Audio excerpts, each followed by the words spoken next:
Good morning, everyone. Welcome to day 3 of DappCon. My name is Toby. I'm going to be the moderator this morning. And yes, it's not as hot as yesterday. However, we do have a number of exciting talks and speakers lined up here. We're going to be touching topics like staking, oracles, zero-knowledge proofs, layer 1 and layer 2 blockchains. The first speaker is Rene Reinsberg. He's going to be talking about unlocking Web3 growth in Africa. Rene is one of the co-founders of Celo and currently president of the Celo Foundation. So please welcome Rene.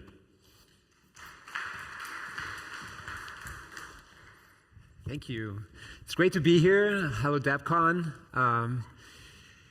And thank you to our friends from Gnosis for hosting. It's always a great conference. I'm here today with a special announcement, so stay tuned for that. But I wanted to share some of our journey with Celo. And for those of you who've been following the space, you will have seen that Celo recently put forward a proposal that then passed to become a layer 2 to Ethereum. Really exciting time for us, lots of momentum. You know, we, as a chain, have always been from the early days very focused on real-world adoption. And, you know, as you all know here, you're all builders, this stuff is hard. And it sometimes takes multiple years to figure out all the pieces that are required to actually get that flywheel started. But for us, this year has been really great. Last 6 months, active addresses have grown over 500%. And a lot of that comes from real-world adoption. And so for this talk today, I wanted to start just by sharing some of the things that we have learned over the years and sort of have built into Celo that we feel, even though they're kind of maybe smaller tweaks compared to other protocols, have really unlocked that real-world adoption and giving regular people access to Web3. And then, you know, give a really great example, something that's happening today, and that's the special announcement. So, yeah. So maybe jumping right in here, I think when you and all of you are Dapp builders, so you've probably seen this firsthand yourself when you launch kind of a new feature or launch your app. And you see where some of the friction comes in. And with Celo, we've, from the very early days, have been very focused on trying to remove some of that friction directly at the protocol level. And of course, we're talking about Africa here today. And you know, when you look at many of the use cases that we're seeing, micropayments, microcredit, having super low fees obviously is non-negotiable, right? You can't enable use cases where, you know, there's payments sort of in sort of cents equivalent being exchanged and, you know, saying, oh, you know, it's fine to have even 1 cent fee on those. So that's the first one. Obviously, high throughput is important at the chain level. Fast finality, right? Anything where we're trying to kind of have people make peer-to-peer payments or merchant payments, right? You absolutely need that fast finality to enable that use case. A very human-centered approach, which, you know, I think many of us here are very comfortable, maybe not at this point, you know, kind of juggling public keys for payments or ENS names, but most of us, you know, have a phone in our pocket, and that number, you know, or an email address is a much better way, right, to kind of de-risk sort of that user experience and that kind of, at the time of a transfer, sort of, you know, people getting a little worried that is the money really going to get there. And so Celo, among other things, has a protocol built in called Social Connect that Trustless and there's a sort of privacy-first approach, maps phone numbers to public keys and allows sending any token yeah, just to a phone number, which is really a game changer in terms of adoption. Gas payable in tokens, something that when we first started working on that was a novelty. Now we're seeing it adopted in more and more places, but obviously really makes the user experience a lot easier as well when you don't have to, you know, say someone sends you some stable coin and now you have to figure out where do I get ETH, right, to make a payment to a friend. The last one I'll touch on is the easy on and off ramping. And this is one where if you had asked me 6, 7 years ago, hey, what are the hardest things about building the stuff that you're looking to build. I would have talked about, like ultralight clients and ZK stuff, but I would have totally assumed that by now we would have completely, as an industry, solved on and off ramps. We haven't. We've made some good progress in many markets now. You're able to cash in, cash out, even from mobile money seamlessly and at almost near zero cost.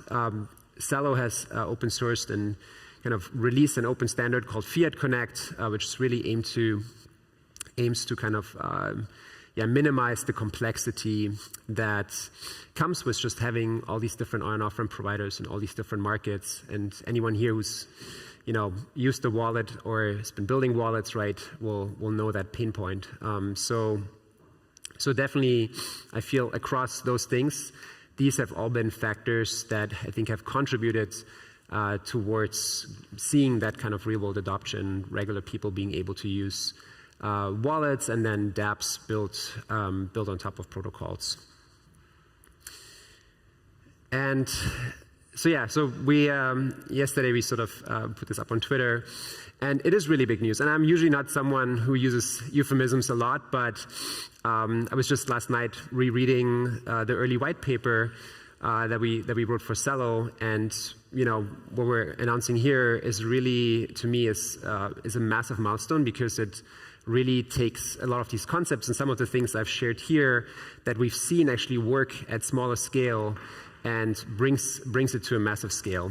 And so I'm super excited here to announce today that the Opera team, who I will now ask to come up on stage, is launching a product called MiniPay that we're excited to tell you more about. So come on up. I'll play this little clip while you guys come up. Let's see. Let's see.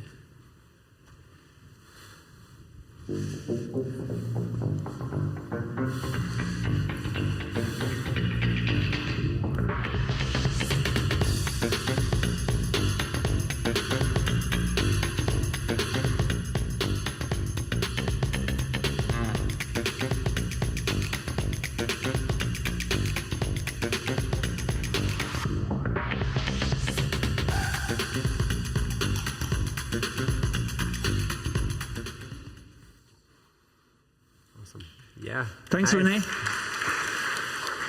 Thanks, guys. Super excited to be here. Very glad to come back. We've been here before, some years ago. But thanks for the intro, Rene. I think you talked about a lot of the good things that Celo Foundation and you guys bring to this collaboration that we've been partnering on now for a long time. We're going to show you a little bit of a demo sneak peek on this MiniPay app in a second. But just quickly on Opera, in case you don't know much about us, we have been present in Africa for many, many years, I think close to 20 years. We built this very popular browser called Opera Mini that is addressing some of the fundamental challenges on the continent. And now we hope and think and believe that we're going to take this a step further with this MiniPay app of bringing even more people online, allowing people to participate in the financial system with all the good tech that is brought into the app. So without that, I'll pass it on to the guys here. But so I'm Jørgen Arnesen. I'm based in the Oslo office of Opera. Been with Opera for many years, and been active on African continent for many, many years. So, Charles, I'll pass it over to you. Mm-hmm. Yeah, I'm mic'd up, so can you? Is it on? Yeah. Okay. So I'm Charles. I'm the head of product for MiniPay.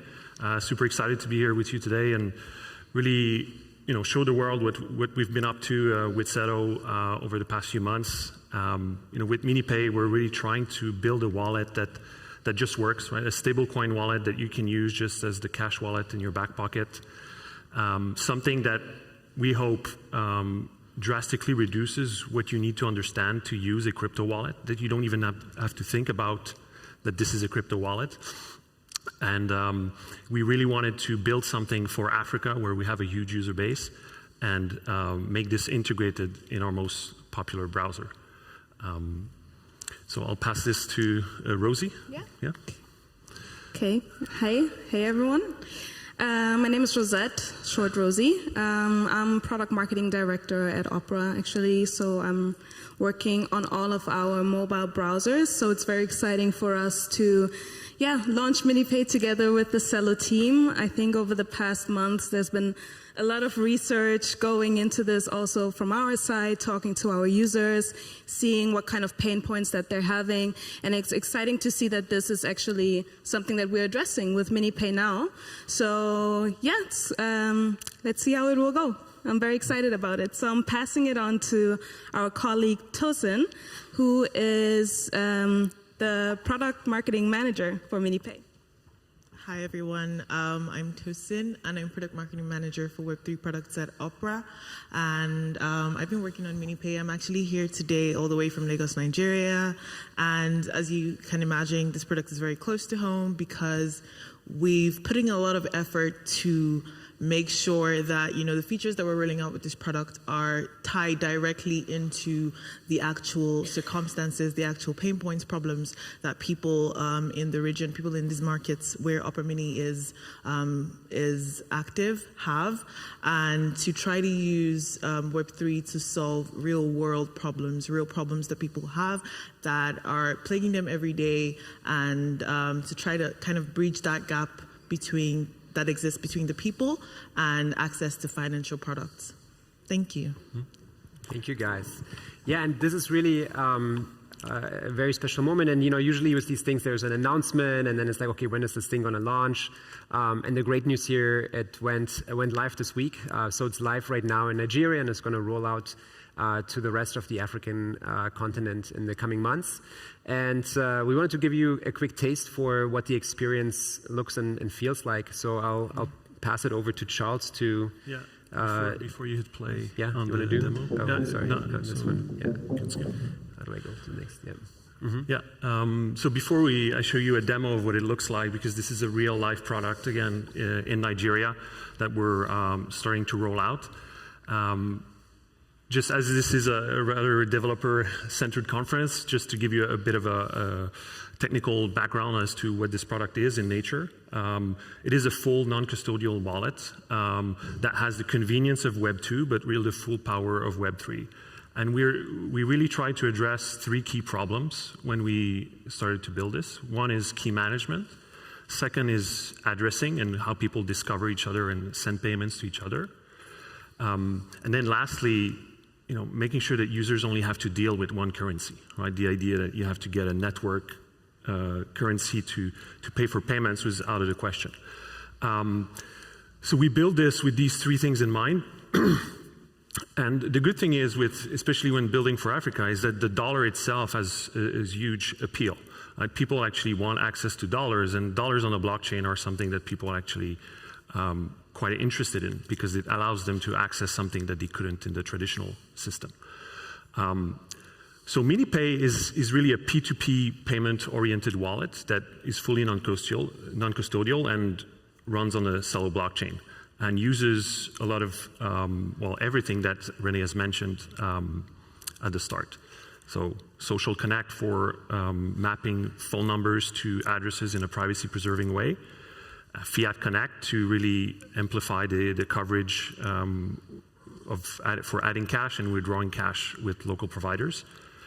And of course, super fast block times, super cheap fees. Right? A lot of people talk about low fees being around 5 cents, but if you're transacting with $1, 5 cents is 5%, right? So with MiniPay, you're seeing somewhere in the 1/10 of a cent range of fees.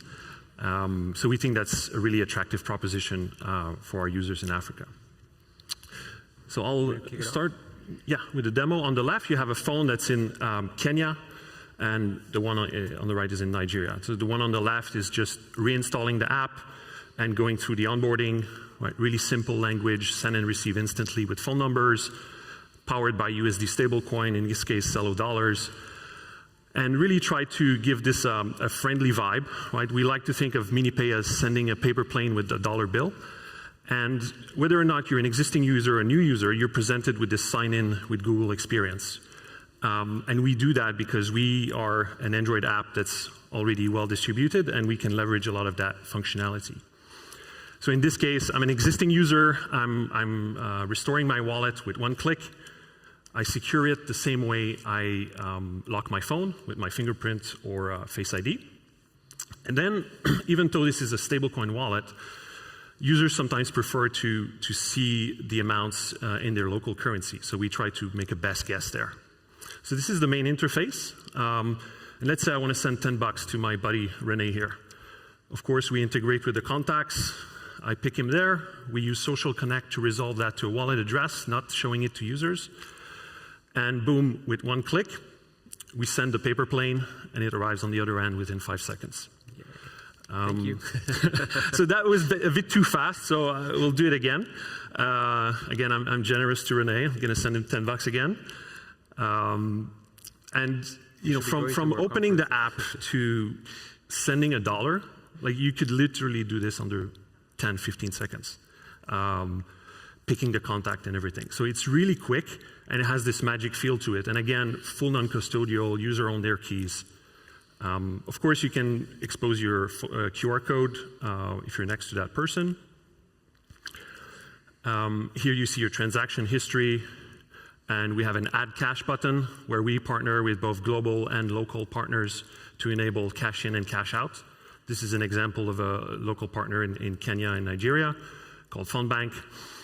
And a key part here is that the minimums are very low, right? So someone can go in and buy $1 with their stablecoin, with their local fiat currency.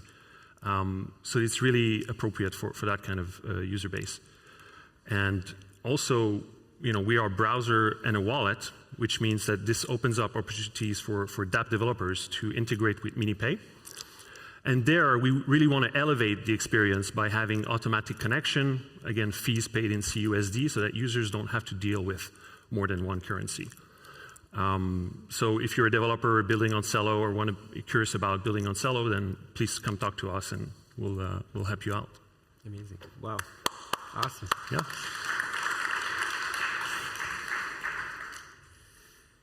See, how do I get to the next one? All right, yeah, and you know, we have Tosin, Rosie, Jorgen, Charles here with us today, so don't be shy, come up after and talk to the team. We're hosting a workshop and happy hour later today at the Factory Görlitzer Park at our community space. So yeah, I think if you're building dApps, if you're thinking about how to reach you know, a big audience, and you know, Opera has over 100 million users across the African continent, then definitely make sure to take a photo of that QR code right now and join us later. This was really exciting, and I think it's really going to bring a lot more dApps to regular people, and starting with the African continent, but from there obviously expanding to the world. So thank you everyone for coming. Thanks Opera team for being here with us today for this exciting announcement. And yeah, thanks DappCon.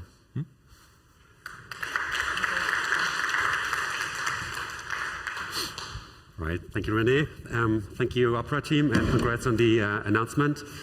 We do have some time for questions. We have one right here in the first row. Oh, it's gone, Rene. I'm sure you'll come back. Yeah. Rene, can you please explain how in the last screenshot of your wireframe, you present connection or the possibility to connect to Good Dollar, the UBI Good Dollar, because your payment is peer-to-peer, and then suddenly you bring in another business model which is based on it's a great floating question. currency. Yeah, I don't know. I know we've unplugged here, but yeah. So what Charles was showing, this is basically a list of dApps that, you know, and obviously any dApp can work with MiniPay. It's an open system, right? So anyone can build a dApp and let users use their MiniPay wallet to sign transactions. And yeah, these are some of the early examples that are showcased. And so if you're in Opera Mini, which is Android browser, and you navigate to, say, Impact Market or Good Dollar, you'll basically be able to use your MiniPay wallet to transact more easily than, for example, would be the case if you were trying to connect to a MetaMask wallet or some other wallet. Excuse me, could you please use the microphone so the audience also understands? Thank you. Understand the connection. So peer-to-peer is like people within a community paying each other. But then you bring the notion of a UBI, a third party, giving UBI, giving sort of stipends and charity and what have you. So how does the peer-to-peer, we're kind of talking about another ecosystem coming in, and I'm just trying to understand how that ties in. It's not clear from the presentation, at least that was like a mention, and then that was yeah, so MiniPay works like any other non-custodial wallet, right? So you have these special features, but then also it opens up for the user to use any dApp, right? So whether that's a Good Dollar or, another app, the same way it would, with other wallets and dApps. Yeah, I don't know, Charles, maybe you have a different something to add there. Yeah. Could you, if you respond, could you try to? How do you have a microphone? Well, maybe we can take it after. I think this is more a question around Good Dollar versus MiniPay. So yeah, maybe we can troubleshoot that later. Yeah. Next person. Phone number restriction. If I visit Africa, can I use my German phone number for using this app? Yeah, it's a great question. So Social Connect is an open global standard. So there's actually already a bunch of other wallets that have that support Social Connect, and so you can basically verify your phone number and kind of have that mapping of phone number to public key, and then that enables payments basically to any phone number. Now within MiniPay, right, you will obviously that's easy to kind of send money to another Opera Mini user.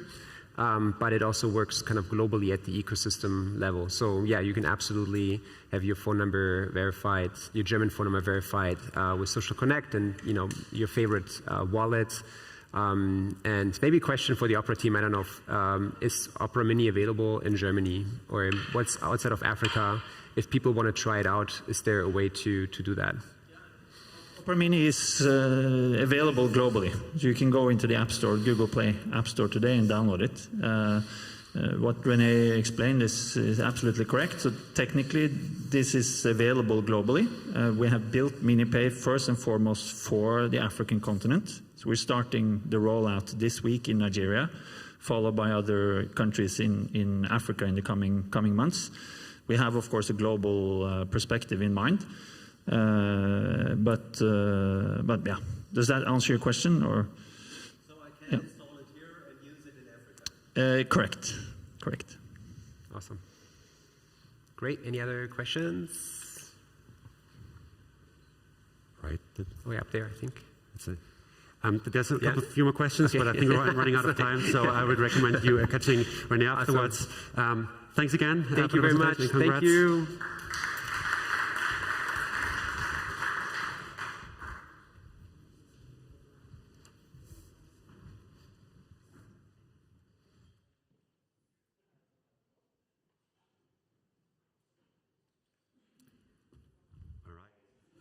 Our next speaker is Marlene Ronstedt from HyperOracle. She's head of communications there, and the topic of the talk, Beyond Staking, improving DeFi security with zkOracles and ZK proofs. Please welcome everyone, Marlene. All right, thank you.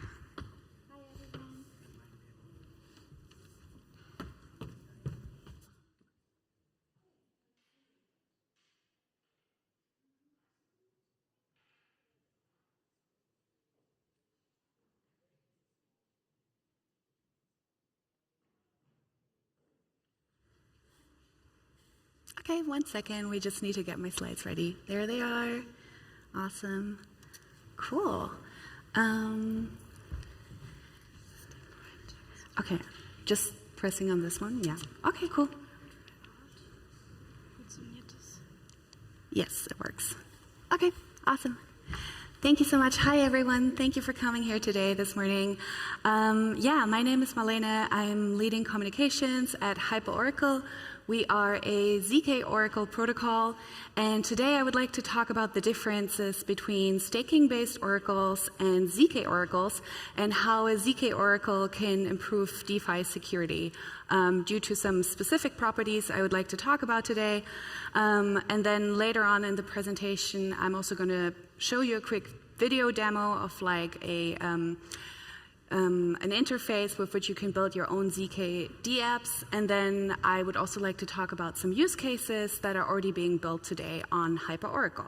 So let's get started. First of all, what is HyperOracle? We're a fairly new project, so some of you might have not heard of us quite yet. So we're empowering smart contracts with arbitrary compute and internet data. We are a zkOracle protocol that unlocks different kind of Oracle use cases. So we're not only doing the kind of standard chain link use case of internet data, but we're also doing arbitrary computation. So that means heavy computation, that means statistical analysis, or that means even AI inference. So all the things you cannot do right now in Solidity because you're too limited by smart contracts, you can do that with us in our zkEVM. And for that, we're kind of similar to how a ZK rollup is working. We're leveraging Ethereum's security. So we're similar to an L2 in that sense, but we don't have a zkEVM, but a zkOracles VM. And like this, we want to extend the programmability of smart contracts. And very soon, we're also going to unlock historical data use cases. So we're also going to kind of offer different kinds of data for the zkOracle nodes that you can then query through them. So as you probably all know, oracles have really had a problem in the past. And I might even dare to say that oracles are broken. If you look at the history of oracles, we have really faced a lot of hacks. Maybe some of you might have even been affected personally by some of these hacks. And the reason for that is very often that a lot of oracles are staking-based. So the problem with staking-based oracles is that in some cases, the stake that you have to put down in order to safeguard your oracle is not high enough if you compare that against the kind of money you could be making if you're hacking an oracle or if you're manipulating a price. So therefore, the incentive has always been there to manipulate oracles.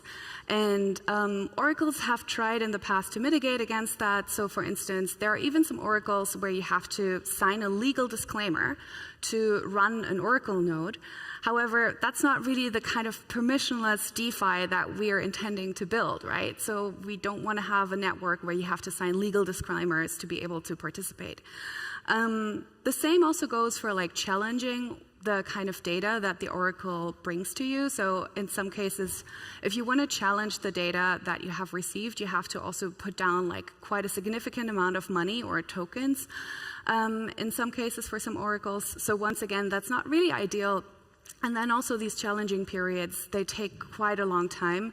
So instead of that, we want to really try a totally different approach where we're, instead of like creating our own network with our own security that is secured through staking, we are just leveraging Ethereum as our base layer by using zero-knowledge proofs of Ethereum, and therefore we can kind of extend that security to our own Oracle network.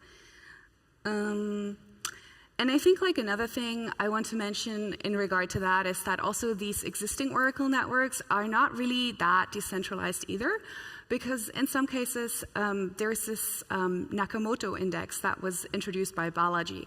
And basically the idea of the Nakamoto index is that you have a certain number of nodes you would need in order to manipulate a network. And in the case of like some of these staking-based Oracle networks, the Nakamoto index is very low. It's like as low as 3 nodes you would need in order to start manipulating the data of these oracles. So what we want instead is a decentralized oracle, right, that is fully trustless and permissionless, and that's what we're trying to build at HyperOracle. So if we now compare these different workflows of how staking-based oracle works in comparison to a ZK oracle, then we can see that there are a couple of choke points in the case of Chainlink where trusted third parties are coming in. Either they're based on reputation or they're based on tokenomics. And then eventually they bring that data on chain where it's being aggregated in smart contracts. Whereas in the case of HyperOracle, we have a fully trustless network that is just based on cryptography, so you don't have to trust anyone in that network because it's always just going to create a proof for you. You can validate that proof in the verifier smart contract, and then you can instantly see whether the data you've received is correct or not. So I think that's basically the biggest difference that you can take home today as a takeaway from the differences between the staking-based and the ZK-based Oracle. Yeah, and I think also in addition to that, I think what's important to notice here is that so far in the staking-based oracles, if you want to do any kind of computation or run any kind of automations, you're really just bound what you can do in a smart contract in Solidity today, whereas like with the HyperOracle node, you can really do a lot more things. Like I mentioned before, you can do AI inference, for instance, or you can do statistical analysis. So you have a lot more opportunities in that case. And here's like a little comparison if we look at the differences between like the costs of the security, but also the finality of the two different kind of networks. So for instance, the finality for the data in a staking/slashing-based Oracle would be 1 to 2 minutes, whereas like in our Oracle nodes, the finality is just below 12 seconds. So that's as long as the Ethereum block time. So you can actually build like a lot more exciting applications with that because they're kind of, well, it's not real time, but it's real time in the sense of Ethereum. And also when it comes to verifying the data, that's a lot more cheaper as well. We're just looking at around like $50 in a ZK Oracle node. And then also because we're creating the ZK proof of the data, we can give you 100% guarantee that that data is actually correct. So for that, I would like to take a closer look now at like the Oracle network that we are building. So we are soon going to open up a test network where people can also start running their own Oracle nodes in our network. And these nodes are performing what we're calling proof of Oracle work. So in essence, what happens in that network is that you kind of put down a bounty contract in which you outline in what we call a ZK graph the specific computation that you would like to be executed by an Oracle node. And then an Oracle node comes in and picks up that job and is like trying to compete with other Oracle nodes to deliver the result of that computation for you. And that all happens, as said, in a zkEVM, so that eventually a proof is being created of that computation, which then goes back on chain into the verifier contract. And then basically the result of that computation is being put into the Ethereum mempool. And there we have like a special little thing because then somebody could front run you in theory because they could see that you have submitted the result of that computation. But actually the result also includes a proof of your wallet address. So no matter who eventually submits the result of that computation, if you were the first one to submit it into the mempool, then because your wallet is inside that proof, then the reward for the computation is always going to go back into your wallet. So I think that's like a really cool way to make sure that the node runners are always being rewarded accordingly. And yeah, so as said, I think we're going to soon in the coming weeks start announcing how you can start participating in the testnet, and then we're going to have a series of different testnets, and then probably next year we're looking at like launching our mainnet. And another thing I would like to talk about is ZK Graph Studio. So basically, ZK Graph Studio is a web IDE in which you can build your own ZK DApp. And the best part about this is you do not have to have any clue about how ZK works. You don't have to write your own circuits. You don't have to learn like a specific domain-specific language or anything like that. You can just do all of that directly using assembly script, which is a variation of TypeScript. And we have a web IDE for that, so it makes it very easy to start building already now. We are not on Ethereum mainnet yet, so we're just on Sefolia and on Girly testnet. But you can already take a look at this today and start like experimenting and see how you could include this going forward in your DApps and build what we call ZK Dapps. So I would like to show you a quick demo. I'm not sure if it's actually going to work because of the internet connection. We tried it out a little bit earlier.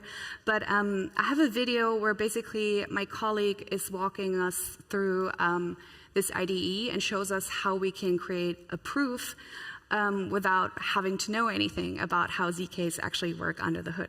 So let's try and see if this is actually working. We can see the code editor at the top. There are two files, mapping.ts and library.ts. Mapping.ts is the core logic of ZK Graph. It defines the off-chain computation that will be used to run and generate proofs in zkOracles. So let's add it to this file. Click Start button after completing all the code. You can see our compiled WebAssembly code in the editor.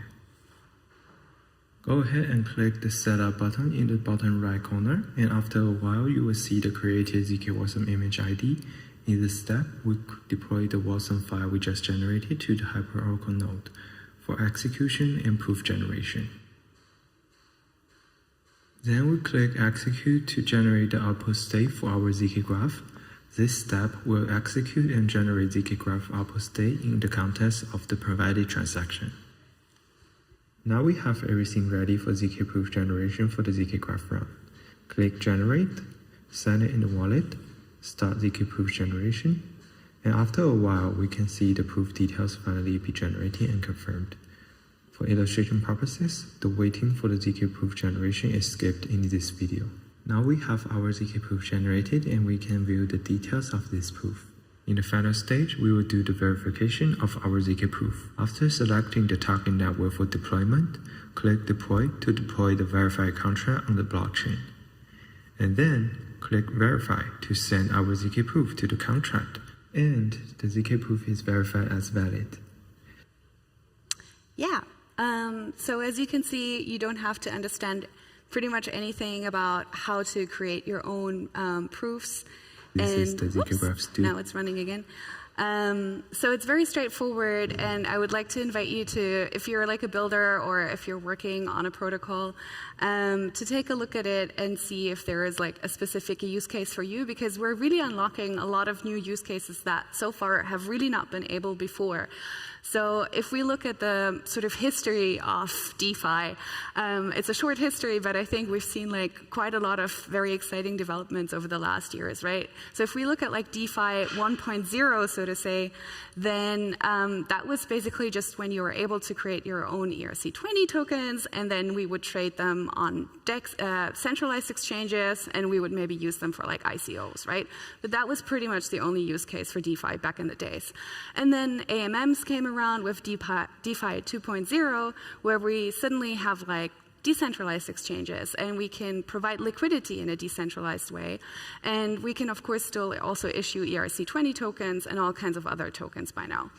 And now we would like to kind of usher in like a new wave of DeFi 3.0, where we have a lot more different possibilities because of ZK. And some of these possibilities could be, for instance, like derivatives, or it could be ETFs that are both fully on-chain and fully permissionless and fully trustless. So that's something that hasn't really been possible so far, right? Because if you want to do a derivative, you'd have to check at every new block if the derivative would actually trigger the conditions under which the clearance would occur. But that is no longer the case. You do not have to program it in such a very gas inefficient way. So what you can do now is you can program a derivative through a ZK graph and run that automation in HyperOracle off-chain in our nodes, and then trigger with that eventually the conditions to then make the clearance for the derivative happen. So that makes it a lot easier to like unlock a lot more exciting use cases that are, that have just not been possible before. The same goes for like a decentralized ETF. So there is a team that is building a decentralized ETF with HyperOracle, and basically, they want to create the equivalent of the S&P 500, but like fully on-chain. So they're taking the top 50 tokens, because I think taking the top 500 ERC20 tokens would probably not be a good idea at this point. But they're taking the top 50 ERC20 tokens, and they basically have a ZK automation running, which rebalances these tokens every 1,000 blocks. And then you can just like buy into that ETF and hold it. And the cool thing is that this smart contract that is holding these tokens doesn't have an owner at the main. So it's also, once again, fully trustless. Nobody can like change that smart contract or tamper with it. And that is probably going to be the first decentralized ETF that we're going to see. What else? Yeah, another really cool use case that is being built with HyperOracle is called 0x Hack. And basically, it's a white hat hack tool. So what happens occasionally is that like a hacker finds a vulnerability, and then they go to a protocol and they're like, hey, I found a vulnerability, could I get some money? And then I will tell you what this vulnerability is, right? And then often what unfortunately happens is that the hacker is actually not being reimbursed accordingly. So what 0x Hack is doing is that they're running an EVM logic inside a HyperOracle zkEVM. And inside that EVM logic, they can basically create a proof that they do know that a vulnerability has, that they have found a vulnerability, and that they've also found a way to exploit that vulnerability. So they create a proof of that, and then in that EVM logic, they're also simulating how they would do the exploit and how they would drain certain funds from like a wallet, for instance. And they create a proof of that. They can show the proof to the protocol and be like, hey, you guys better give me some money, otherwise I'm going to execute that actually like on Ethereum for real. So that's a really interesting negotiation tool that these guys are building right now. It's a team out of Hong Kong, and I think they're soon going to announce some kind of a hackathon where you can start getting involved and start experimenting with that. Yeah, and I think in general, what is really cool about all these use cases is you can already build them today. Some other use cases that are being developed are fully on-chain, 100% collateralized stablecoins, or also AIGC NFTs. So basically, that's a kind of NFT where a proof is being created that an NFT has been AI generated. So that could be very interesting, I think, going forward with like a lot more AI generated images coming out into the wild, and we can't really decipher anymore what is real and what is not real. So I think that's going to be a really interesting NFT standard that also, once again, uses HyperOracle ZK nodes. We're also soon announcing some actually OPML use cases, so that's slightly different, so stay tuned for that. We're going to soon put out like a very long blog post on that that describes some new ML use cases. And yeah, I think that's probably it from me. Thank you everyone for coming here. If you are interested in building with us, then the clicker is not working. Then I invite you to, okay, this is also not working anymore. Anyways, then I invite you to follow us on Twitter, go to our website, hyperoracle.io, try out our ZK Graph Studio application there if you want to build any ZK Dapps. Yeah, join our Discord and come and find me afterwards if you have any questions, or I think we still have 1 minute, 30 seconds. So if you have any questions right now, then feel free to ask me now. Thank you, everyone.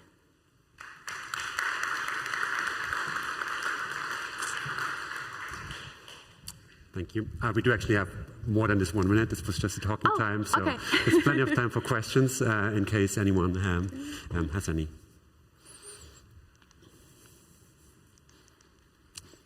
Maybe one question from my end. I mean, you shared a couple of use cases, right? And you mentioned also earlier that HyperOracle enables some use cases which are harder to do, maybe impossible with classic staking-based oracles, which is like one of the use cases which are you personally most excited about, which is maybe less known, you know, besides the ones you mentioned?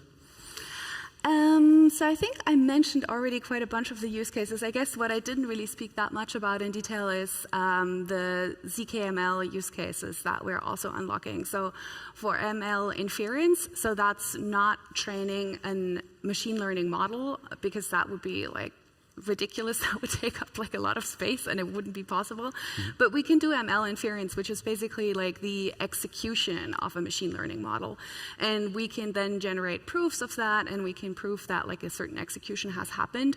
So I think that could be really interesting. And that could be also an interesting way to like, once again, combine like DeFi and ML, so you could have, or you could just, it wouldn't even have to be ML, maybe that's even too fancy, but you could just have a statistical model that determines like, hey, if this happens and we have multiple data sources coming in, we can like do some statistical analysis on that, and based on that, we then want the smart contract to trigger certain conditions and do certain things. So that's definitely something that you can now build with HyperOracle, and that wasn't really possible before, at least not in a fully trustless way. So yeah. Cool. Right. Thank you. Any more questions from the audience? Then, thanks again, Marlene. Alrighty, thank you.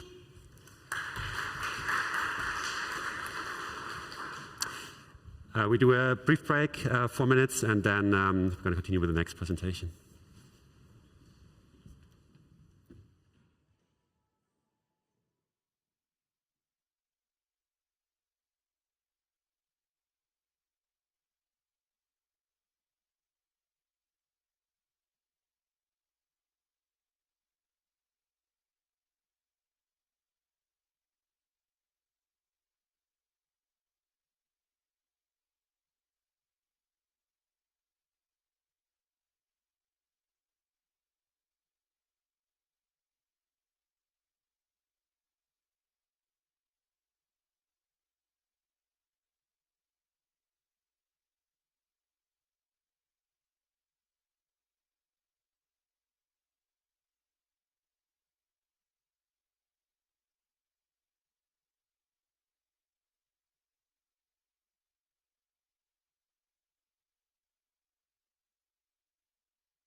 All right, I'm excited to announce the next speaker. It's going to be Pawel Zaremba, one of the co-founders of East Warsaw, but here for Chronicle Protocol, one of the projects powering MakerDAO.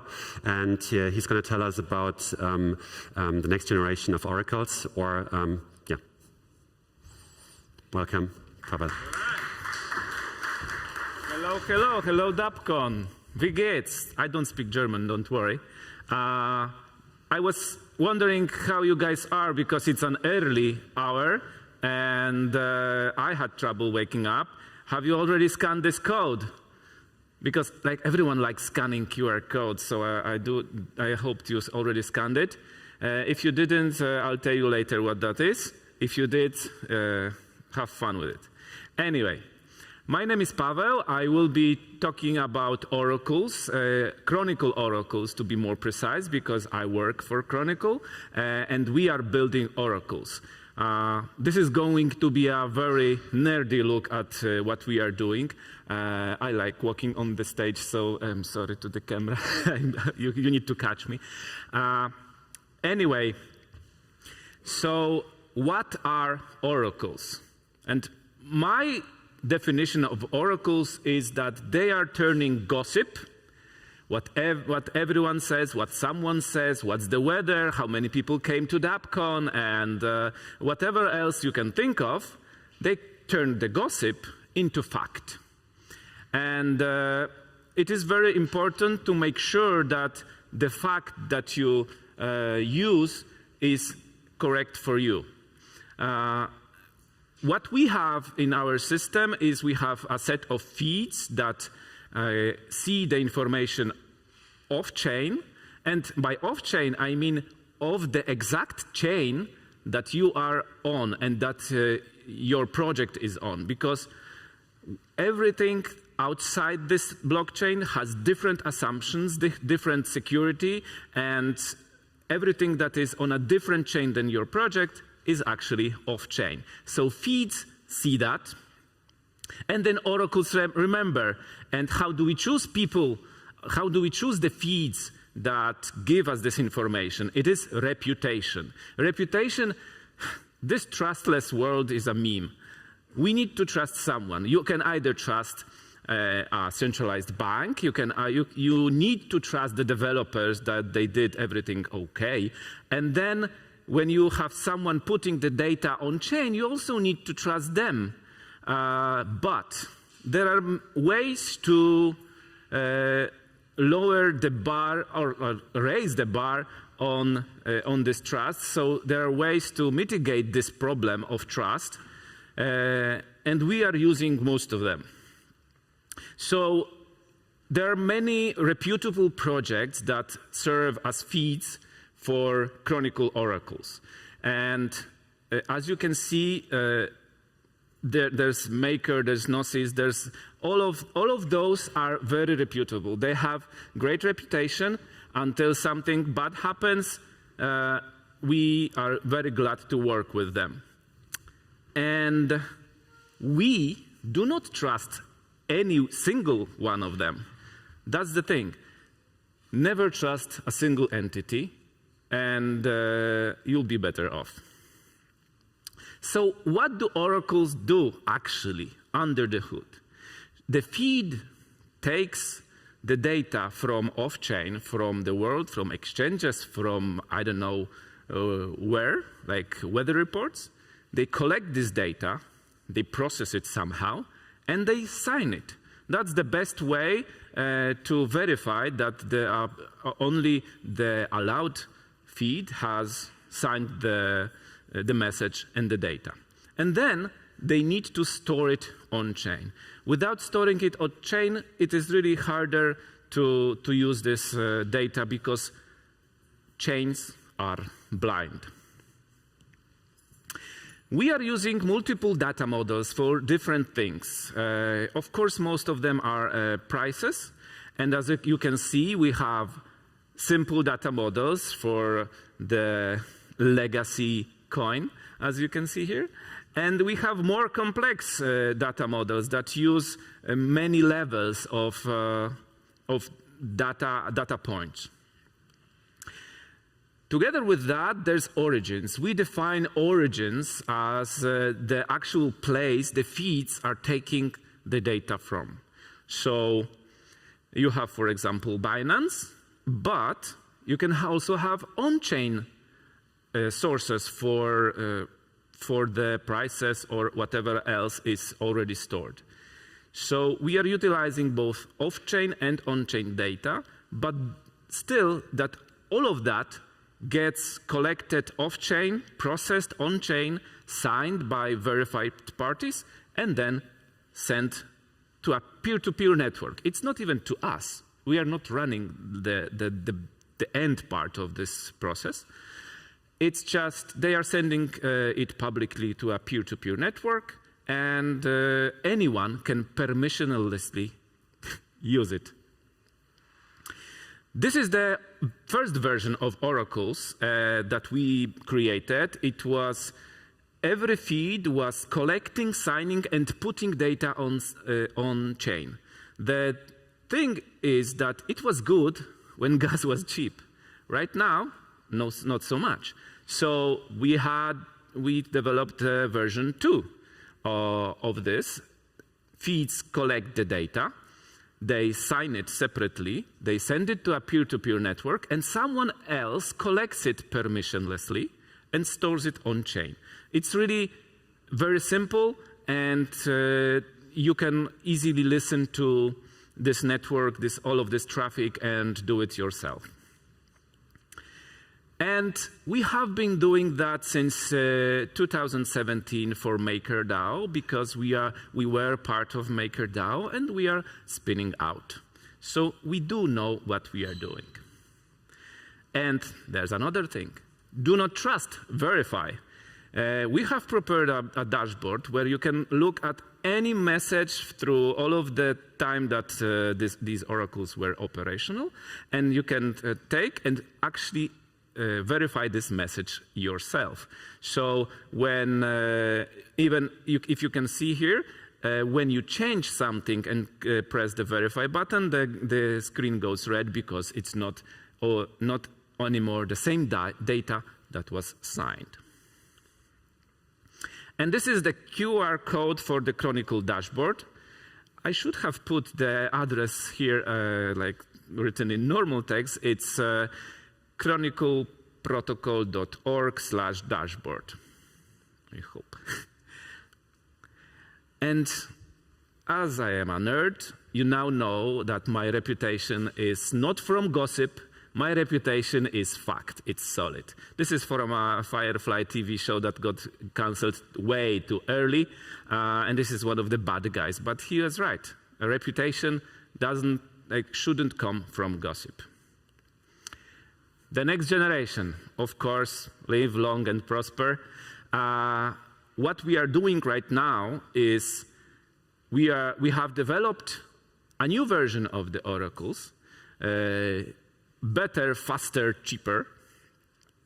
And our goals were to implement the same code on all of the chains. It needs to be the same because it's verified, it's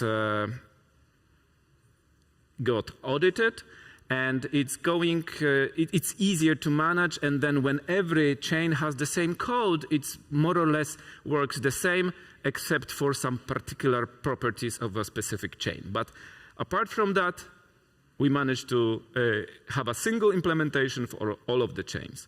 The second goal that we had was we wanted to decouple the Oracle updates from the number of feeds that are in this message.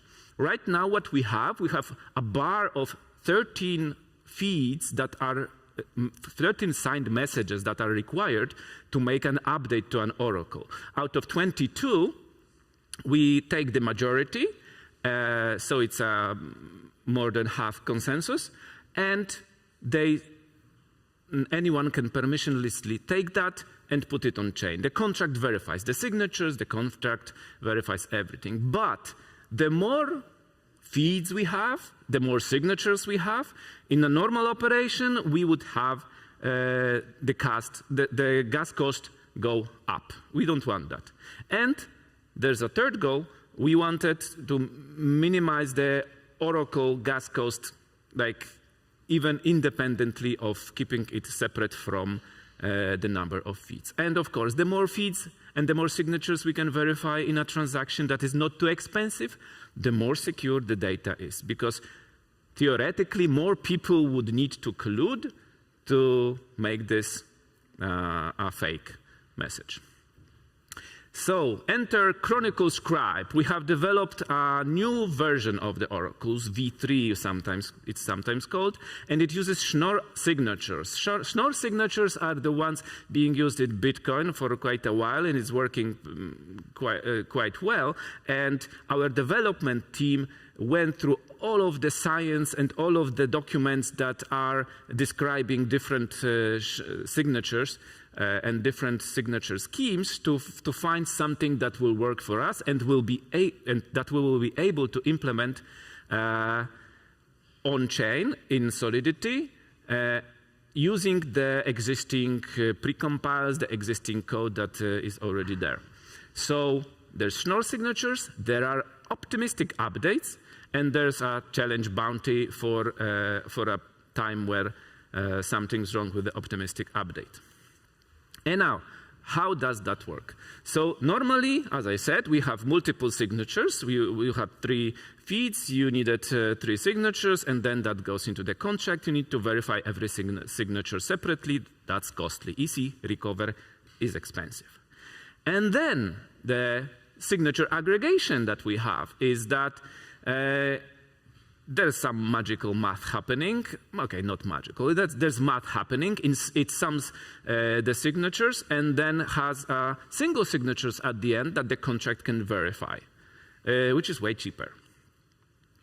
And then this approach is best for where a chain has cheap compute and expensive call data, because with Schnorr signatures, as we have done it, the call data with the number of feeds being more and more in a transaction, the call data only grows slightly. So we can scale it really, really well. So L2s will be and are using this Schnorr aggregation. And then we have an optimistic update. What's it about, you ask? So we calculate the Schnorr signature as before off-chain, but we are not executing the transaction that verifies that immediately. We have one of the feeds verify that, okay, everything's fine, and vouch for it. So that's the blue signature here. And the contract verifies only one signature. Why only one signature? I'll explain later. So it's cheap, and it's really fine, because when you have expensive compute and data on a chain, it is really, really driving the gas cost lower. Yeah. What happens when someone lies? So there's a malicious actor, and they have an improper signature and send it, but they vouch that it is proper. What will happen? Well, someone can come and challenge this, and someone says, no, no, no, no, no, wait, you're not going to be doing that. What they do, they provide another check. So they execute a transaction on the contract. It checks for the validity of this signature. It's not valid. What happens? That data provider gets banned. That's one penalty for them. But also the wonderful person or people that did this save get some money. And here comes the best part. We have experienced a gas cost improvement of 66%, which is enormous. For example, the cheapest transactions that we had was a little bit over 60,000 gas. The theoretical minimum of a transaction for ETH transfer is 21K. And 66 is just like 3 times more. So it's really, really cheap. Why is it important that it needs to be cheap? So if you're paying for it, you need it to be cheap. Both your users, if they are paying for it, it will be cheaper for them. And you, your project, it will be cheaper for you. So the great announcement. We are launching exactly today. Our teams are working around the clock and around the world to be spinning up new Schnorr signature schemes and new servers with Schnorr, which are doing the Schnorr signature ceremony. because it's a cool ceremony. If I have time, I can explain it to you. And today is exactly the day for our launch. Like, I wasn't expecting to be presenting this very day, but yeah, I am really glad. So we are launching, and what you can do, you can actually get in touch with us and see what's going on. So these are all our addresses. There's no QR code for that, but you are very welcome to get in touch. And of course, I needed to do that. It's Oracles, the next generations, and we are on. I see I have some time, so I would like to use this time to express enormous gratitude to the organizers of this conference. I know firsthand how hard it is to organize a conference. So what I am proposing is that we bring our hands together to thank the organizers. So thank the organizers with me. Thank you to the MC, thank you to the organizers, to the venue. I love the stage, as you can see. And I remember, I can talk whatever I want, right? So I remember at IT Warsaw, we had a problem with the projector. We needed to switch the projector in between presentations, which is very hard. So I really, really know how painful it is to organize such a conference. And fortunately, I had the time to do stand-up, freestyle stand-up, which helped me actually prepare for the presentations, which was next. And then next presentation was mine. Anyway, what I would like to tell you when I have this time is about how the schnorr works underneath, like how the ceremony works. So let's go back to the, where is it? This is it. So the ceremony for creating a schnorr signature has at least two parts. The first round is every feed, every data provider needs to commit to a nonce, to a random number that everyone agrees on. And when they all send their signature of this random number, then we can start the second phase, the actual signing. The math underneath is interesting that both the commitments and the signatures get summed to create the signature, and these are the mathematical properties of these signatures, that the sum can be actually quite easily verified. So this is quite a lot of work, and we have a peer-to-peer network. We are using libp2p, which is used by Ethereum and many other reputable projects. libp2p is a spin-out of IPFS, which I hope you know. And we have great plans for oracles in general, because everyone will need oracles. If you have a bridge needs an oracle or is an oracle in itself. If you, like, there are many, many names for oracles, but if you spot a pattern where something happens off-chain or on a different chain than yours, and someone puts this data on your chain for you to use, then it's an oracle, and that's it. I love how developers, software developers in particular, you've seen the meme probably, we have 14 standards, and then, okay, let's do a single standard for all, and now we have 15 standards of whatever anyone can think of. So those names for oracles, then those new names are still oracles underneath. And yeah, I think what I would really like you guys to do is where is the dashboard? Go to the dashboard that I showed you the QR code for, because that's the best place to see what we are doing. This is the best place to verify that the values and the parameters that we have set are correct. And we are planning for much more. I will not be divulging everything right now, but I do hope to see a lot of more of a Chronicle in the verse. So yeah, thank you very much. Thank you to the organizers. Thank you to the audience. Thank you to the internet.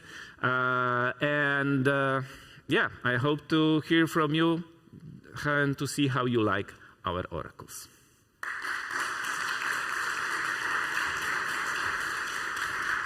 Thank you, Pawel. Great presentation. Also, thanks for the insights about ePrasa. We do have some time for questions, if there are any questions in the audience. If there are no questions, I will be talking for the next 5 minutes. Is it okay? It's totally fine. Maybe one question, since you're obviously an Oracle veteran, what are some of the underexplored use cases for oracles which you're personally excited or which perhaps are now enabled also by the next generation? I would like to see oracles used for normal things for normal people. It's like DeFi is fine, okay. DeFi will probably the underlying layer and the underlying infrastructure of like everyday banking, but still we need something more. We need this to be interesting and valuable for more people. Wherever important data is like verifiable data is important. These are the places where this could be used. I do hope governments will be using that. I do hope that private companies and like sending verified information, yes, news. News is terrible these days. Like if you have a newspaper or whatever portal that is funded by advertising, then there is no way that you can trust it to not be pushing someone's agenda.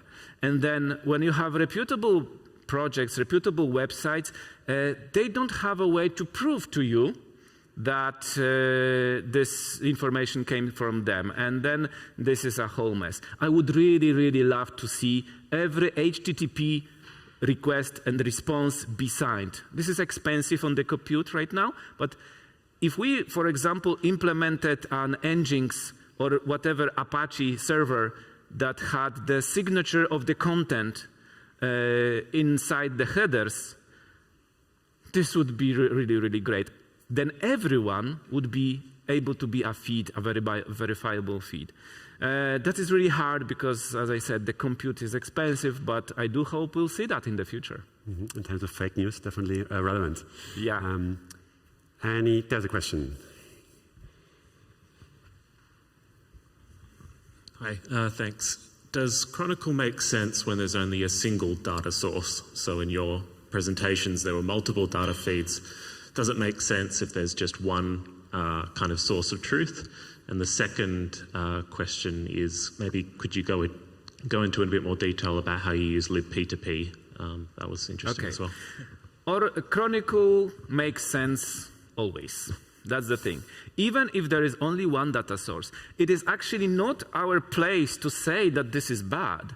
It is the users, the people that are, the projects that are using this data that have to take that into account. Okay, this model, and we are making those models public. You can verify it manually. So it does make sense if it makes sense for a customer.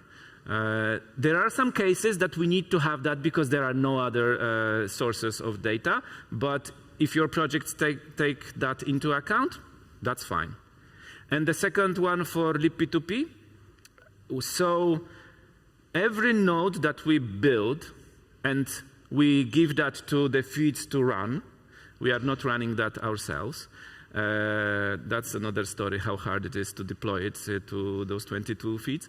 So every node and every application actually creates a libp2p server, and this server is communicating gossiping messages around. Gossiping, yeah, I know I said gossip is bad, but it's gossiping signed messages. So they're forwarding, relaying, doing whatever we want. So the beauty of libp2p is that the bigger the network, the more participants of the network, the stronger it gets. And I really love this property of libp2p. So we are using it on a very low level. And we are still tweaking things quite a lot to make it faster, better, and more reliable. That's very important for us. It needs to be reliable. It needs to be secure. And we have a way of actually separating the libp2p code from the private keys. You could use a ledger, but that would be a nightmare to operate. But if you have something, a hardware wallet, you can actually use that separately on a separate machine. There are some ideas to I know, separate even more, but that's another story. Thank you. Thank you, Pawel. Once again. Thank you very much.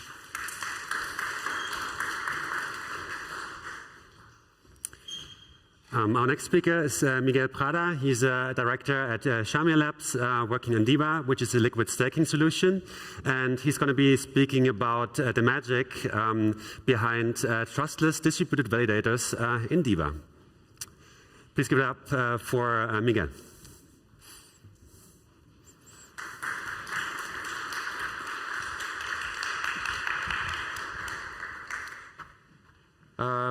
Okay, so I'll start. Hello, my name is Miguel Prada. I'm one of the co-founders of Diva and the CEO of Shamir Labs. And as you see, I'm going to present here how is the magic happening behind the distributed validators at Diva. So let me start with why we need DVT at all and what is Diva. So as the famous sentence from the Sword of Damocles says, with great power comes great responsibility. And you can see that if you have a set of operators, as in many of the staking protocols, that just assign, so the liquid staking only assigns ethers to operators that are running validators. Without any kind of bound, these operators can unilaterally create some damage to Ethereum, so they can create losses and transfer that damage to the liquid staking token. So yeah, if there is no collateral at all, which is one of the main criteria for many liquid staking tokens, any damage that it happens to these operators and to these validators gets transferred to the liquid staking token. So that is one important factor. But there is also another important factor, which is a single guy, a single person, a single operator can cause these damages. So not only collateral is needed in order to cover these possible damages, but also DVT is needed. So that way, not a single person can create the damage, but it needs to collude with more than one entity and be able to create this kind of bribery damage or any kind of cartelization that can happen in order to act maliciously on Ethereum. If we don't have these kind of measures, any operator from this type of networks can act and create damage to the liquid staking token and therefore get profit somehow by either leveraging or doing some actions on the background. So this doesn't go very well with the famous sentence from Bitcoin of don't trust, verify. Here we're trusting the operators of the liquid staking token instead of verifying that they need to act accordingly to the protocol and behave correctly. So how does Diva work? Well, Diva started around 2 years ago when I went to a hackathon with another colleague from DappNode, and we started developing a project about DVT. So the idea here was, okay, we want to use DVT. DVT is important. It's important to have the validators being run by multiple entities, so not a single actor can damage the protocol, but that is only one element of many. So at Shamir Labs, what we decided is, okay, when we are designing Diva, we need more than that.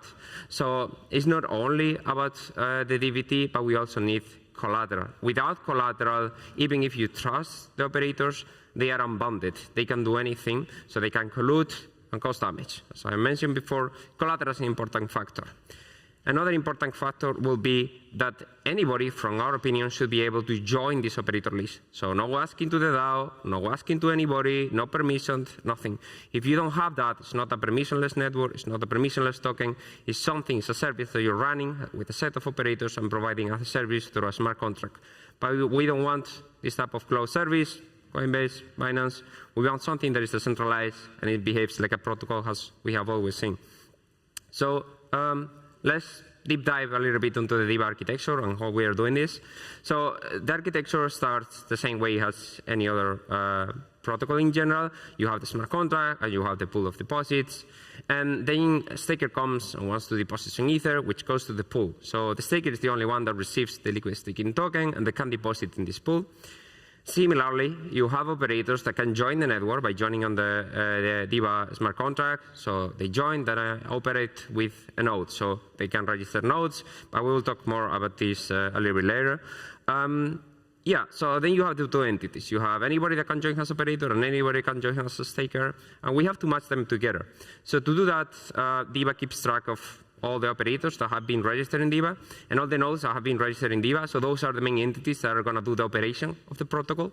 And of course, like the stakers. Stakers are also keep being tracked with the balances and rewards. But yeah, the important thing here is to keep track of all the nodes because we will need them later to create the validators. We'll see now how that works. And then there is the beast that we are going to get deeper into it now. Of course, it's going to be a high overview. It's not going to be highly detailed because we don't have time for that. But well, I'm going to explain how using these components, Diva uses randomness to basically create the distributed validators and coordinate between them in order to be able to create a validator key. So yeah, we use basically DKGs, as you probably are familiar with, distributed key generation. So the nodes talk to each other through peer-to-peer. This is quite a novel implementation from the team at Shamir. We haven't seen so far any implementation out there, production ready for DKGs over peer-to-peer. So we are providing one of the very first implementation of DKGs over peer-to-peer that allows to talk nodes to each other and be able to consensuate one BLS key together that they can act. So that works pretty fine and fast. Yeah, so we're going to use, as I said, this part of the diagram to use it as a guideline. And let's deep dive into it, shall we? OK, so the idea here is to use the RunDAO to coordinate the creation of the distributed validator. How we're going to do that? Let's go first to the operators list and the node list. So we have a set of operators and nodes. Each operator in Diva can be anyone. It's just an Ethereum address that you go, you click on MetaMask, register as an operator, done. So any address, any Ethereum address can become an operator. And operators have nodes. So each node, you can have many machines. Think of them as machines.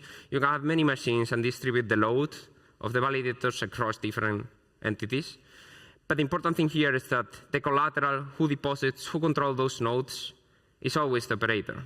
So the operator is the one that deposits collaterals in Diva, and nodes always act on behalf of the operator, doing the work, coordinating the DKGs, creating the validators, and so on. And yeah, and each operator needs to have many nodes. This also creates some complexity because once you have many nodes representing an operator, you have to decide which one has to talk to which in order to create the DKGs, because each one is valid. So we need to create additional layers of coordination in order to decide when we have more than one node. But yeah, so far that's the idea. Let's go now to the randomness part. So this is very simple, but basically you can have like a balance of the validator. Let's say you have 24 Ether at the beginning on the smart contract, and then someone comes and deposits another 48 ETH. So what happened at Diva? Well, what it happens is that the balance is changing from we cannot create a validator yet to, oh, now we can create two validators because we have 72 Ethers. So we have 2 times 32, 64. And with this 64, we can create two validators. So what the smart contract does is that it takes randomness from pre-RunDAO, which is now on the execution layer.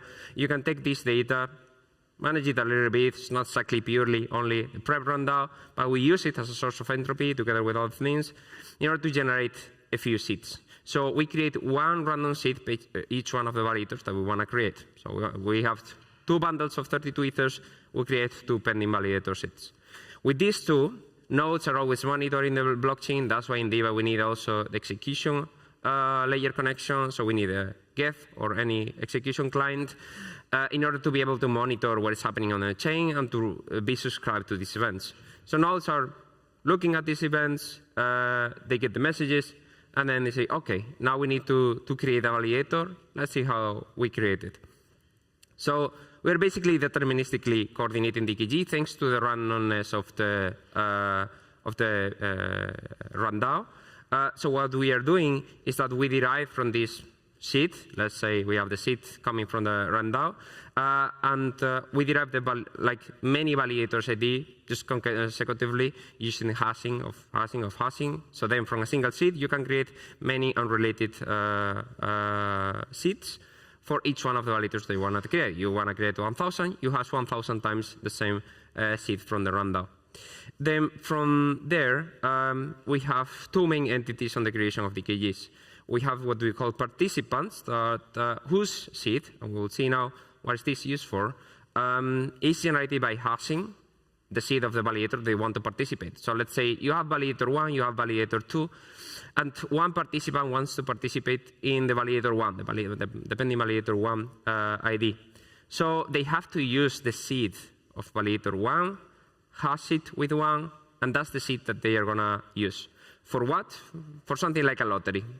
But we'll go on a little bit later.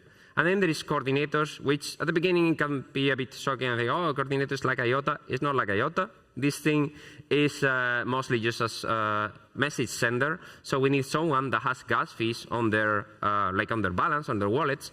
We don't require to have gas fees on the, like any kind of gas or ethers on the wallet of the nodes. So the whole network can work as long as someone has ethers and behaves as a coordinator, so they can send message to the protocol, they can send message to Diva, subscribe, register, and so on and so forth. So someone needs to pay for that, and of course there will be like compensation for these transactions in order to cover the cost of this type of transactions. But yeah, these coordinators, what they do is coordinating, helping send the messages from the participants. So these guys also have a seed. They also have a number that needs to be used for calculating the weight.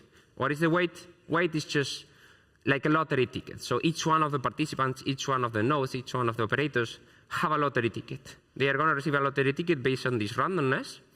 And what does it help this with? Well, it helps because you could have different coordinations, you could have different ways of coordinating DKGs, but this allows us to have a deterministic coordinating of how the DKG needs to be done.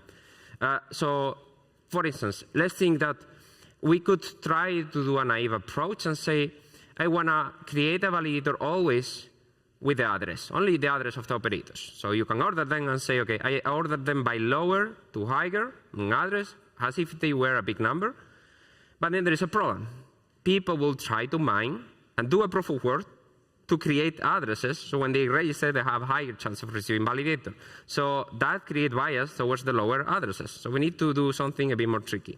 At the beginning, we thought, okay, we can do Hamming distance. If you're familiar with Hamming distance, you have two binary strings, so you can basically create, like, there is no way to predict, it's like with XOR, there is no way to predict what's going to be the distance to a random string. So if you try to use something at the beginning, it isn't going to work. But the problem with that is that in the smart contract it's quite costly, so really not the best approach. We also tried with an XOR, but ended up using hashes because they are the most efficient function in the smart contract. So hashes are even better and they are less costly. So the idea here is you have the seed and you have, so the seed for the validator. I want to create validator number 1. The seed of the validator is whatever. We'll see an example later. And we have an address of an operator. Good. Then what do? We hash them together, and that's the lottery ticket of that operator. So that allows them to say, okay, I have this lottery ticket. My colleague has this operator lottery ticket. So you know your ticket and the ticket of everyone else. And the idea here is let's try to create the group with the lowest weight, the lowest accumulated weight, the lowest numbers. So let's try to get the lowest lottery ticket numbers. These allow us to have basically parallelization of DKGs. So it doesn't matter if it's the best one, it doesn't have to be the lowest. Maybe one of the participants is not active, maybe one of the participants is not alive and be able to coordinate DKGs. Doesn't matter as long as someone with the lowest set of lottery tickets submits to the smart contract and they are able to propose something, they could win. So then all the nodes could be active, looking at each other, saying, okay, the best set is not proposing anything, I have a high chance of winning, I'm going to submit this So I'll be able to win the validator, receive rewards, and be able to operate because I'm active and the one that should have done it is not available. So that way, there is no loss at killing a DKG. Doesn't matter if we kill a DKG because there are many concurrent DKGs happening at the same time as alternative proposals, and always one is going to be proposed and create the validator. Yeah, so in this case, as the coordinators say, they take the lowest accumulated weight, and the lowest accumulated weight is the one that wins. And this allows us to have also a uniform distribution of validators. So by doing it randomly, instead of selecting by addresses purely, or by picking the operators that want to run this validator, if you pick, you would choose the one that you like the most. You like Coinbase, you like Binance, you like Blockteam, you like someone that you trust, but that creates centralization. So being able to choose operators creates centralization points. That's why randomness is important. It doesn't need to be important for the staker where their ethers go. They need to go to the network, and the network needs to guarantee that they're going to be safe. So in this case, the randomness allows to have a uniform distribution of validators across the whole network of Diva instead of centralizing in single points. Okay, so now let's go to an example with a little bit of numbers. I don't know if you can see it correctly, but I hope you do. So we can have, let's say, this seed. You have a pending validator, you hash it, and then you have the validator ID. And then with the D154, this is the ID of this validator that we will see later. We have the D154 with the number 1, which is the participant's weight base, right? So then once we have this value, we can hash each one of the addresses of these operators that we saw before with the value, with the 5050, which is the outcome of the seed for the participants, and each one receives a lottery ticket. The part on the right side of the equation is the lottery ticket, the value that they have earned. As you can see, number 1, 2, 3 are the optimal set. Doesn't mean they are going to receive the validator, not necessarily. Maybe number 1 is not available, and you have 2, 4, 5. 2, 4, 5 could be the winning set if number 1 is not available because it's the second best option, right? But if they are available, then 1, 2, 3 will coordinate a DKG, will create a new key, and will submit to the contract in order to be able to create the validator. So as you see, when you add this value, it gets the minimum sum compared to all the other possible combinations. And for the coordinator, something similar. You have a coordinator weight that you calculate using, again, the D154. You derive that with the number 0, so you have another seed. And this seed is used to calculate the lottery ticket of the coordinator. Great. So in this case, we saw that number 5 is the one that wasn't on the list, but this one is the one that now is chosen to be done on the, to be creating to submitting the message of the DKG proposal. So as you see, this is not one of the participants that we chose, so it's two completely different sets. It could overlap the same set of participants, or it couldn't. Doesn't really matter because it's just a message forwarder.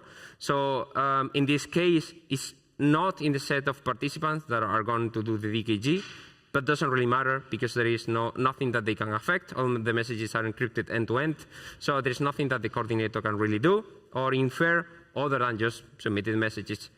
The good thing of this is that since it's a message that needs to be sent, and it generates some revenue because you're going to get compensated by it, even MEV extraction could potentially add to the logic, submitting messages from Diva in order to be able to earn this little bit. Because it's going to be guaranteed that if you submit that message, you're going to receive the compensation for it if you're chosen to be a coordinator. So the general architecture here will be that you have the 3 nodes that I mentioned before, where you have number 1, 2, 4. They do the DKG between them, talk to each other, blah, blah, blah, agree on a validator key, and then they send the result to the coordinator. The coordinator, just because it has balance on their wallet, they send the messages. So this is what we are seeing now on the operator testnet of Diva. Who is sending these messages? Well, coordinators that have balance are sending this message constantly to the network in order to create validators. They take the message, submit it to the network, and there is a time in which many proposals are coming. So it's not something instantaneous. You're not going to win by being the first. You just have a time in which people are sending messages of proposals of DKGs. And after that time has passed, then there is a winning validator. And that winning validator will say, OK, proposal number 3 out of the 5 that were submitted is the one that is going to win and create a validator. So then in the next stage, a validator is created by the ones that won in the previous time period.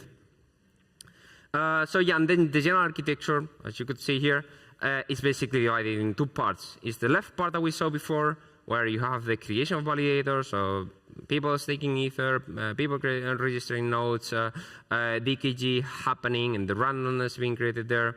And the outcome is the yellow ball, the validator. So you end up with a validator after the creation of that. You end up with a public key that's been registered, and a validator is being assigned to that. So the smart contract is the one that sends the funds, but it needs the validator public key in order to register everything. So Diva here acts only as a forwarder of message for the deposit contract.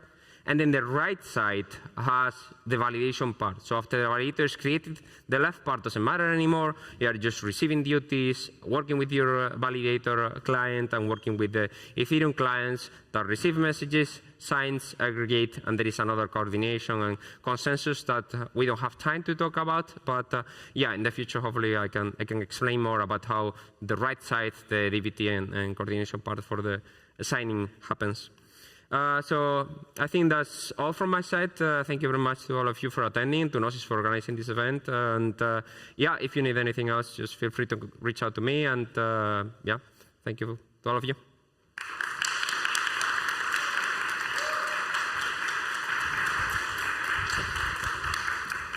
Thanks, Miguel. Great presentation. We do have time for a couple of questions. There's one right in front. I have a question about staking and unstaking. Mm-hmm.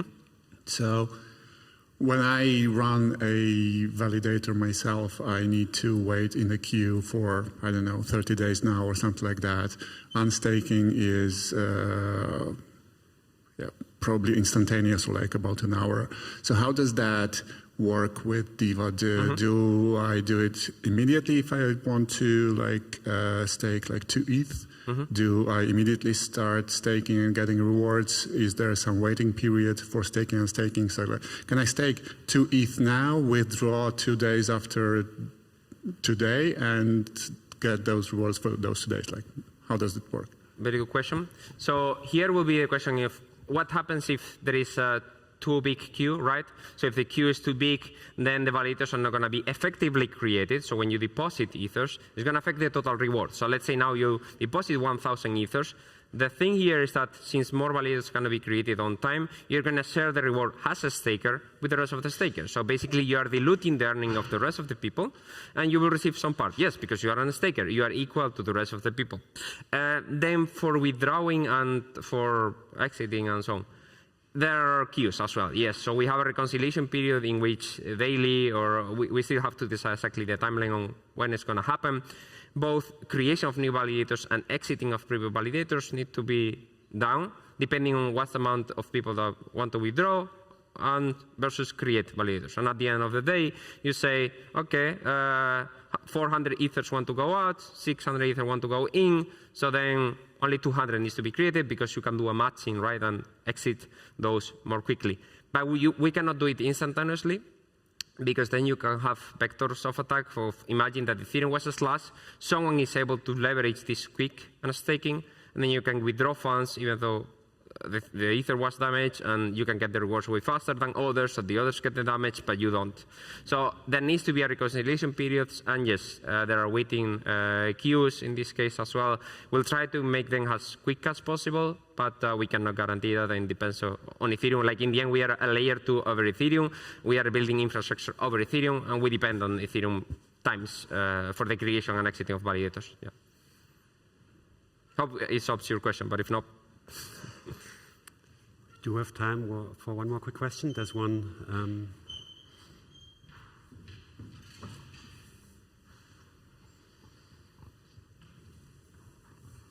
Hi, thanks for going deep. I appreciate that and making it understandable. My question is, how do you, or do you actually consider the operator to be widespread? Because made it sound like if one operator submits like 1,000 validators, then the outcome of that process could be that all of the DVT participants would come from that one operator. And are you optimizing for having different operators rather than only different validators? I don't know if I understood your question here. Take into account that a single operator doesn't submit a validator. It's a set of operators, right? They coordinate with each other, and they all together submit a validator proposal. But nodes are not like, they are aware of the environment. You can only do a DKG with the same set of participants once. So let's say we two together decide to do a DKG, then you with me and another set of 3 people maybe, we do a DKG, but you cannot repeat with the same 5, right? You can set another set of 5 and do a DKG as well. But what's the point of submitting too many times? The thing here is that only the message with the best coordinator, with the best participant set is going to win. So if coordinators just submit many messages, they are not going to get compensated for that. So there is no incentive to over-submit anything or overdo anything because you're not going to get compensated for it. And I don't know if the question was more about concentration around operators or not.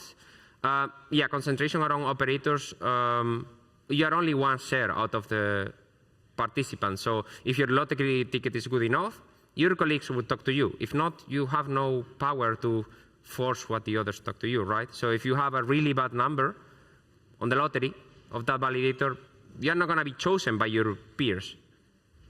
You know what I mean? So, but anyway, if you want to dig deeper, we can discuss after the talk. Yeah. Right. Unfortunately, we're running out of time. So thanks again, Miguel, for the great presentation. Thank you.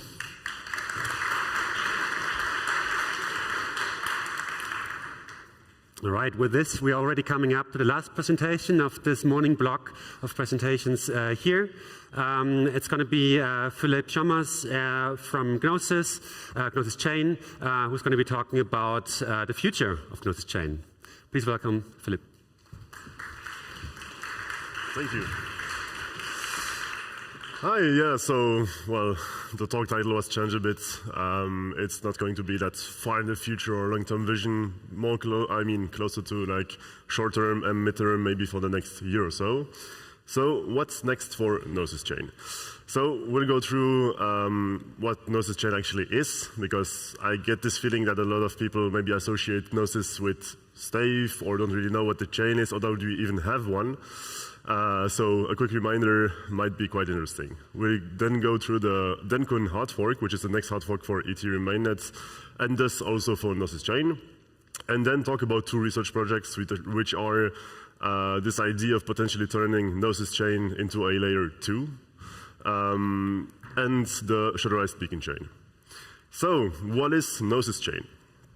So as a quick summary, so it's quite similar to Ethereum, actually. So we have the same architecture. We have the beacon chain. We have the same clients. So on the execution layer, we have Nethermind and Aragon.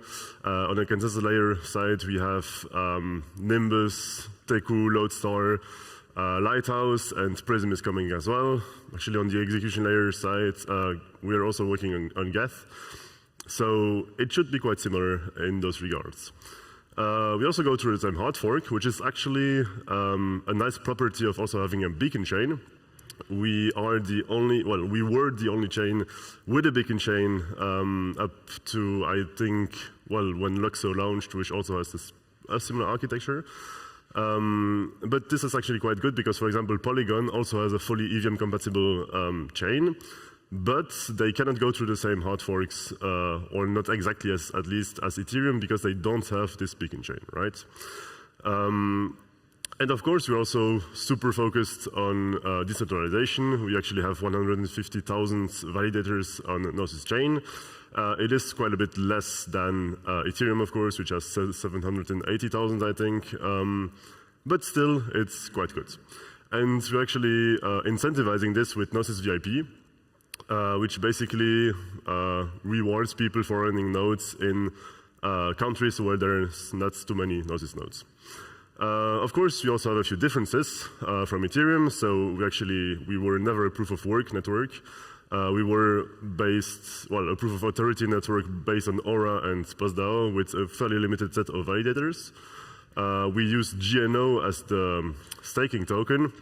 So actually GNO is an ERC20 token that is bridged from Ethereum mainnet. And our native token, so the one you use to pay for gas, is XDAI, which is a stablecoin, right? It's just DAI bridged to Gnosis chain. And this also has some very interesting properties. Well, the fact that you have a stablecoin as a gas token, right?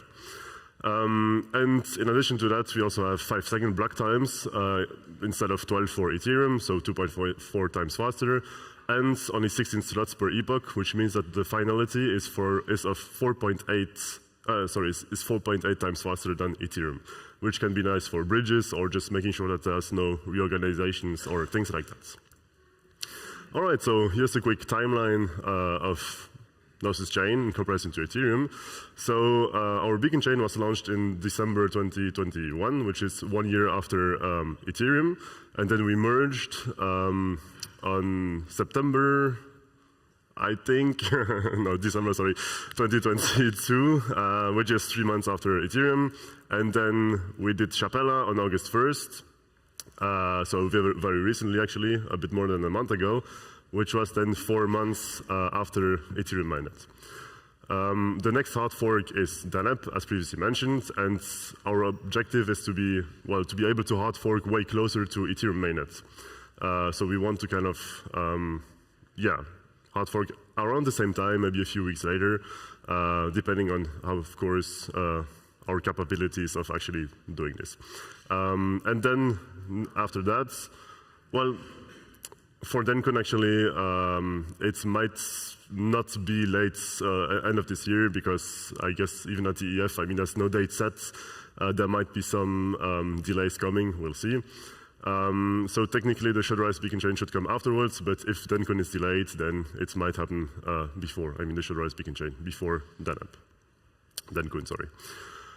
So what is Dencon? That's, as I mentioned, the next hard fork for Ethereum. And it has 5 EIPs. So yeah, there's the self-destructing, being able to copy memory. It's also possible already, but it will be cheaper and easier. But I mean, we're going to focus on EIP 4844, which is also known as proto-dunk sharding, and is basically the biggest feature for this hard fork. So as a bit of context for EIP 4844, that is in theory called shard blob transaction, but again, mostly known for being proto-dunk sharding. So it would provide cheaper on-chain data. So right now, if you want data to be on-chain, to arrive on-chain, basically you have to do this with the call data, and it costs 16 gas per byte. And with proto-dunk sharding, this would go down to 3 gas per byte. The caveat being that this data will not be accessible by the EVM. So basically, contracts cannot interact with that data.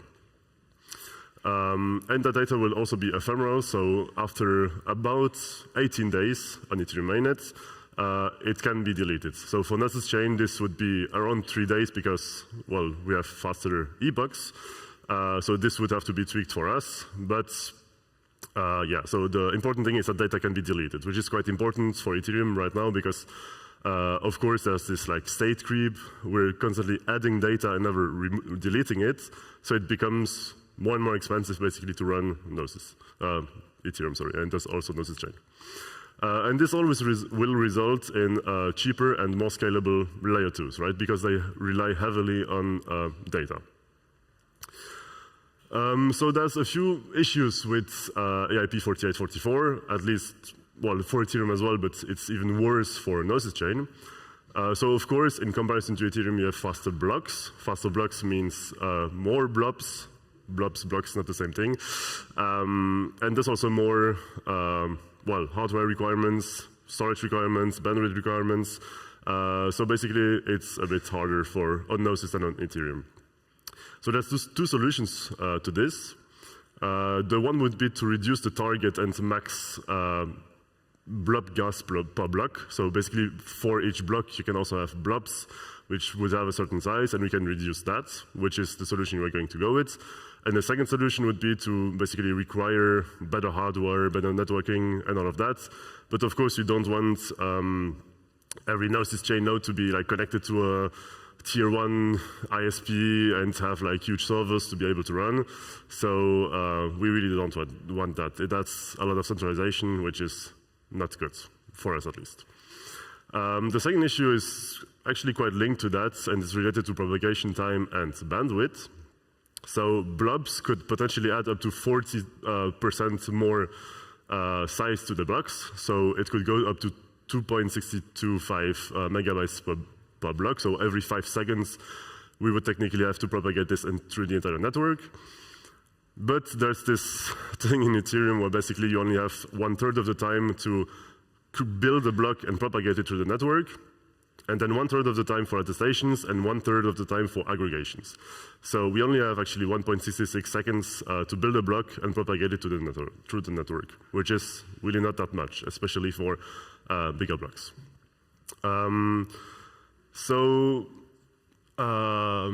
This could actually already be an issue for Gnosis chain right now because, well, our chain is not that, well, the blocks are not that full at the moment, let's be real. And so we don't really know how it would behave if every block was actually completely filled. And we expect that some nodes might actually already, would drop if in the current state we had bigger blocks. Simply because they maybe don't have the hardware requirements, or they don't have the bandwidth, or any combination of those things. So currently we're running a big block experiment, which is basically to spam the network with bigger blocks to, well, test how it behaves, right? And how everyone, like every validator on our chain will react. So some will drop out maybe, and then they will know that they need better hardware or better networking, or to fix some setup, maybe use a different client, whatever. But it's very interesting data. So there's 2 solutions to this propagation time and bandwidth issue. The first one would be to increase the parts of block build, of creating a block, so of those 12 seconds. So the time allocation for block building and propagations. So as I mentioned, right now it's 1/3, 1/3, 1/3. We could change this to actually, so for a 5 seconds on Gnosis chain, have 3 seconds for block building and propagation, and then 1 second for attestations and 1 second for aggregations, for example. There's actually a PR open on the consensus specs repo from Rene from Status. It's quite interesting, and I think a lot of people think it's a good potential solution, but it has the caveat that it might make Vorkel trees a bit more complicated. So, but I guess that's an issue for another time. The second solution would be, well, pretty much like for the previous issue, so just reduce, the size of blobs. And the third solution would be to significantly increase or improve the algorithm for block propagation and building, but we're probably kind of already reaching the limit of what we can do at this point. Even though Status did a fantastic job in improving Gossip Sub and all those protocols, we might just be reaching the limit of what we can do, at least currently. And third issue, is that EIP 4844 relies on the communication protocol between nodes that is called ETH68, and Nethermind actually, which is our main client on the execution layer, does not support that yet. So we have Nethermind being the majority client, and Aragon. Aragon supports it just fine, so that's good. But Nethermind relies on the get node data field in ETH66 for its fast sync implementation. And this was actually removed in ETH67. So they don't support ETH67 and will not support ETH68, at least for the time being, that's not the case. And ETH68 basically adds data to this protocol that says, okay, I have a block of this size or a blob of this size, and then other nodes can choose which data they download. And this is actually quite important. Well, it's a big optimization, basically, because maybe you don't want to download blobs, and this will basically save a lot of bandwidth. So there's 2 solutions to this. Of course, ideally, Nethermind will implement like a snap server similar to Geth, which also has snap sync but doesn't require this field anymore. And then, of course, enable ETH68. And actually, this is already being worked on. There's a pull request for that. It is a bit old and needs some work, but I guess there's something being done on that regard, and this would obviously be the best solution. The second one would be to stay on ETH66, but then basically you would be spamming the network a bit. It would not be efficient at all. It would even impact Erigon nodes, so that's really not great. Maybe this could be done for a few weeks or whatever, but it would not be efficient, and it would have to be replaced in any case further down the line. All right, so let's talk about a bit of research now, research and development. So this idea of turning Gnosis chain in a layer 2 comes from, I guess there's a few other projects, namely maybe Celo or other projects using Validiums. And I guess there's a bit of hype around this, and it's quite interesting actually. So as a bit of context, of course, there's trade-offs between layer 1s and layer 2s, right? And the most important thing, I guess, about layer 2s is the security they have from the layer 1 and the bridges they can do with it. And the cons, of course, being that in most cases, they use centralized sequencers. And they don't have a neutral block space. So basically, the sequencers can decide in which order they include transactions. They can also decide not to include a transaction. And this gives them a lot of power and could lead to censorship in some degrees. It's not actually that easy because you can actually force transactions through a layer 2, but it takes some time. It's also expensive, and it's not great in general. And so we are kind of exploring this idea of implementing this for Gnosis chain, and this could maybe be done. I mean, again, it's early stage exploration, so we have no clue if this actually will work, but it might be done by actually staying a layer 1 and then adding L2 features on top of that, just in case something doesn't work with Gnosis chain. So for example, if it stops validating, someone takes the chain over, which is basically impossible, but who knows, or if the chain halts for some reason, then you could go on layer 1 on Ethereum, for example, and still get your funds back, for example. But I'm not going to go more into details for this, actually, because Lion has a talk about this in 2 hours, approximately. So I would highly recommend you to go to this one if you're interested in Gnosis potentially becoming a layer 2. Again, that's not like a direct plan for now. It's just some research. It's just interesting, and why not explore this, basically. All right, and then the research, the last project, is the Shutterized beacon chain. So basically, this all comes from the fact that we need a shielded mempool. Basically, we want to prevent MEV, front running, getting sandwiched, all of those fun things. And we actually have solutions for this, kind of like Flashbots, for example, or MEV blocker. But well, first things first, of course, they are centralized, and they rather provide a private mempool, not really a shielded one, in the sense that basically you use their RPC, they get the transactions in clear text, they can still include them in whatever order they want, or not at all if they want to censor you. And yeah, so we want something decentralized, censorship resistant, and neutral, basically. So why do we need censorship resistance? Well, I guess that's an important topic as well. So currently on Ethereum mainnets, actually more than 90% of the blocks are produced by just 4 builders. And obviously it's quite a bit easier to censor 4 entities or 4 builders than the 780,000 validators that are currently active on Ethereum, right? For one of the examples of this would be to require those 4 builders to become OFAC compliant. So that's that list from the United States that says that basically you are not allowed to interact, for example, with Tornado Cash or some other privacy-preserving projects, and basically a list that the US defines. And if you interact with them, then you might have some issues. So those builders yeah, so it's not great. They can be censored, and actually, I think around 98% of the blocks on Ethereum don't contain any transactions that interact with OFAC, sanctioned contracts. That doesn't mean that 98% of the blocks are actually censored, but it means that, well, maybe there just wasn't any transaction supposed to be in that block, but only around 2% of the blocks actually have those transactions. So we might assume that there's a lot of censorship currently. And also, builders in general have, I guess, some competitive advantages.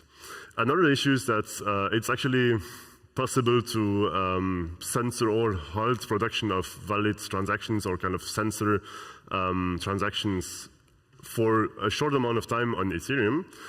So SMG was actually able to basically fill the entire block, so prevent anyone else from getting into that block for only 0.05 ETH, which is not that much. And some applications may rely on fast transaction times, right? So maybe you need to be included in the next minute or so because, well, for some reason. For example, Gnosis Pay has this requirement. When you tap your Gnosis Pay card on a terminal, you actually only have 6 seconds for the transaction to go through. So if you get censored, that might be an issue, right? If you're at your vendor and then your card doesn't work, that's not great.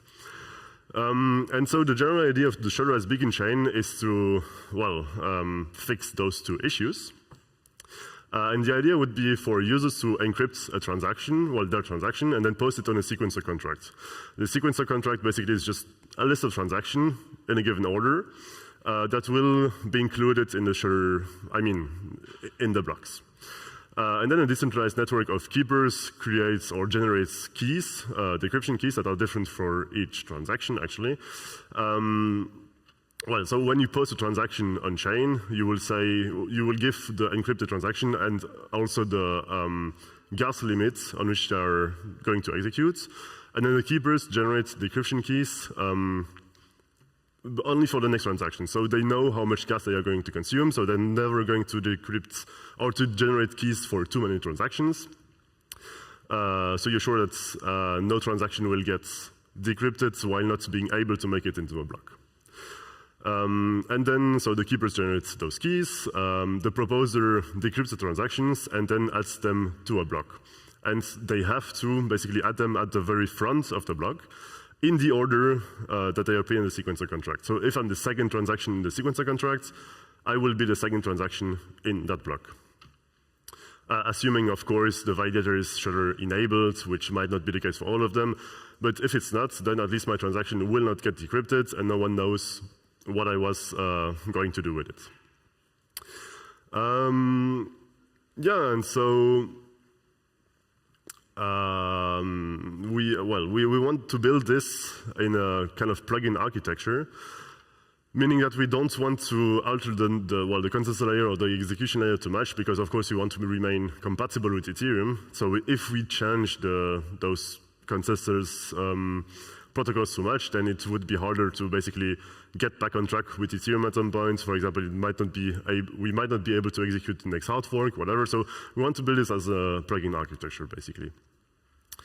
And so this is the general architecture we're going to use. So it's basically what I just said, but you have those users that post encrypted transactions on the sequencer contract, and then the keepers generate decryption keys, and the proposer puts them in the block. So basically what I just said, maybe this helps you get a better representation of it.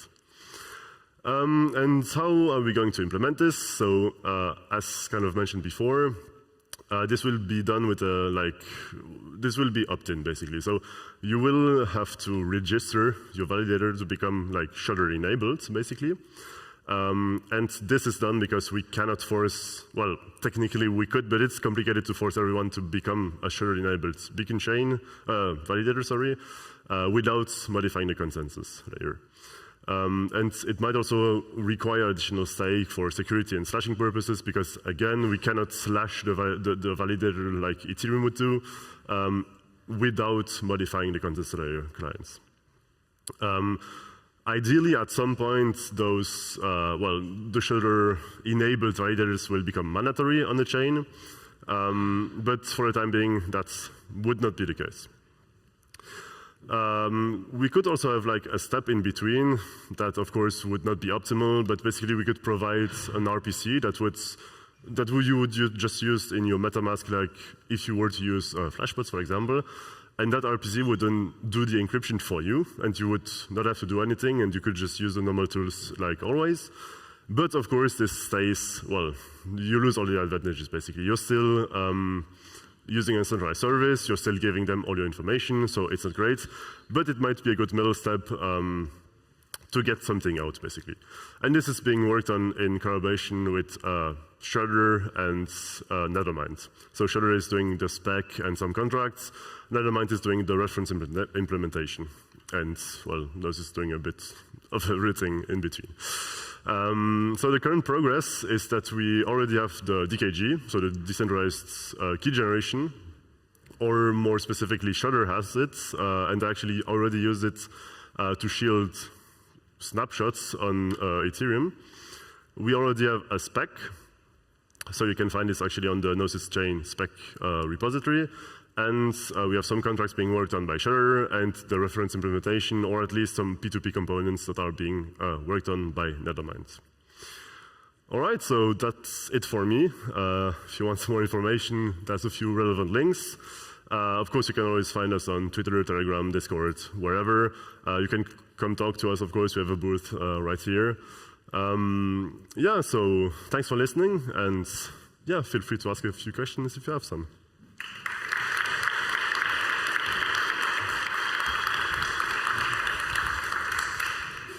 Thanks for the overview of Gnosis Chain. Are there any questions inside the audience? There's a question in the front here. Thanks for the presentation. So about the shutterized blockchain, so if I understand correctly, the idea is that if you have just one honest keepers, then you're guaranteed that they will actually provide the decryption key, and even if rogue keepers would use the decryption key to actually decrypt your transaction and try to front run, since you force this decryption to happen at the beginning, then everything is fine. So my question is, if I understand correctly then, how do you actually enforce this ordering in the block without changing the consensus, as you mentioned?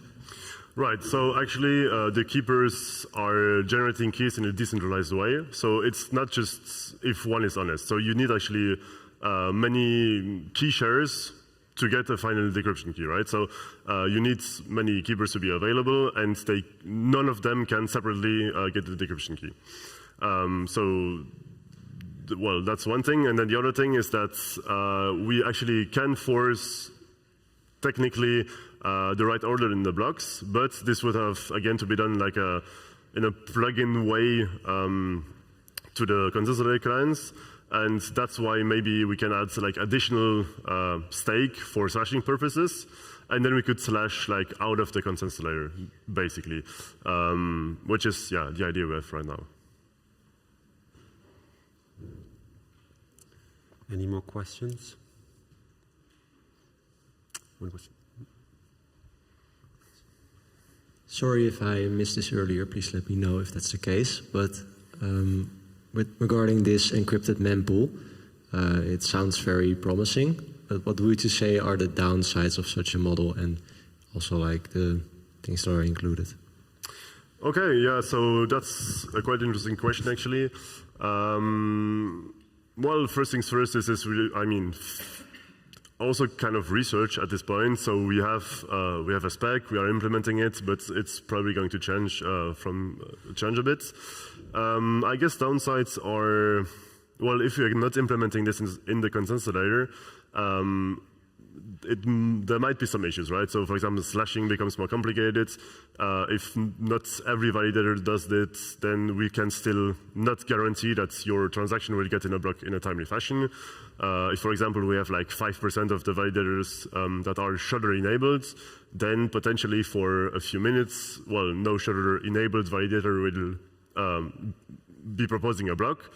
And then, well, your transaction will not get through, right? Because it's encrypted, so you cannot get it into a block. So the only way this actually works correctly is to force everyone to be Shuttered enabled, but that's, well, not for the time being. Another issue is that it adds a lot of latency, right? So you have to create the decryption keys, decrypt the transactions, and then still get them into a block. And as mentioned before, like with proto-dunk sharding, we already don't have that much time to actually build and propagate blocks, right? Those 1.66 seconds. And this will make it even more complicated. So I guess those are, yeah, two disadvantages. I'm sure there's more, but yeah, hopefully that answers your question. Any further questions? All right, then let's thank the speaker again. Thank you, Philippe. Thank you.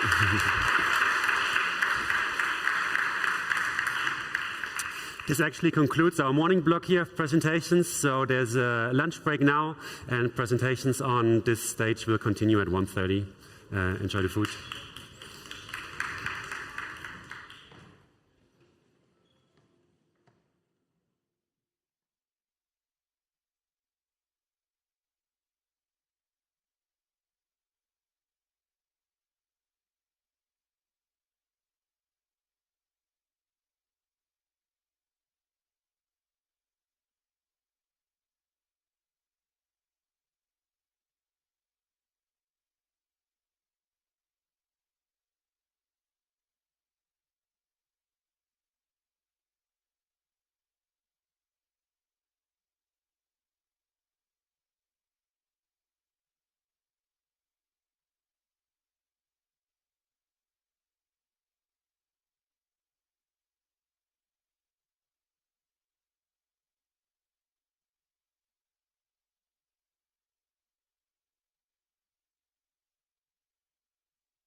Hello, everyone. Hope lunch was yummy.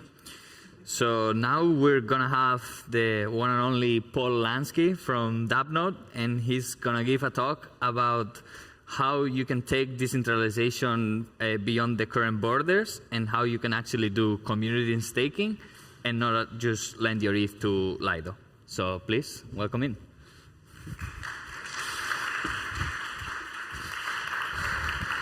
Hello there. How are we doing? How's everybody? Lunch was good? Yeah, feeling like a little bit like, ooh, like I'm going to have a nice nap in today's talk right now. Yeah, after lunch, you know, well, you can, but it's going to be a challenge because I'm going to try to make it as hard as possible for you to lose interest on this. Now, we're going to talk about taking decentralization beyond current borders. What does that mean? Well, I think before starting with decentralization, we should have like a common understanding of what I mean with decentralization. Right? We can have like a bunch of these. We can be creating systems that are technically to have the ability to be decentralized, but actually decentralization is a gradient in which properties emerge. What does this mean? Well, you can have like the most Byzantine fault tolerance resistant protocol in the world, but if you have one node, this is a centralized system. I'm sorry. If you have two nodes, you start getting like a little bit of very basic data redundancy as an emerging property of this. A little bit, it starts getting interesting when you have nodes in different locations. You get resistance to some natural disasters, for example. You get nodes in different power grids. You get resilience to power outages. You get nodes in different political jurisdictions. Means that you are now resistant to political inference. That's starting to be very interesting for decentralized systems like Gnosis Chain or Ethereum. You have nodes in different types of hardware, different types of cloud providers. Now you have resilience to hardware failures, vulnerabilities. And why do we have so many client implementations written in different types of code? Because this way we are resilient to bugs, zero-day exploits, vulnerabilities, etc., etc., etc. Plus, on top of this, we have system-specific type of properties that emerge, that come out or emerge when we have different sets of validator ownership or different sets of validators owned by different people. If we're talking about proof of work, different hash rate concentration, different bandwidth, storage connection, etc., etc. This is not. This is very, very similar to what in aerospace industry it's called dissimilarity. And it gives resistance to common-made failure, right? This is not specific about blockchain. We're not inventing anything new, but we are using these properties. Now, we know about decentralization, and we know that it's good because it gives you all of these properties.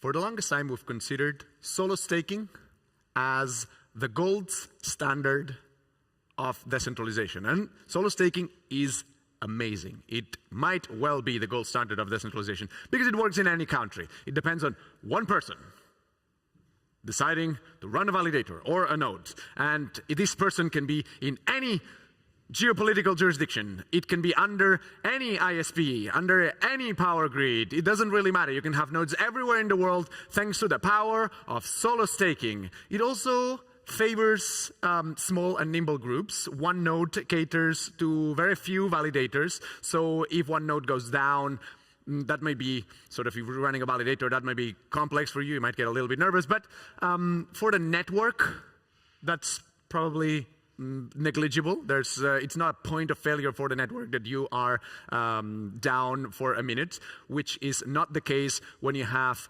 big operators, large stakers that are all under one node, for example, and if they go down, the network can feel that. So solo staking is a lot better than these big corporations capturing all of these validators, capturing all of this ability to produce blocks and creating some sort of centralizing a point of failure of sorts. Now, the state of Gnosis chain decentralization. Well, it's not too bad. We have 150,000 validators, 2K nodes in 76 countries. That doesn't tell us a lot, but just for comparison, we can compare it to Ethereum, where we have 700K validators, 12K nodes, and 25 countries. So if we compare these numbers, we can see that Gnosis chain is in a lot of countries. And I think the Gnosis VIP program has a lot to do with it. Now, how many of you are running validators? Nice. Wow, that's a lot. That's a lot. I'm counting here Gnosis chain and Ethereum, right? Very well. That's a lot of people because this is the best public ever. Fantastic. So, okay. So, where do you live? I mean, this is obviously biased because we're in Germany, so you probably live somewhere around Europe or close by. But yeah, let's look at what that means for people to be in the same spot. So, how many of you know what the Nakamoto coefficient is? Well, if you don't, just read. And the Nakamoto coefficient is the amount of entities that are required to compromise the network. And the reason why I was asking, where are your validators, or where are you based, or where do you have these validators, is because in Gnosis chain, the Nakamoto coefficient is 2. Remember when we talked about decentralization and we talked about political inference? That means that if two governments decide to make a Gnosis chain or blockchains or like the industry at large, the Web3 industry at large, they want to attack it in somehow, we only need 2 countries. We need Germany and the United States for Gnosis chain. And I'm afraid to tell you that for Ethereum, it's just the United States in the first place and Germany in the second. So we don't, like the Nakamoto coefficient of Ethereum is not a lot better than Gnosis chain. It's exactly the same. And it's the same 2 countries. And those 2 countries are politically, they're not that different. They're all Western countries that have a lot of policies together. Right. So how did we get here? We've decided that solo staking is the gold standard of decentralization. But solo staking has its limitations. We are promoting solo staking. We're promoting with the Gnosis VIP. We're promoting with projects like DappNode that try to make it very simple for people to run nodes by themselves. But solo staking has limitations. These limitations are that most people that run validators end up being in the West. Why? Because disposable wealth. It's where there's more wealth in the West, usually, and where people can afford to take risks. They have safety networks, economic safety networks. They can afford to invest in risky technology like Web3 and all these cheeky things that somebody that is a little bit more strapped for cash would basically hesitate to put money in. Most of the information is in English, and we are educated in our schools in English, so we have easy access to this information, and we have trustworthy internet connections and power grids, etc. So it gives us a lot more trust as well that if we put our money into a validator, we're not going to lose it because of an outage, etc., which we cannot say the same for some other countries. Now, this is for solo staking, but and then you may think, how about the pools and how about companies and how about like them? Well, they are based in those countries, right? They are based in the West. They're not going to help us out here. They're not going to help solve and overcome these limitations by using traditional pools or traditional centralized exchanges for decentralization or to try to promote decentralization in any sort of way. Let me do a little bit of an intermission. Now, who the heck am I? Why am I just blasting with decentralization right now? Well, I am the COO of DappNode, and at DappNode, our mission is to make it extremely simple for any of you to run a validator or any sort of node. And we do that by offering you a UI with a couple of clicks, and you can run these validators and these nodes privately in your own hardware and without any technical knowledge. DappNode comes in two flavors. You can buy a plug-and-play machine, literally a machine that you plug into your router, and it just magically works, and you can deploy validators of whatever you want. And for the most technical of you, you can install free open source software into your own machine, and you don't have to buy the machine from us. Right, so this is how it looks. This is how we make it easy for you to deploy a Gnosis chain validator. You need to click here on choosing an execution client. You can choose your consensus client. You need to choose one of these three, and then you'll need to install a Web3 signer to keep your validating keys, and then you click Apply Changes. That's 4 clicks. How many clicks do you need to run a Gnosis chain validator? That's right, you've been listening, fantastic. But not only you can run Gnosis chain validators or Luxo validators or Ethereum validators or Avalanche validators, you can run like a whole plethora of dApps that you can find in this Dapp store right here. And this Dapp store is permissionless and open source. So you have an SDK. So if you have an Armagan chain, for example, you can use our SDK and deploy your node and have it on the Dapp store as well. Okay, so summarizing, DappNode is great for non-technical users. Everything is open source. You can use our permissionless SDK to enter our permissionless ecosystem and create your packages. It comes with a lot of tools. That's why you would use DappNode instead of just a machine and bare metal, because it has a VPN where you can connect from wherever you are in the world, and you can connect to your machine that's in your living room. It's great for POS staking. It runs on very limited hardware, and it has an amazing community that you can go to if something goes wrong. How are we related to Gnosis Chain, for example? Because I was speaking with Gnosis Chain.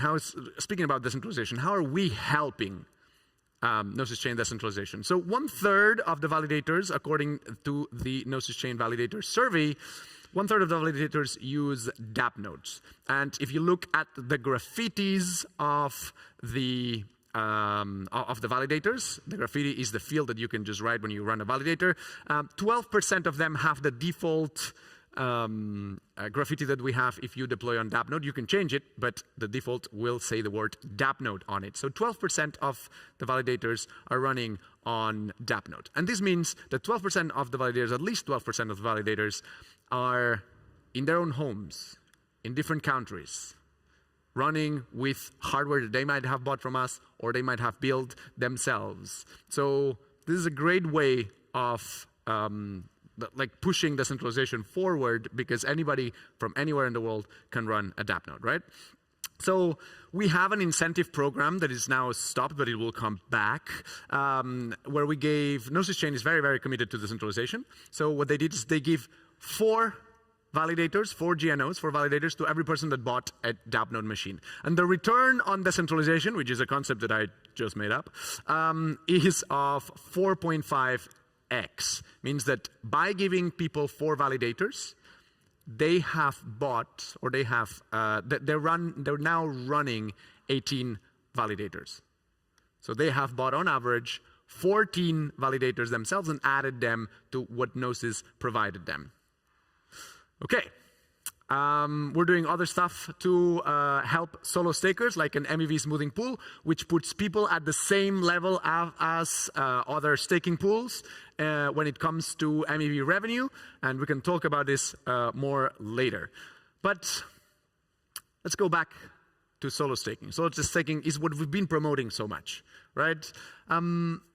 But as we've seen, it has limitations. It causes this centralization in these Western countries mostly because of the reasons that we have talked about.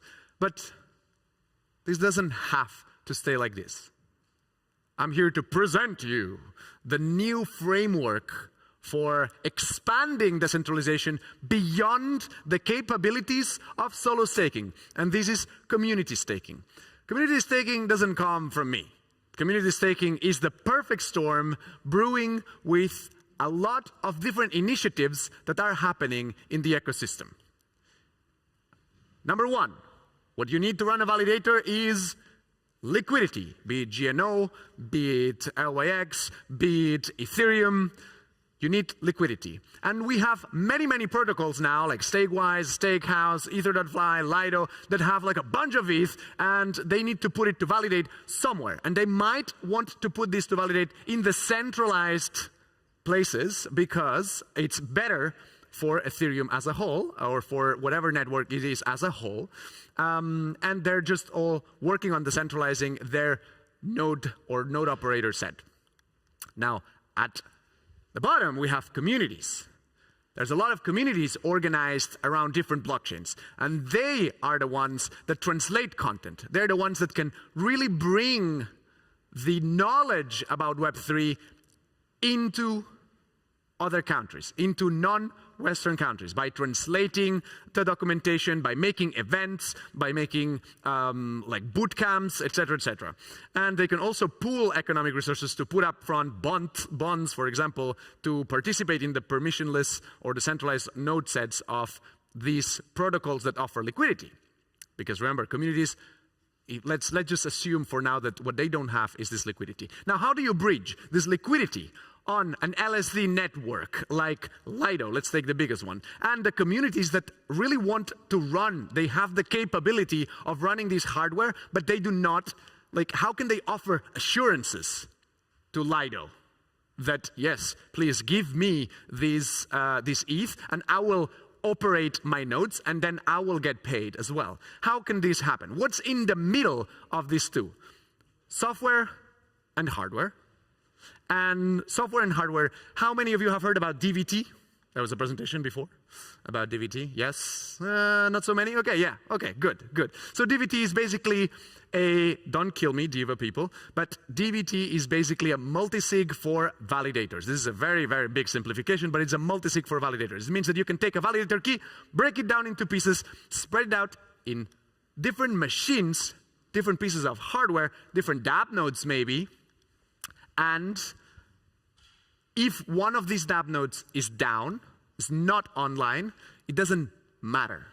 The other three pick up the load. It's like a multisig. You only need 3 out of 4, 4 out of 5, 7 out of 10, whatever configuration you may.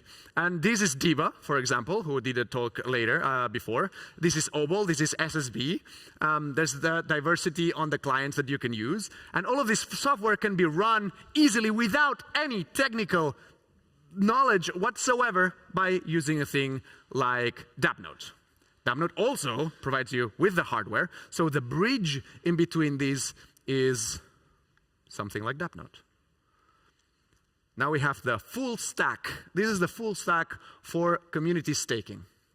And it is not part of my imagination. As I said, I did not invent this. I'm just putting a framework together where it's easy to explain how it works. But this is actually already happening.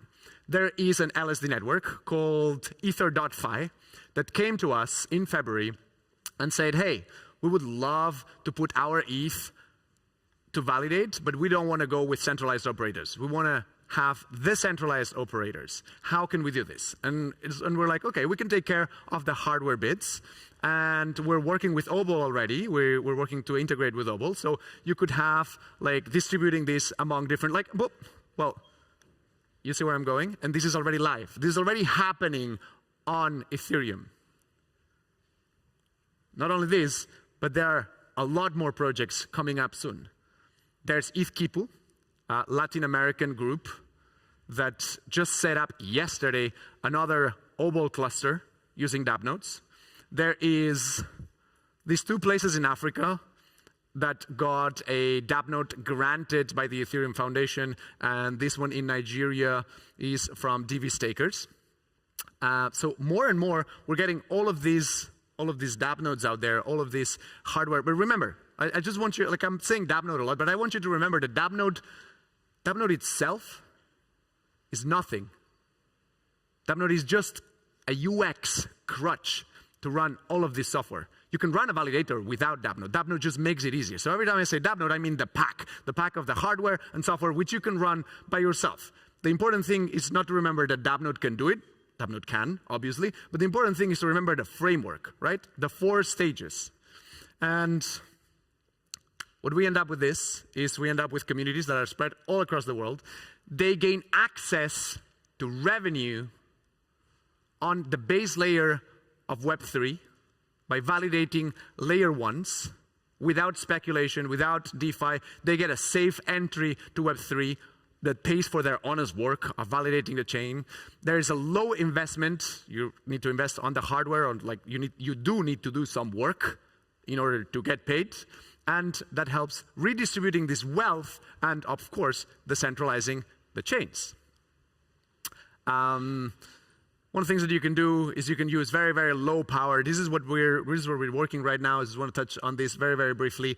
We're working on having this as a package of hardware that you can sell to a community. You can get very low-powered hardware like Raspberry Pis and a couple of bigger ones, and you create this cluster, and you can have 2 of these machines failing before anything happens to the validator. And you can get all of these as a product from us. So if you're more interested in exploring this way for your protocol, if you want to get decentralized validators, let's talk later.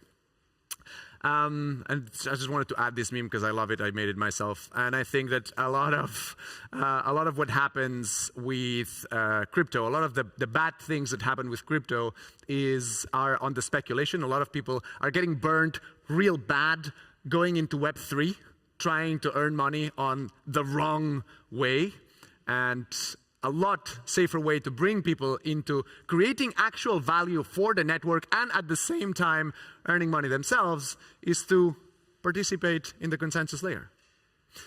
Thank you very much. Let me know what you think about community staking.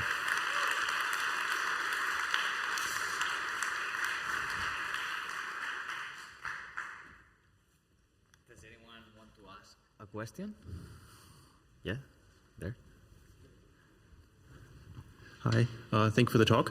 Could you explain a bit, maybe in very simple terms, so if I want to be a validator with the DappNode, do I need 32 ETH? No, you don't. You can participate in some other protocols. So in order to run a validator by yourself, you obviously need 32 ETH. It's important to notice that an Ethereum validator requires necessarily 32 ETH per validator, but you don't need to have them yourself. You can use DappNode, and you can use things like Rocket Pool, and you will need to only put up a bond of 8 ETH, and then Rocket Pool is the ETH provider, as we were saying in the framework, as the ETH provider would provide the rest. You can even do it with 4 ETH with Stakehouse. You can put 4 ETH upfront, and the Stakehouse protocol can provide the rest. So yeah, you don't necessarily need 32 ETH. I guess like a follow-up question then, if I commit less than 32 ETH, if I make a mistake or if my hardware makes a mistake for some reason, then the one who provides the rest of the liquidity will get slashed? Or like, how does the risk correspond to my contribution to the 32 ETH that is being actually staked? Yes. So obviously you will put up this bond up front, this 4 ETH, this 8 ETH. They're nothing more like they could give you this ETH for free, but they require you to put up some front, so they have something to take if you do this work wrong. So if you use something like DVT, if you do something wrong, nothing happens. The rest of them pick up the work, pick up the slack. They do it well, they do it properly. Nothing happens to you. That's fine. If you're doing it on your own without any DVT, without any cluster, without any multisig, as I was saying, then slashes are very, very, very, very rarely. I don't think there's been any slash that was up to 4 ETH. Theoretically, it might be possible. Lion is coming next. He can tell you more about this. But you will not lose everything. But yes, if you put up this bond up front, is so you can be slashed instead of the people that provide the ETH. But you also get revenue out of it. And it's extremely hard to get slashed if you don't actively try to do something malicious. Okay, so unfortunately, time is running up, but you can for sure grab him outside and ask him more questions, or if not, join the DappNode Discord, and for sure he'll be more than happy to answer. Thank you very much, guys. Thank you.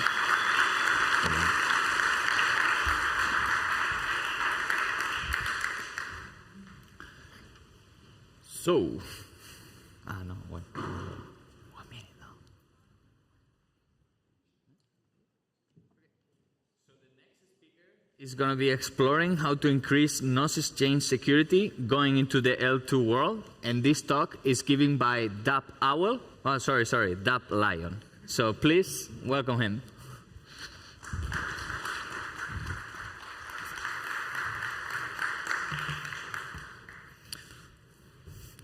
Hello, everyone.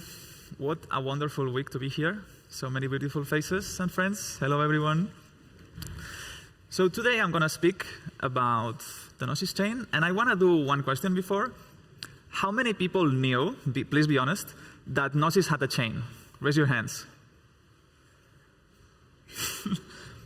Very good, very good. It's surprising how many people sometimes don't know this, but cool. So Gnosis chain, it's a wonderful project that I'm passionate about. I'm the fork coordinator and core dev lead. And today I'm going to focus on how can we improve the security of the chain, and especially the bridge, using this wonderful technology that has been coming from the L2 world. So just some background. Gnosis started as XDAI, being a POA connected to Ethereum with a native bridge. We have added many more since then. And since December, we have done the merge. Very excited. Now we have a permissionless validator set. So the security of the native value is pretty good. But the security assumptions today for the value that comes from Ethereum still depend on multi-sig bridges. It's important to note that even if the permissionless set of the honest validators gets corrupted, because the bridge operators run independent software, they will still be protected. But if you corrupt the bridge operators, bad things can happen. So on the far end of the spectrum, the end game of rollups, like this is not what we have today, unfortunately. Most of them have multi-sigs and fast upgrade mechanisms, but let's imagine a happy future. That's what you get with rollups. You get a situation where even if everyone on the rollup side is corrupt, and you can only trust one single party exists somewhere in the planet assisting the bridge, you will always be able to get your money out no matter what. This is awesome, and why Ethereum is going so hard into rollups right now. So let's explore what will happen if we try to move a little closer there. So I love this table from Matter Labs. It's a bit old, but very illuminating. We can see here how sidechains, if you can corrupt the bridge set, you can steal funds, you can do bad things. With rollups, you cannot. With optimistic, you have this nasty withdraw delay, but something we can work with. And so exploring the middle ground between these two, there is this very interesting solution called the Validium, where you sacrifice security by posting data somewhere else. So if you can corrupt the data availability committee, you can do bad things, not as bad things, but still put the network in a state that is corrupted, and only the attackers can undo these things, so they can do ransom and a lot of bad stuff. So in Gnosis, we are here, multi-sig like many other parties, and can we do better? Could we ideally go to a place where we have these wonderful, non-existing security assumptions where you only trust that somewhere someone is assisting the bridge and you can still get your money out? Well, yeah, L2, it's all about bridge engineering, and it always has been. So Martin Koppelman proposed this construction some time ago to me, and I've been exploring, and I think it's fascinating, so I'm going to share it with you. What if we had a Validium that fall back into ZK rollup security in case of a problem? So let's explore that. We have the Gnosis chain, the beacon chain as today. Validators are doing their thing. They are doing blocks. They are attesting. They are finalizing the blocks.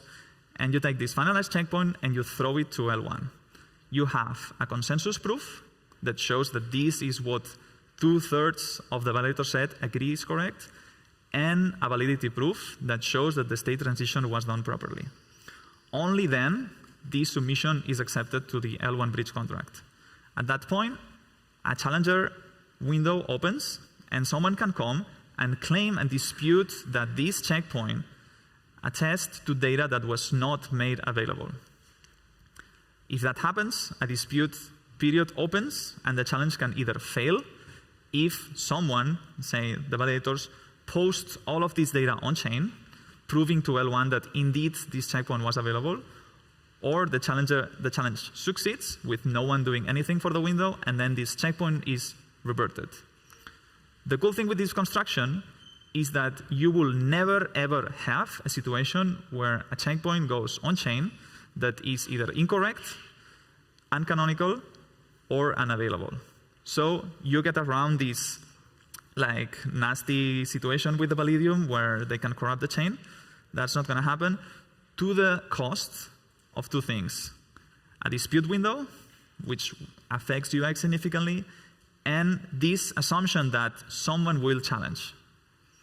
So this construction of optimistic availability in theory should not work. This is why Plasma failed at its time. So why is this specific challenge sound? First, I want you to explain why data availability is hard. The problem with data availability is that it's a non-uniquely attributable fault. And to explain why, let's go quickly with this famous example from Vitalik. So we have case one, where the proposer is malicious. It publishes data that is not available, so the challenger has to say, hey, not available. But then immediately after, the challenger, the proposer, goes and publishes the remaining data. That's case one. And case two, the publisher is honest, but the challenger is dishonest. And with fully available data, it also raises the alarm. The problem here is that for an observer, at time 3, you have no way of differentiating these two cases. And this matters because this observer is the breach. So you cannot go to the breach and say who of these two is the malicious party. So because you cannot attribute fault, this situation is not economically stable. If we had a case where the challenger had the expectation to make money out of a challenge, it could just challenge all the time, like there is no tomorrow and money pump. If it had the expectation of a stable economic, it could just post challenges all the time, forcing everyone into downloading all the data and having a bad network. It only works economically when the challenger loses. The problem here is that you need altruistic behavior. You need a challenger that wants to challenge for some reason, even though it is going to lose. So why in our construction, why the hell would the challenger lose money? Well, because in order for this challenge to be even possible, you need to have a submission of something that is unavailable and finalized. What means that not the whole, but 2/3 of the Gnosis beacon chain set got corrupted, malicious, or something really bad that is both very rare and something really worrying. So if that was to happen, there is a strong motivation for our challenger to come and save the chain, because we would do something like social slashing or some mechanism, some strong fork, in order to recover control of the fork. But this would be both a rare event and also time-bounded. So this is what makes the challenge stable. So now extending, like neo column, with this thing, the penalty is that yes, we have a withdrawal period, but we don't have a situation where if the chain gets corrupted, you can steal funds. So I think this is very interesting. We will explore it, but it's not only this. We can do so much more. Like starting from a multi-sig, we could throw a fraud prover. And now, even though we had a withdrawability delay, the operators could never steal funds, which is much, much better. If some team finally cracks the zkEVM type 1 price, we could throw it there, and then we would have no withdrawability delay and the assurance that the bridge operators could not steal funds. With this, it would be even better, because we would have both a permissionless set, not pay data, and not have a situation where a malicious set could steal the funds. So to explore this idea further, and I'm stealing the questions from you, or you can just write this down and ask later, why does this whole thing need the consensus proof? Well, this is important because otherwise the challenge would not be a unique event.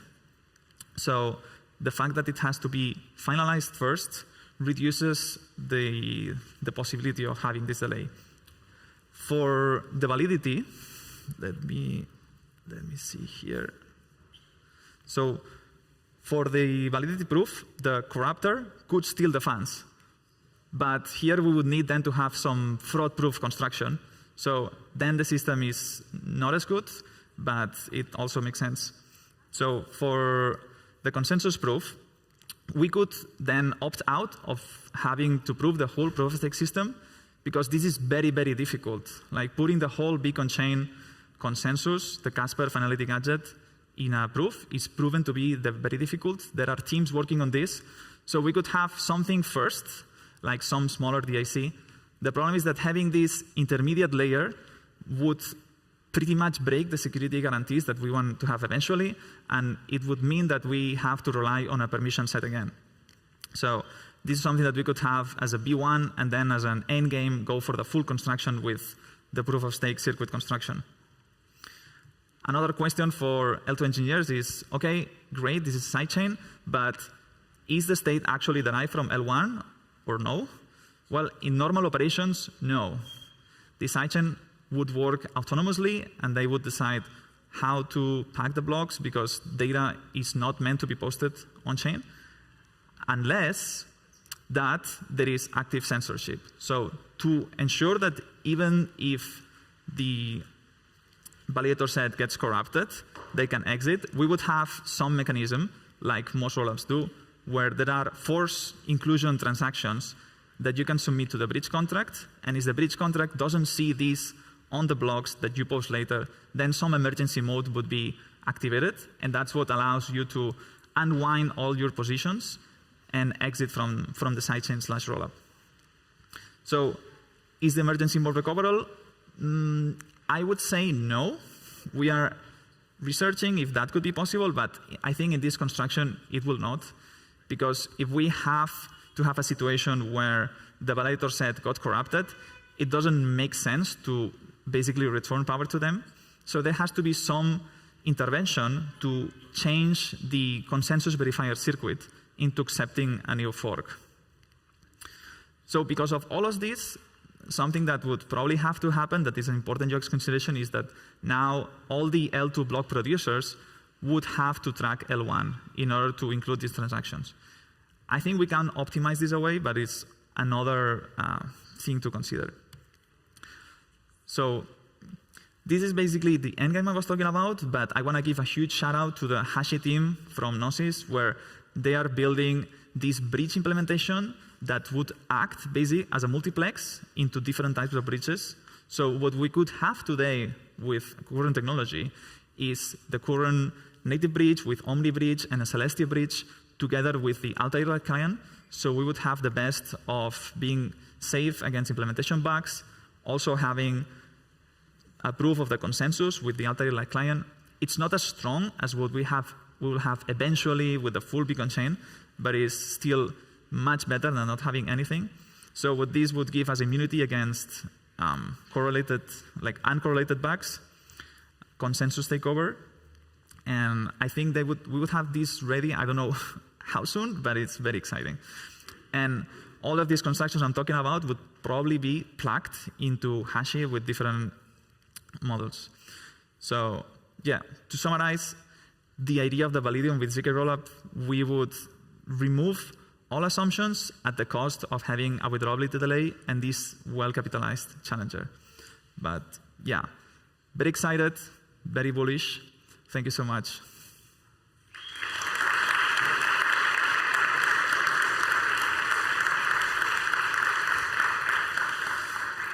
Question time. Anyone want to ask a question? It's over there. Just 1 second that they bring you the mic. Hi. I was just curious. The price of tracking L1 is like at least double, if not more, compared, right, Gnosis chain to Ethereum. Like, how are you going to convince the validator set that it's okay to increase their, cost by 3x for maybe improvement? Like, what's the thought there? Yeah. So I think you're talking about this potential requirement that L2 block producers will have to track L1. Yeah, exactly. So really the requirement here is that the deposit transactions will have to be included in L1 blocks within some time frame. That would probably be like 12 to 24 hours. So something we could do at the start is make sure that there is some entities that commit to include these transactions, and as long as someone does it, then we are good. So not everyone needs to, just some, or? So everyone doing it gives you the maximum security assurance, because if no one is doing it, then the chain/rollup will fall into emergency mode and basically kill liveness. So you want to make sure that that doesn't happen unless there is an accident. But you can try to have like maybe a happy mode where if these parties are doing it, then no one else has to do it. But there is still some mechanism that people will just step in and include these transactions if no one else is doing it. Awesome. Thank you. Sure. Any other questions?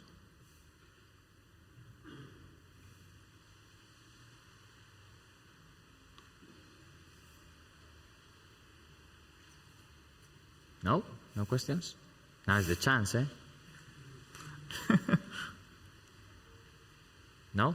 Okay. Well, thank you for coming, and thank you.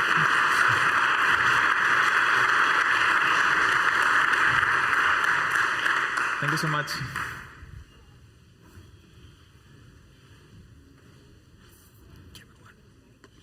What?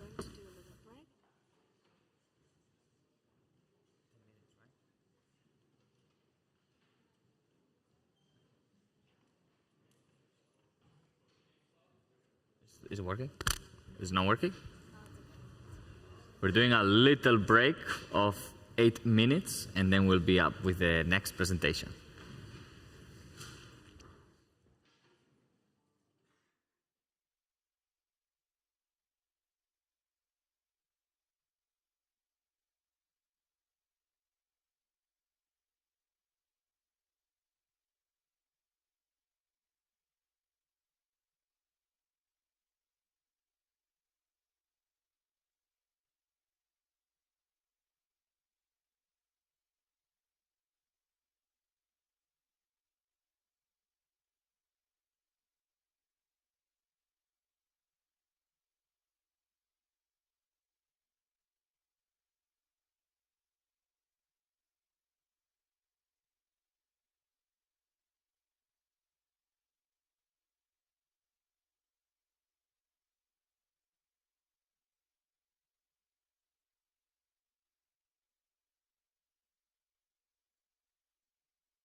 Okay, so ready for the next speaker, who I'm pretty sure doesn't need any introduction, but please welcome Jordi Bailina from Polygon, who is going to be talking about how we improve the zkEVM power performance with some complicated stuff that I'm sure he'll explain.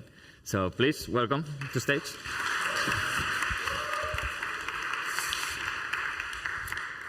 Hello, everybody. I'm Jordi Bailina. I'm the technical lead at Polygon ZK-EVM. For you that you don't know, Polygon ZK-EVM is mainly a layer 2 rollup. It's compatible, full equivalent with Ethereum. So you can have a Solidity, you deploy a smart contract, you use just hard hat, you use exactly the same tooling. Instead of deploying to Ethereum or Polygon, you can deploy it to the ZK-EVM, and everything should work exactly the same. The only thing is it should be cheaper and faster throughput. Okay. Before getting deep a little bit to the content that I want to talk about, just want to give you a bit of the roadmap of what we are doing right now in the Polygon ZK-EVM team. Mainly we're working in different fronts here. We have, for example, the forced transactions. This is for censorship resistance. We want to enable that as soon as possible. We're working really hard on that. Very soon you will hear some news from some bug bounties. For this is, I mean, from the security perspective, it's a little bit risky because this opens a lot of vector attacks, and we want to be very sure on that. But we are working hard on that direction.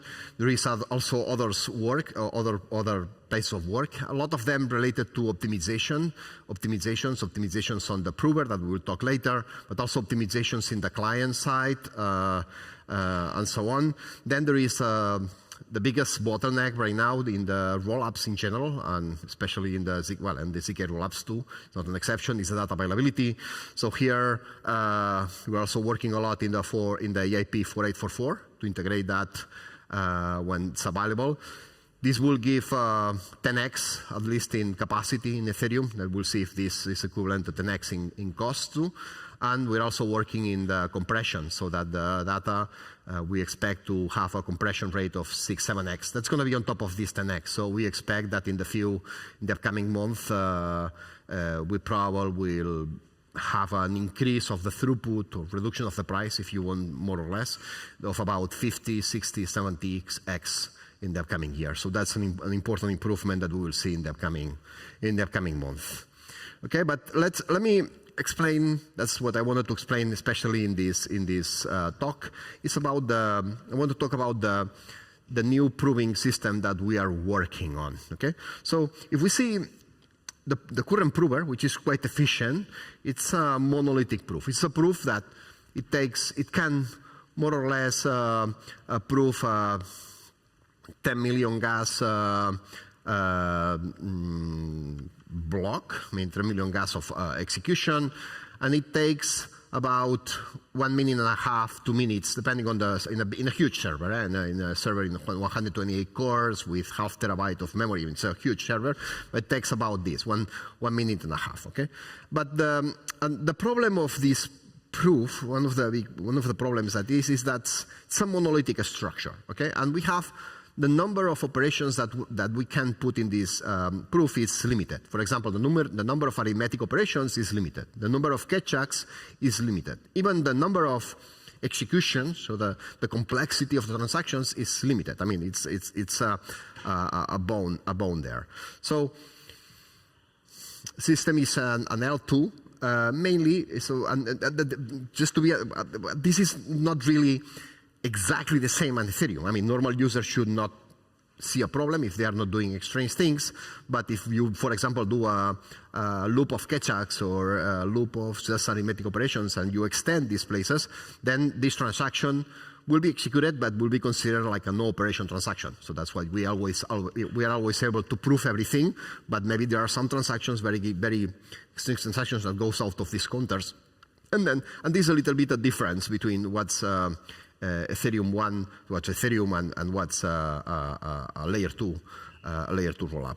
So in order to solve that, we are changing a little bit the architecture of the proof, and instead of having a single proof, a monolithic proof, the idea is here we are using a lot of recursion. So we are taking advantage of recursion to, so instead of having a single proof, we have like different subproofs, maybe one proof of binary, one proof of arithmetic, one proof of main on the main state machine, and then we aggregate all these proof in a single proof. Actually, it's not really independent proof. We call it parallel proof because these proofs are generated at the same time. Okay, but we have like a one level of recursion where we can aggregate. And the cool thing of this is that, for example, we can, I mean, if we are using a lot of arithmetic operations, we can put a big proof with big arithmetic, or if you are using not many arithmetic operations, we can have a smaller proof, a proof that can be computed much faster. Okay, so we optimize much better the resources that we have in the monolithic. In the monolithic proof, sometimes, I mean, if the transactions don't use many ketchups, there is a lot of a big part of the proof that we are paying anyway that's maybe unused. Okay, so with this system, we can optimize much better the resources that we are using. And not only that, we can also do, for example, if we have a lot of binary operations, one thing that we can do is we can generate as many binary subproofs and then aggregate them all together, and in this subproof aggregate them together. So this allows us, so this structure allows us to do as many operations, as many operations that we need in order to solve in order to execute, in order to prove any transaction, no matter how complex or how difficult it is. Okay, and this has a lot of advantages regarding this. Okay, so this is the advantages of the proof. But in order to do that, here is when we see this structure. The problem here is that because there are different machines, that there are different subproofs, and they even have different sizes. The idea is how we connect one each other. In a monolithic proof, it's relatively easy because we do a normal lookup, structure that with the two polynomials of the same degree. But with these backups, I mean, we have, and what I want to explain now is a little bit what's this technique, because this is very powerful, and this can be used for doing this huge proof on proof that can prove you can prove as whatever you want. I mean, you can extend this proof with the resources that you need to compute any proof. Okay? So first of all, I'm going to start now a little bit the technical discussion on how we are doing that. First of all, I want to do a little bit remaining of what a polynomial commitment is. All these proofs are based on polynomial commitments. The idea is that we are setting up a set of polynomials. Polynomials, for people who don't know, is a polynomial is a normal polynomial. Instead of working with normal real numbers, we are working with finite field numbers, but they follow exactly the same polynomials. And the idea here is when we are saying a polynomial, mainly you can understand this as an array of points. For example, if we do a line is defined with two evaluations, so it's 2 points. So if you do a degree of polynomial of degree 1000, that means that it's defined with 1000 points. So it's the same as saying that committing to an array of values. Okay, so the idea is that we commit to a set of polynomials. Okay. Set of the verifier sends just a random number, and then we just do an opening. So we prove that those polynomials that we committed, when you open a certain point, is given a value. Okay, and then the verifier can check the polynomial equations, but they check just in a single point. And if this number is and the field is big enough, and this number is big enough, then you can be sure that these polynomials are. So that these polynomials are okay, and that follows these constraints, these identities. Okay, these polynomials. The cool thing of these polynomials is that you can have relationship between one row and the next row. So these relationships of polynomials, mainly what they do is the state transitions. So you can do a state transitions. So you can generate polynomials. These polynomials can be state transitions. If you have a state transitions, you have processors. If you have processors, you can execute programs. If you can execute programs, you can prove whatever you want. Okay, there is a little bit the full stack of a prover altogether. So that's a little bit the important part. Okay, so here, for example, you see a polynomial. That the next step, so the next value of a polynomial should be, for example, the previous value.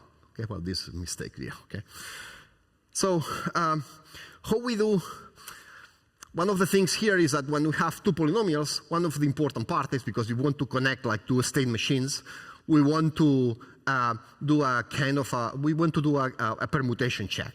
Okay? So permutation check what means? So I have two polynomials, and I want to check, imagine the polynomial f and the polynomial t, and I want to prove that the polynomial f is, the evaluations in the polynomial f are exactly the same that the evaluations in the polynomial t, but with a different permutation. I mean, it's a different order. But I want to prove that it can be any order, but are actually the same numbers. W's, this is where you evaluate the polynomial. It can be any number. In general, we are taking what is called root of unit, but these are different numbers, just random. I mean, it's kind of they are not random, but they are specific numbers in there. So this is the evaluations. This polynomial can be identified with these evaluations. T polynomials can be identified with this evaluation.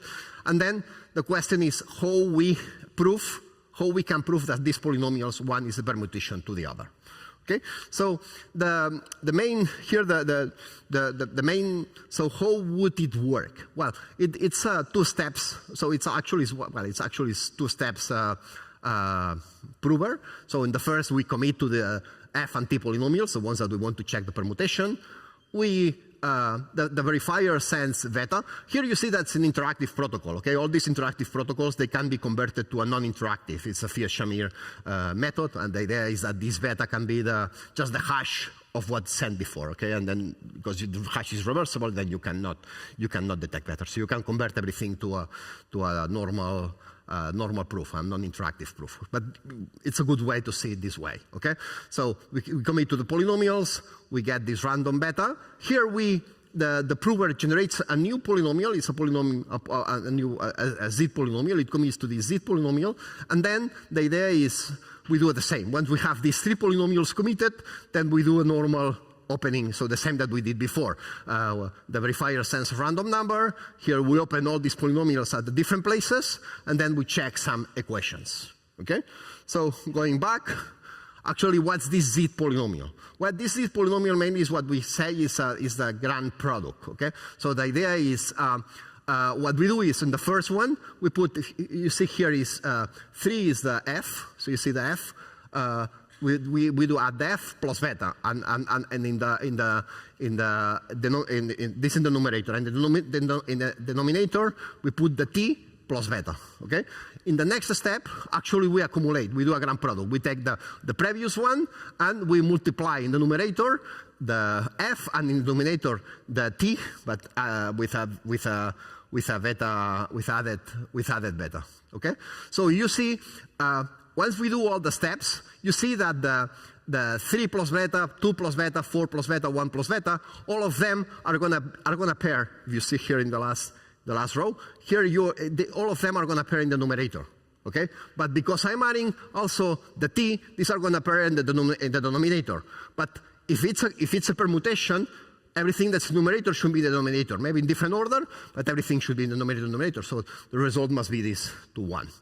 Okay, so how I express that in polynomial equations? Well, in the first equation here, it just says that the last line must be 1. L4 is another polynomial that's 0 everywhere except the last line. So L4, if in the first 3 columns is 0, so 0 times whatever is 0, it's going to follow whatever it happens. But when L4 is 1, this is in the last line, then Z must be 1. So in order for this to be 0, Z must be 1. Okay, so I'm forcing that this is 1. Okay. And in the next one here, what I'm saying is Z prime is the next row. So the next value must be the current value times, well, the next value plus beta, the next value plus z. Okay, so this is just the 2 equations that I'm checking. Okay, so as we saw before, the full protocol is just do the commit, send this beta random, I commit to z, and then I just do the openings. Which openings I do? Well, I just need f prime, FWR is f prime, it's evaluation in one point, so in the next step. T prime, Z prime, and Z. So we have these openings. I'm saying the opening is this, in this point is this. I prove, so this openings goes with a proof, so I'm sure that these openings are this.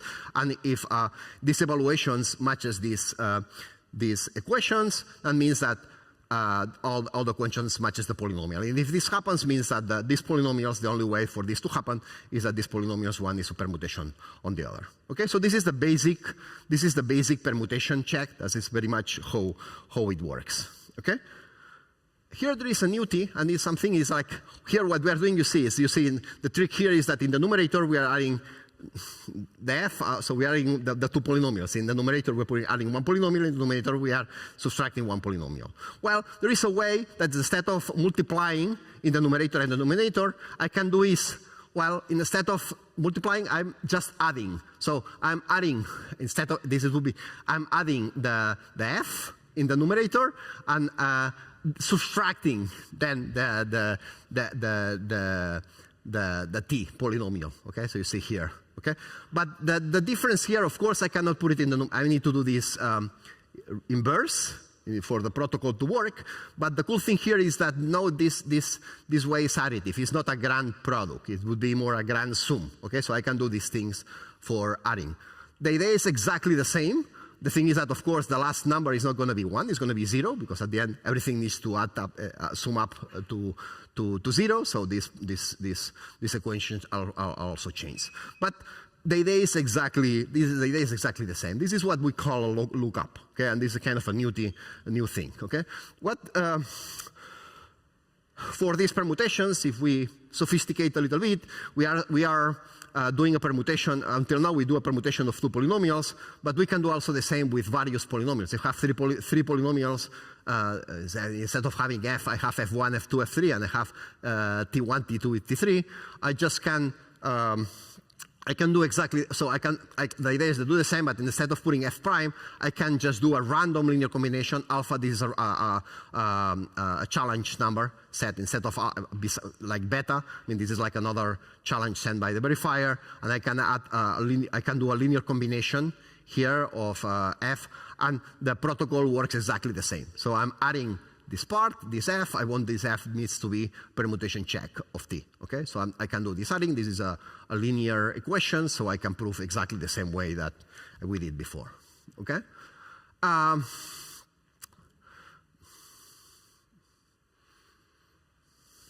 This is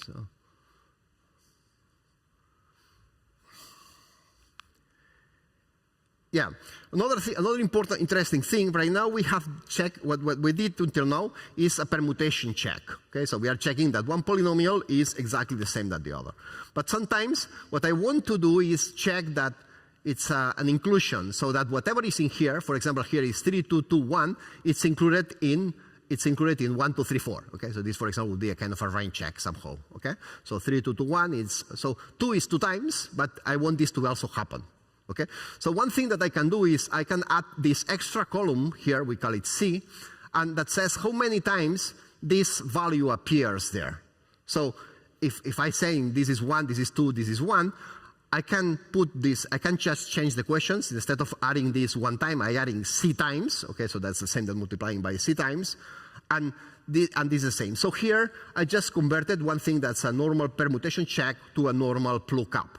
So this, the fact that this adding, this allows us to do these lookups very, very easily. If we do it in the multiplication, this C instead of being a multiplication would be an exponent, and then exponent in the polynomials, this is much more difficult to prove. But because we have this structure that we can do this with adding, with this grand sum way, then doing permutation, doing lookups, then it's much easier. Okay, so we have this structure. We are in here, and here we are adding n times, C times the thing here. So we have the with this we solve what we call the lookups. Okay, between two polynomials. Okay. Okay, what happened when I have right now f and t are in the same proof, and then this is relatively easy because I can do these polynomial checks so I can do these polynomial identities when the polynomials are the same degree, are in the same proof. Okay. But what happens when I have, for example, the F's is in one subproof and the T's are in another subproof? Maybe with different degree. I mean, maybe this is degree 4, this is degree 8. Okay. So what I can do here is, okay, I have a state machine. Here I can have a state machine that's doing exactly the same, but just adding up. So I'm just adding the f prime polynomial. So at the end, it's not going to be 0. This is going to give some number. Okay? And in the other side, I just can do the same, but I'm just subtracting. So when I'm subtracting this sum here. So I have one output here, one output here. So I have subproofs, 2 subproofs that have one output and one output. So if this output, I can put it as a public input as a public output of these subproofs, then what I can do is in the bigger proof, I can check that this number is exactly the same, or if you want that these numbers sum up 0. Okay. So the idea of this sum is that I can have this, call it this column. I mean, I can compute this sum in one side. I can compute the other sum, the subtraction in the other side, and then in the proof that aggregates the 2 proofs, I can check that this public output is exactly the same. So this allows us to do permutation checks or lookups between different subproofs. Okay, but this is even more powerful. Okay, so imagine that I have different subproofs. Okay, what I can do is I can have this in each of the subproof. I can have this Z column. We can call it the bus column. And it's a bus where each subproof is adding or subtracting things. I mean, for example, if in the main machine I'm assuming that one multiplication is valid, I'm assuming that in the same machine, I'm adding that to the bus. And in the arithmetic state machine that I'm proving, so that was something that in the main state machine was assuming but needs to be proved somewhere, where in the arithmetic state machine they can prove that this arithmetic is valid. So they do the actual multiplication, they prove that's valid, and what they do is they subtract that in the bus. Okay, and this can be in a different proof itself. Okay, so and I can also add. I mean, any function. I mean, the binary operation. Maybe it's a different thing that I'm adding to the bus. Ketchup, I'm adding that to the bus. Okay, or even a range check. So whatever I'm doing, I can add to the bus or subtract it to the bus when I provide or when I require. Okay, and I just need one column where I add all these things. Okay, and at the end, I'm just taking all the buses and I'm just checking that the addition is 0. Okay, so. Yeah, this is the idea. Okay, for example, this is in the main state machine. I can have here would be, for example, the arithmetic state machine. I'm assuming that A times B is C, so I'm adding here A, B, and C. This is a 1. This 1 is the operation. 1 means the operation arithmetic, for example, and 2 means the operation store. Okay, so I'm adding to the bus an arithmetic operation, so 1 plus 1 alpha. So this is a selector of what I'm adding to the bus because it's alpha. It's going to be random somehow. Here you see that they can have even different size of parameters. Okay, I'm adding this because I'm assuming, and then for example in the arithmetic state machine I'm subtracting because here I'm proving that A times B is C, and in the store state machine I'm just proving that the store of A and B is correct. Okay, but you can extend that. I mean, the full proof has like a lot of assumptions, and you're adding a lot of things to the bus, subtracting a lot of things to the bus. You can add a lot of things to the bus at the same time because at the end you are adding, and this is very powerful. Okay. Another thing is that you can do is assuming these things to the bus. Of course, you can have different state machines adding and subtracting things to the bus, but you can also have what we call it public tables. Also, the verifier. Because the verifier, they need to compute the transcript somehow. So they have alpha and beta. So they can also add, for example, include some transactions. For example, the verifier can write things in memory. Okay, and if a write is an instruction, they can compute the addition of all the bytes. So they compute a value, and then this can be like an input to the circuit, and this input is added to the sums of all the buses, and this is what needs to be 0. So you can delegate part of these operations to the verifier. Okay, so this is, for example, it's a way to save a lot of public inputs. In general, what we do is we hash it and we hash it inside. But with this technique, the idea is the verifier can just do this linear combination. I mean, these multiplications, I mean, these additions, these special additions, and then just pass it as a public input and check inside the verifier that's in here. Okay, so this is another trick. So with these techniques, you see that first we are saving a lot. We are saving a lot of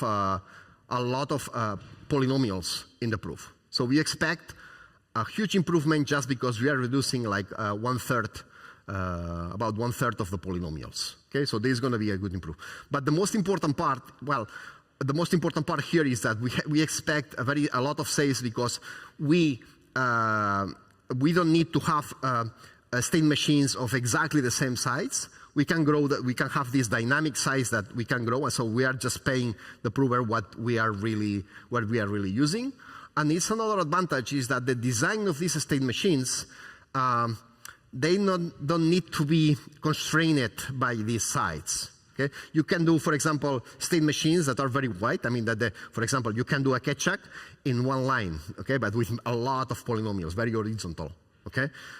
Or you can do Ketchak with very few polynomials, but lots of rows. Okay, so right now we are a little bit constrained because at the end we want to. At the end, what we have is a fixed number. But with this system, with a variable degree, you can do whatever you want, and you have this flexibility. So this will allow also to redesign some of the pieces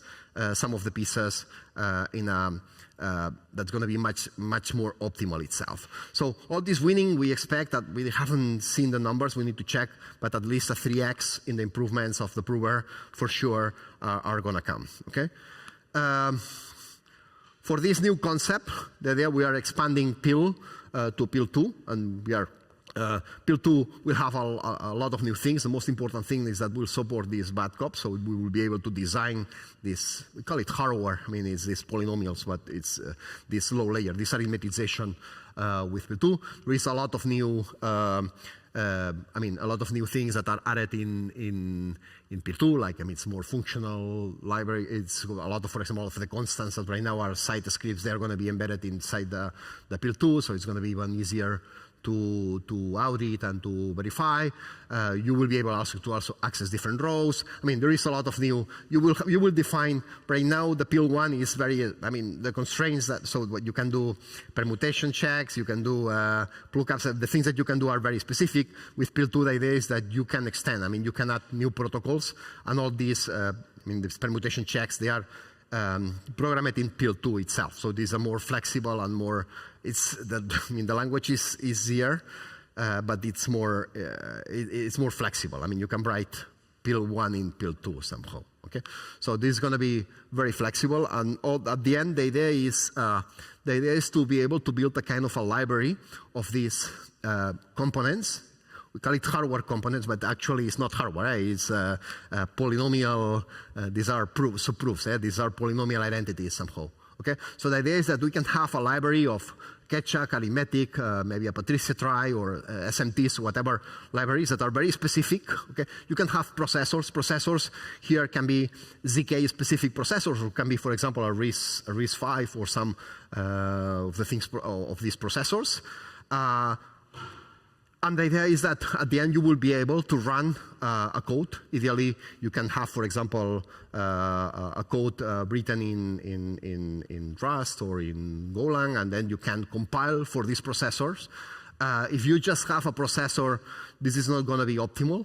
But if you have some of the pieces, like arithmetic state machine, the Ketchaks, or some specific things that the program will need, maybe in the program side they will be as a normal software library, but then they will end up using this like a specific hardware and this specific piece that they can plug all together. So we will be able to generate proofs faster, and maybe you're not using a special assembly, maybe using even high-level language. Okay, so this is the main goal of this PIL 2 and what we are building as PIL 2. And yeah, that's very much it. Just for you, the people that don't know about the zkEVM, just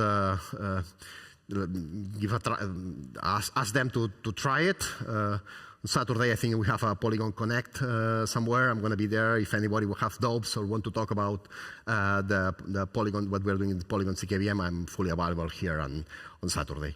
So that's my presentation. Thank you. Not sure if there is questions. Okay. Does anyone have any question that they would like to ask? I'm sure you'll have a math question or a lot of numbers. It can be, they can be no technical if you want.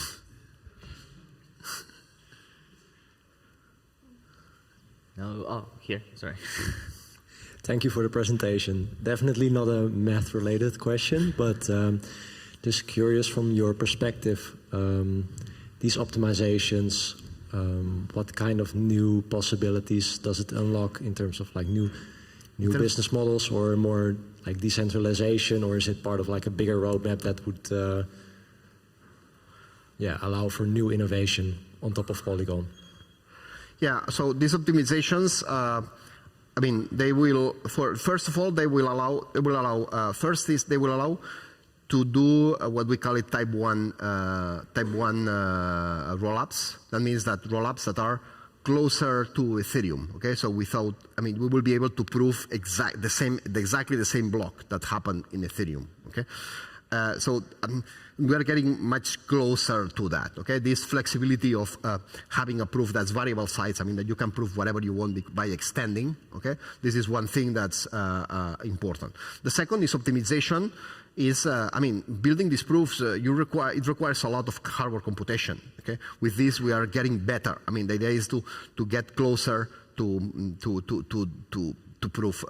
prove things. Okay, the other thing that I mentioned a little bit here below is like the holy grail somehow would be that you just take a client, an Ethereum client. I mean, you take Erigon or you take Reth or Geth, and you don't need to audit that. The idea is that you can take that code and then compile that, but compile for the ZK processor. So you will be able to prove whatever you want just by recompiling the final thing. Okay. Right now, this is not possible because it's very ineffective. But when you build this, when you put these specific components that do some specific parts very efficiently, then you remove that from the main processor, and then this is what will make it possible. From the decentralization perspective, I mean, this is a different topic. But what's important here is in the forced transactions. When the forced transactions, the important part of the forced transactions is that in order to roll up, if you have a centralized sequencer, this centralized sequencer can censor you. I mean, they can say, okay, this transaction, I don't like it, so I'm not going to include that transaction.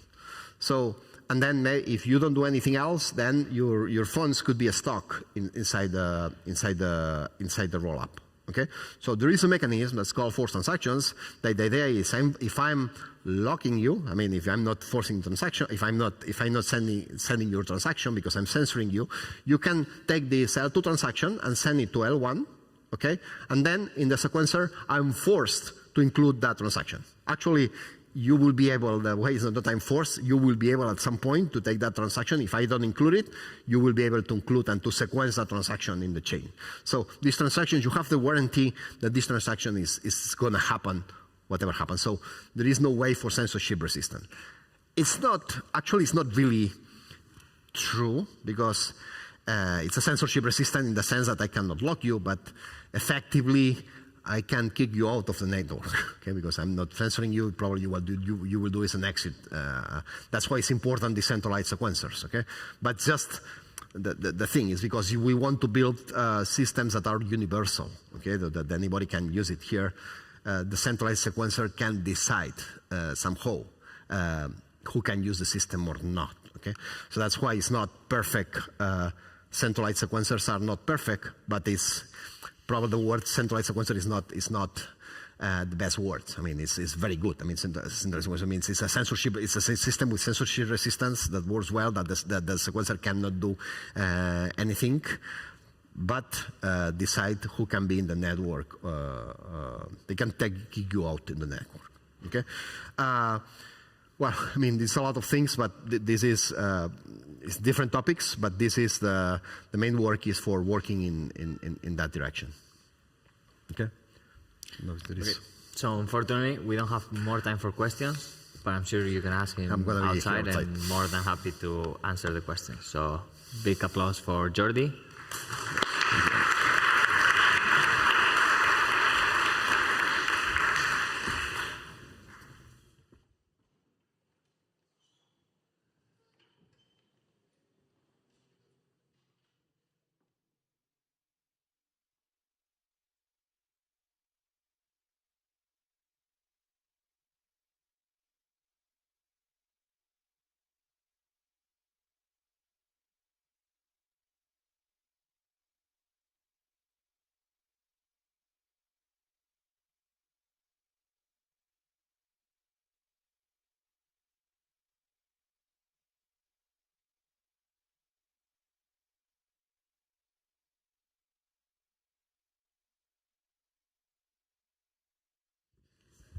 Okay, so now we have Bogdan Habice, who is gonna actually explain us how to YOLO and directly just test in prod in a safe manner. So please welcome him.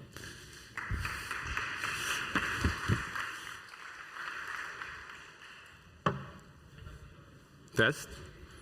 Can you guys hear me well? I'm not sure how much I hear the speaker versus how loud I am. There we go. So, before I start, this is a Trojan horse type of presentation. This isn't the actual title, and I'm not actually going to talk about this. We're going to see what that means in a couple of seconds. So before we start, obligatory introductions. Hello, everyone.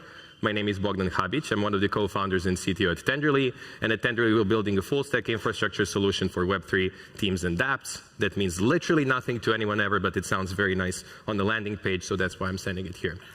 But before we start, raise of hands. How many of you have used a local node? Okay. Keep your hands up and then lower your hands if something isn't true. How many of you have used a local fork of a network, of a production network? Cool. How many of you have used the testnet before? Cool. How many of you have deployed to mainnet to test something out? Stand up, please. No, stand up. Come on, this is the point of the presentation. You're screwing up the vibes here. So, sit down if you didn't receive a death threat for deploying to production. Now that I got your attention, hello everyone. And today we will talk about how to test in production without actually losing your life.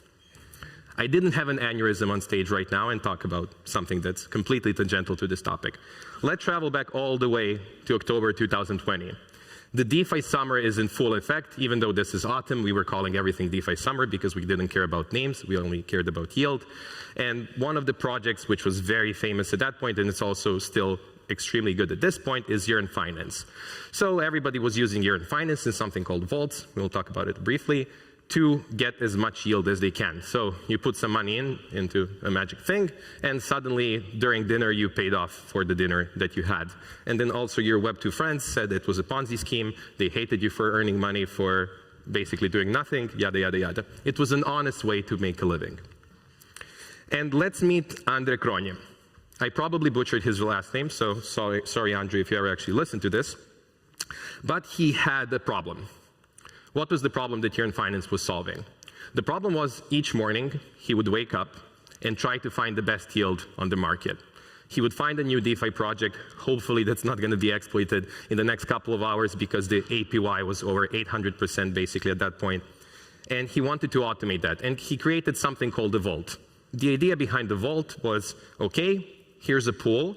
People throw money into the said pool. And the pool is intelligent enough to find the best yield on the market and to move it around.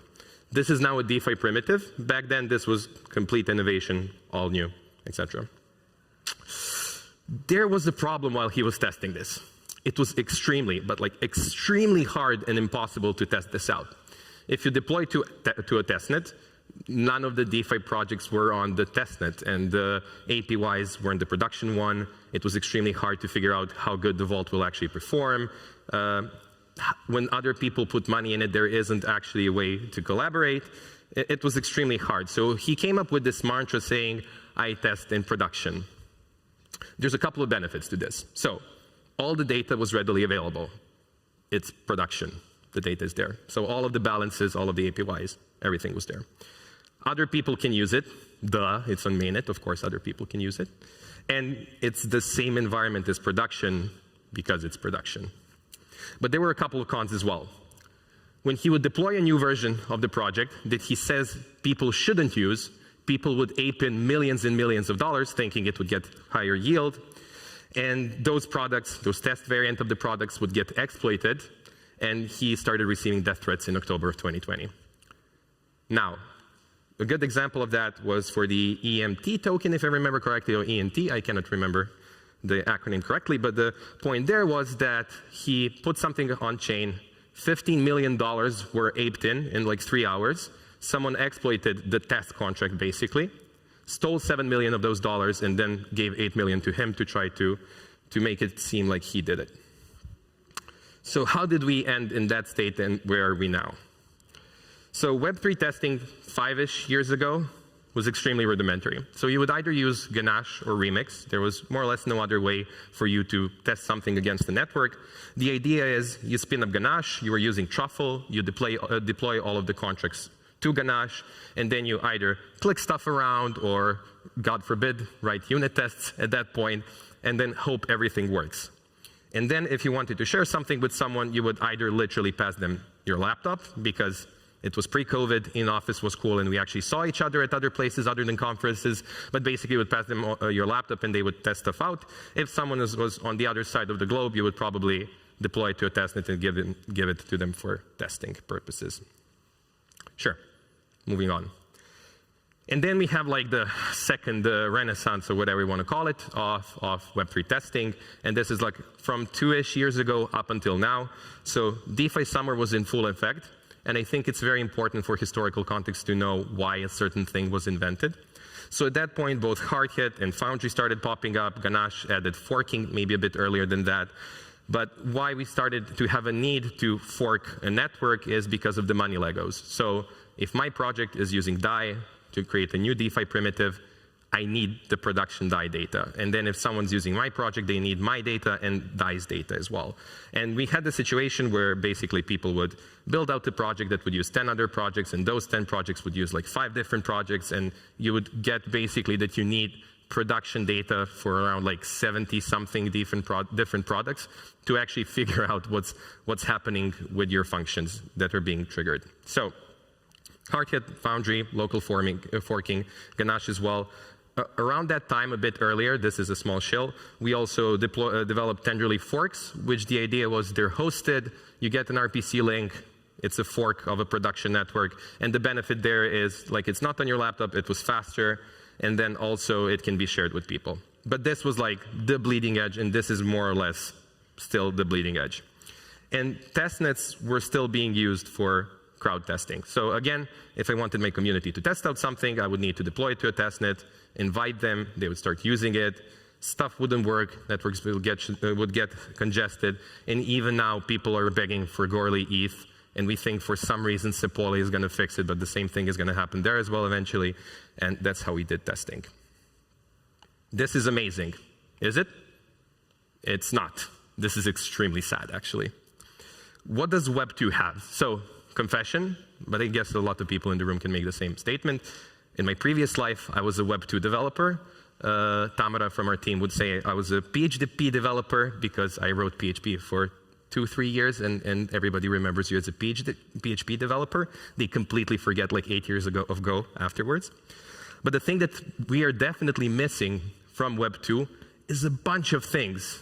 So at the neighbor's garden, the flowers are much nicer. So you have stuff like per PR staging environments.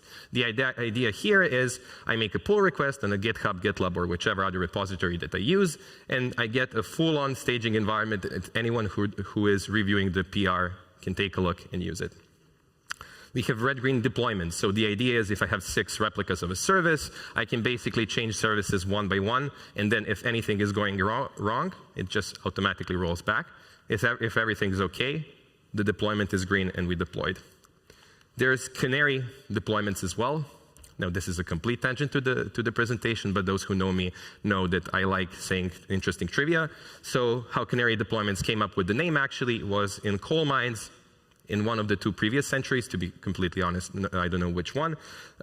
People who were digging in coal mines would take a canary, the bird, would take a canary in a cage to the coal mine, start digging, and then if they hit a natural gas deposit that humans cannot smell, once the canary passes out, you would know that there's poisonous gas in the said mine, and people would start running out. In engineering, it's much less of a bad thing for the bird because there are no birds, but basically how it works like is you have 100% of your traffic, and then you direct like 10% of the traffic to a particular service that has a new version, and then like to 15%, 20%, 30%, blah, blah, blah. And then when the whole traffic is going to the new deployment, basically the canary one is promoted to the production one. And then finally, which is going to be very interesting for this talk, is something called traffic shadowing. This isn't something common. It's very hard to implement in Web 2. The idea here is, let's say, for example, Netflix is testing out a change. What they can do is literally clone all of the traffic, all of the interactions, and everything that's happening in production, with the difference that is hitting staging. So you get real user data, real user interactions, real user traffic, everything, only it's in a safe and isolated environment. And we are missing so much, but there's one thing that Web3 has that Web 2 doesn't, other than amazing memes and other stuff. It's that all of the data is there. There isn't a thing that any of our projects do that's not basically in the same database. And we can do much better than that. So, story time. This is Ethyl protocol. It's a DeFi project which I'm not trying to pitch because I'm an engineer, I'm not a financial person. I can read the description for you if you want. Ethyl is a financial interoperability layer that connects the whole Web3 space, facilitating new value creation via crowd lending. Again, I'm quite sure, amazing job. The team is amazing. We worked with them. I'm not going to say that I understand all of the financial wizardry that they're doing. And they want to deploy to Arbitrum. But there was a question, are we making something useful? Are we making something that will work? And like, will we get hacked like in the first 2 days? So they came up with an idea. Let's spin up our own testnet. What can you do right now to do that?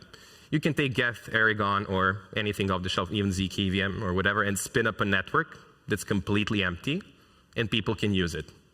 That's not sexy enough, I think. Another thing that you can do, you can probably deploy it to Sepolia, I guess. And then when you deploy to Sepolia, you have the production data issues, but you're on a testnet, it's safe, nobody will get hurt, etc. You can also deploy to production and then hope your anonymity prevents you from getting killed, basically, by a DeFi degen. But also, why risk something like that? So they literally spun up an Ethyl testnet. What was the idea there? They forked Arbitrum in a certain way. We'll see how. Users can connect their wallets to the testnet itself. But the interesting thing is, because it's the full carbon copy of Arbitrum, all of the production data balances, token balances, native currency balances, all of the contract data, everything is already there. They add it to MetaMask, they add it to whichever wallet that they're using, and suddenly they're transacting with the same wallet in a completely safe way in an isolated environment. They can also have reports and bugs being reported to them. Bugs and exploits being reported to them. So the idea here is if you have a bounty program, and this is how bounties work in general, but if you have a bounty program, there's much of a higher chance that someone will report an exploit to you if it's in an environment where they cannot, where the incentive isn't to actually hack the thing, but to get the bounty. Why? Because someone else will be quicker and get the bounty and it's still fixed. And they did just that. So this was in July 10th. This was us in the background. We're going to see how. The Ethyl testnet is live here, and they said, hey, everyone, come here, find the bugs, try out the product, give us feedback, report exploits, and everything else that you can do with that. Another cool thing that they did is that they showed to their community how they will do upgrades, how they will add new services, so how the product will function once deployed to Arbitrum. So here we say that they added GMX and Aave to their testnet. So again, isolated environment, but showing to the community, giving them a peace of mind, basically, that how you're going to function here in this testnet is also how your team is going to function on the production network. Here we see a feature, so not an integration. So the feature here is call options, the call option service. They deployed it there, and people could test it out, use it, and see how it works. And I think it was a great success. So they had over 3,200 people participate in the testnet itself. Over 10,000 transactions as part of their contract ecosystems were done through the UI. So this isn't bots doing traffic or whatever. These were people actually using the product. They gave out some prizes. One thing that's not listed here, and one of the founders actually told me that I can say this, one exploit was also being reported where the product would have been killed literally a week, like within the week it was deployed. So they were kept safe because they had their own testnet, basically. How did they do it? So, coming back to the Trojan horse, it was more like a babushka thing. It's like a Trojan horse inside of a Trojan horse, and then an announcement. I'm glad to announce something called Tenderly testnets. Now, I can pitch it to you, but first of all, let's see how fucking gorgeous they look. So here, on the left, you can see all of the transactions that happen on your testnet that you have spun up. So here we can see that in the last 24 hours, like 123,000 transactions were done on a particular testnet. Here, you see all of the gas that was being spent. People generally use Tenderly for gas profiling and optimizing gas, but there's always a question, if I do this optimization in aggregate, will I actually save on gas? So here, by having people use it for real, you can actually see how much gas is being spent.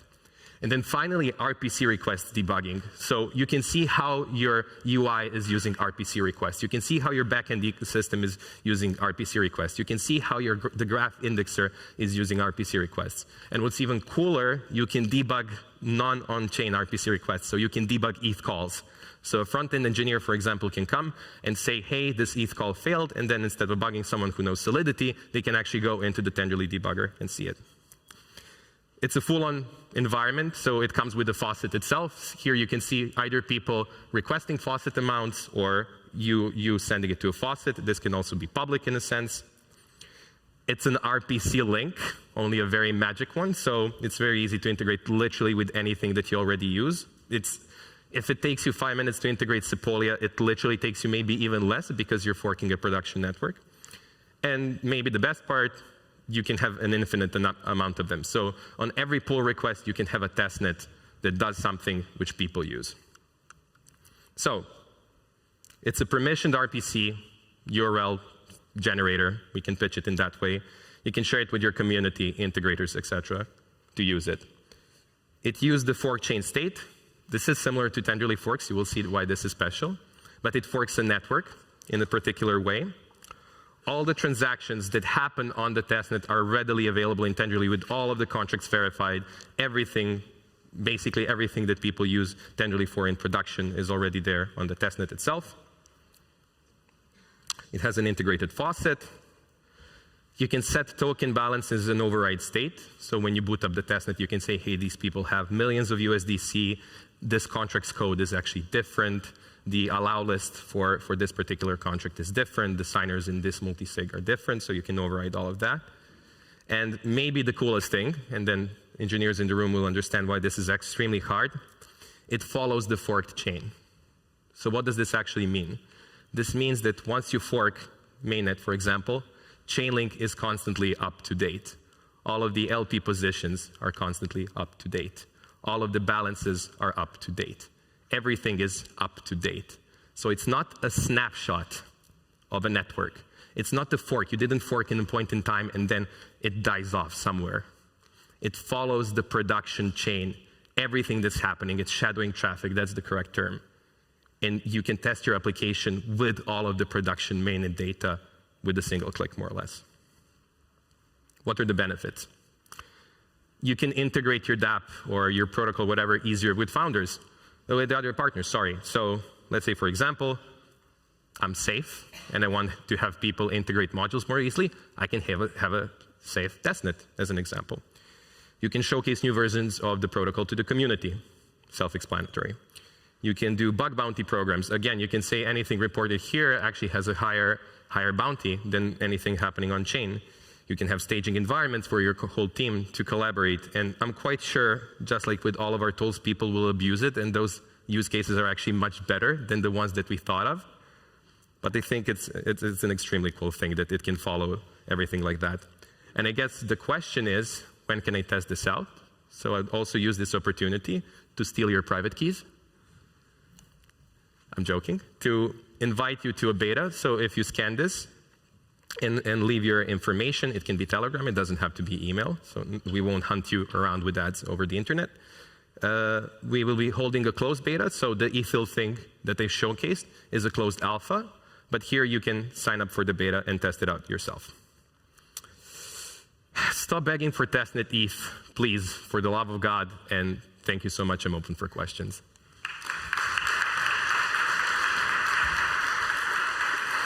So you can drink some water before I'm going to drink some questions. water. I can do an ASMR version. Wait.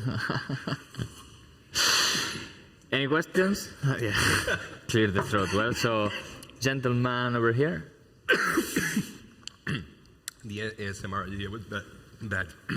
The water is thanks for the talk. So the question is, if everything is up to date, what happens if the state isn't working? Imagine I have 5 ETH in mainnet, and I spent these 5 ETH in the testnet, and then on mainnet I spent these 5 again. What happens then? How do we resolve these issues with transactions that would fail on the testnet but were successful in mainnet? Sure. I'm coughing actually to buy time here. Sorry. I'm good. Anywho, so once you touch a storage slot, this was such a bad idea. You want more? No, I'm good. Once you touch a storage slot, that storage slot is followed only from the testnet itself. I hope that answers your question. I would do it in more words, but I'm dying here right now. Any more questions? I think there's over there. If not, hey, one of the main problems that if we have to set up a testnet is the cost, right? Because for any use case, let's say we have testing a staking infrastructure, and we set up the testnet. This probably costs quite a lot to us, and currently, sometimes we need to maintain these testnets as well for a longer time. So in this case, can we leverage it like as a pay-per-use model, and how would the cost look like in this case? It's a pay-per-use model, yes. How much it will cost, I have no idea, to be completely honest. We're still testing this out. The thing to note there is a couple of things. So this isn't running any consensus layer per se. So it doesn't have validators, it doesn't have staking, it doesn't have stuff like that. It's a virtualized network, just like our forks, for example, don't have validators and stuff like that. And I think when you're running a testnet, unless the testnet itself is your product, like you're working at Polygon and want to have a zkEVM testnet, if you're building a DeFi project, nobody cares about the consensus layer part, everybody cares about the smart contracts. And then if you take all of that out of the equation, the testnet, validators, and everything else, it's actually much cheaper. So I hope that answers your question. I don't have a concrete answer, but yeah. If you sign up, I'm sure we're going to send you an email about it. There's a question. He can ask a question?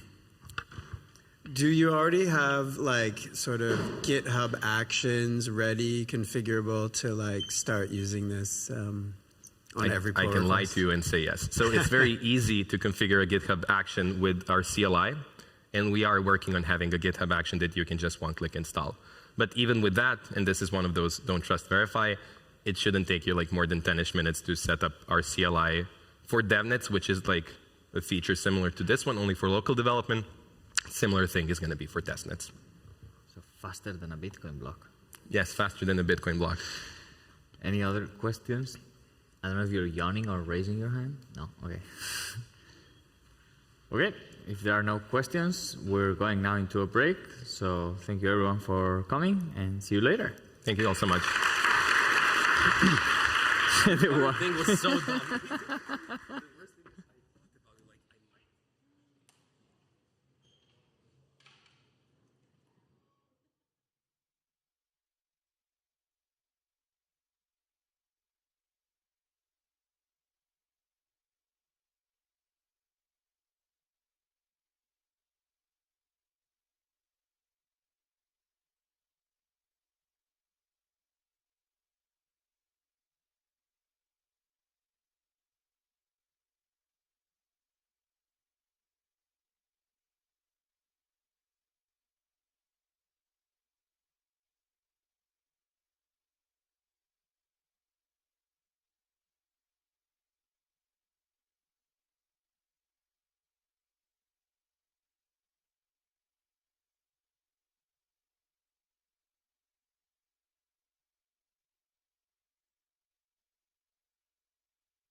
Good afternoon, guys.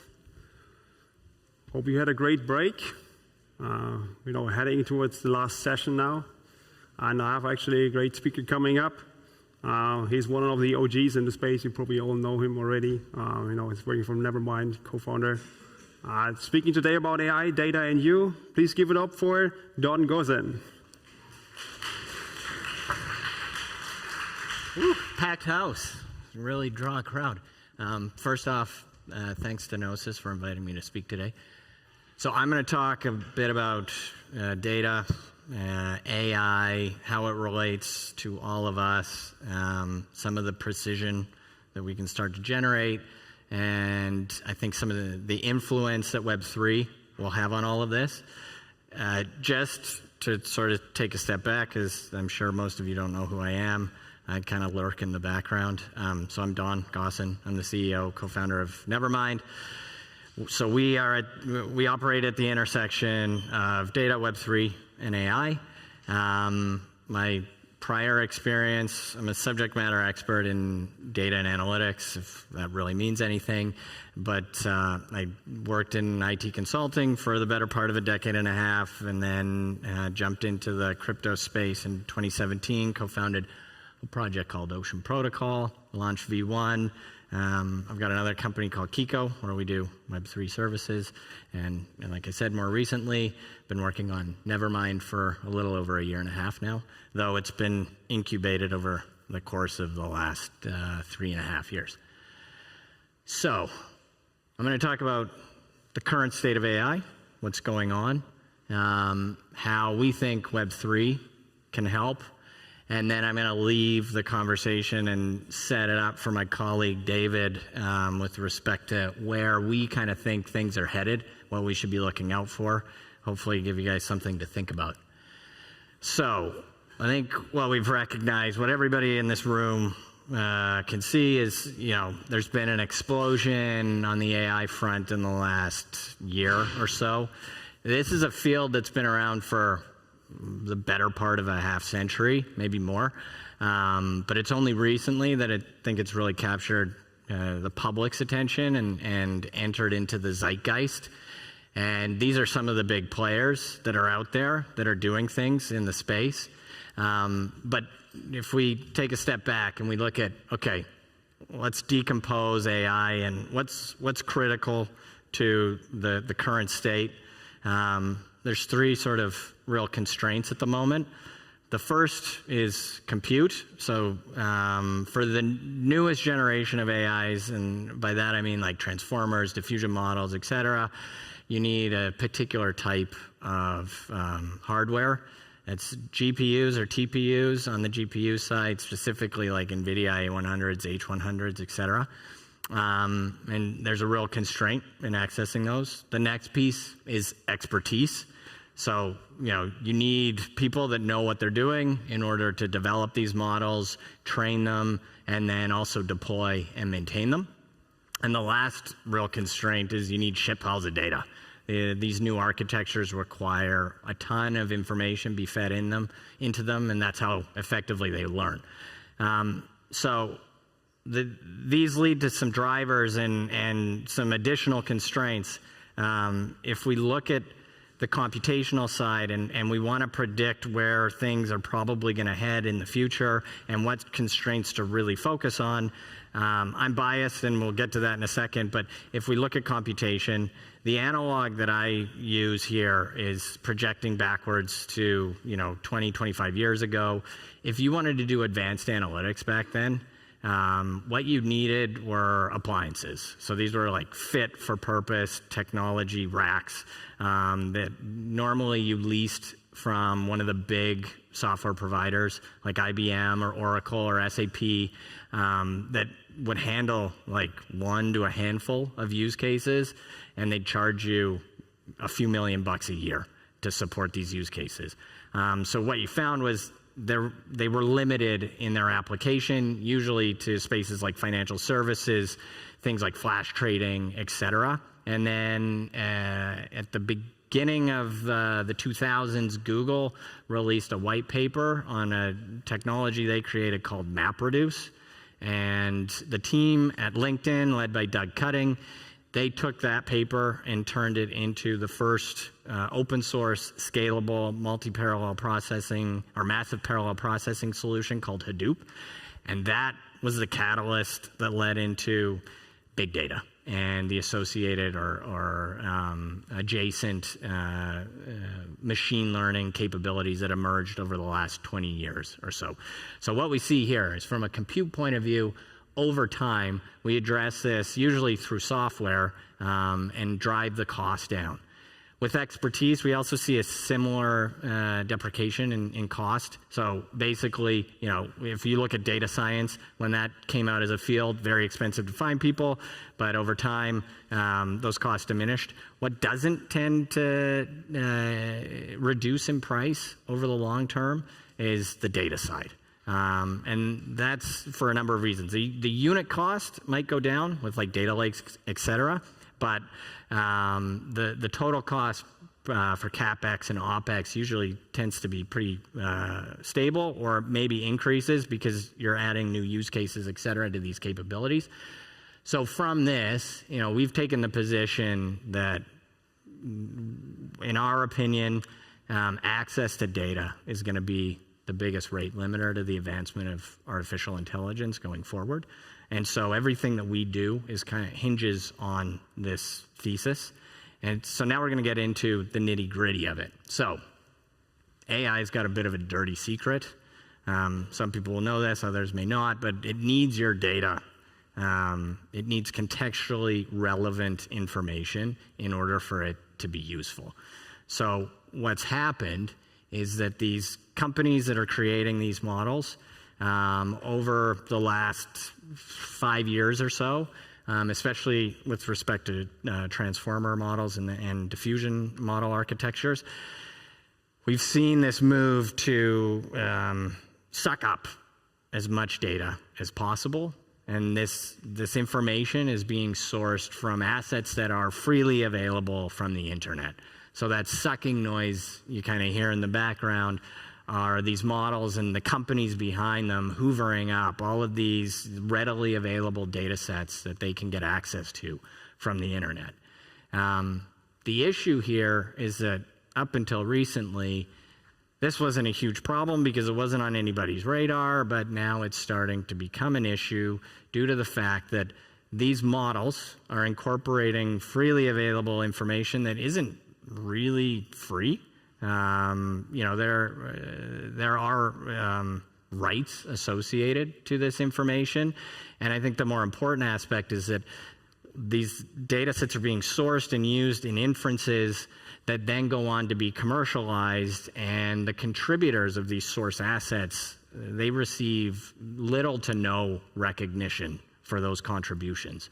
And what we're really experiencing, again, is, you know, a proliferation of the predatory system that exists or predatory commercial model that exists within, in particular, big tech, right? And this is, again, proliferating itself into the AI space. We're talking about piracy here at the end of the day. And we're all kind of attuned to it based on what's happened with social media. But I think, you know, this is something that needs to be addressed in order for us to really advance beyond the current state of where we are. Because what we're looking at now, the reaction to all of this, is to fall back to legal means, right? Litigate the shit out of all of this. Every week there seems to be a new case emerging. You know, you've got Sarah Silverman suing OpenAI and Meta for, you know, stealing her books. You've got Stability AI being sued by Getty. You've got the New York Times contemplating a lawsuit against OpenAI. You've even got companies like Microsoft last week coming out basically with a strategy for handling all of this litigation that they're anticipating, telling their customers, actually, we'll pay the cost of your litigation if you're sued when you use our models, which is like, seems pretty irrational when you think about the state of affairs. There's got to be a better means to actually work with this technology and make it equitable. the result of all of this is kind of this,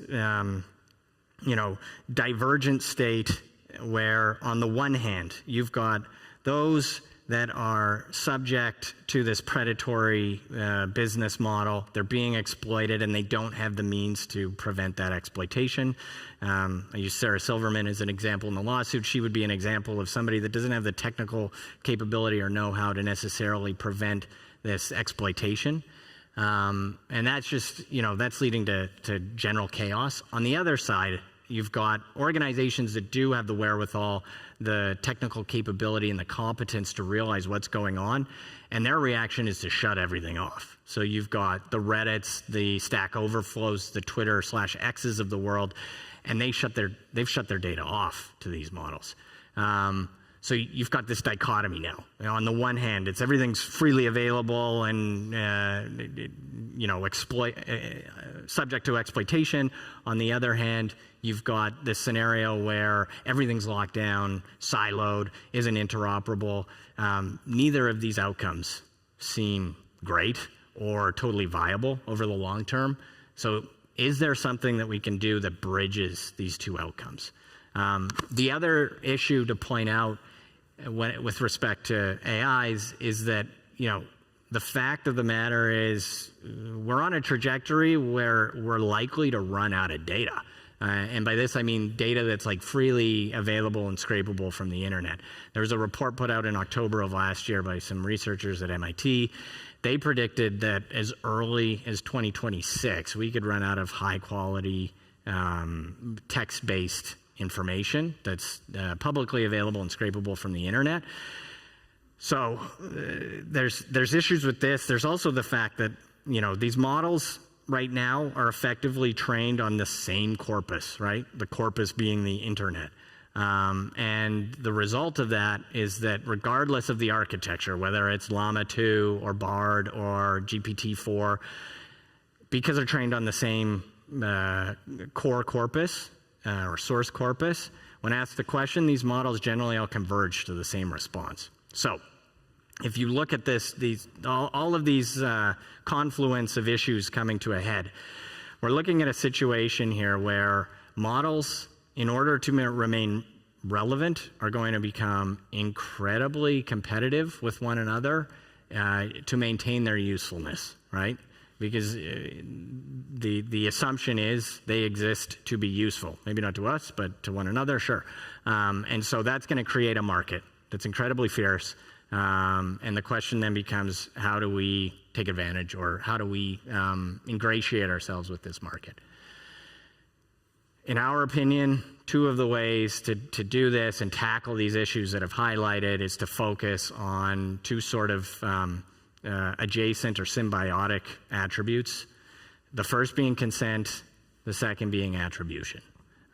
So from a consent point of view, what we're really talking about is informed consent, the ability to elect whether or not an asset can and should be used for a particular application by an AI.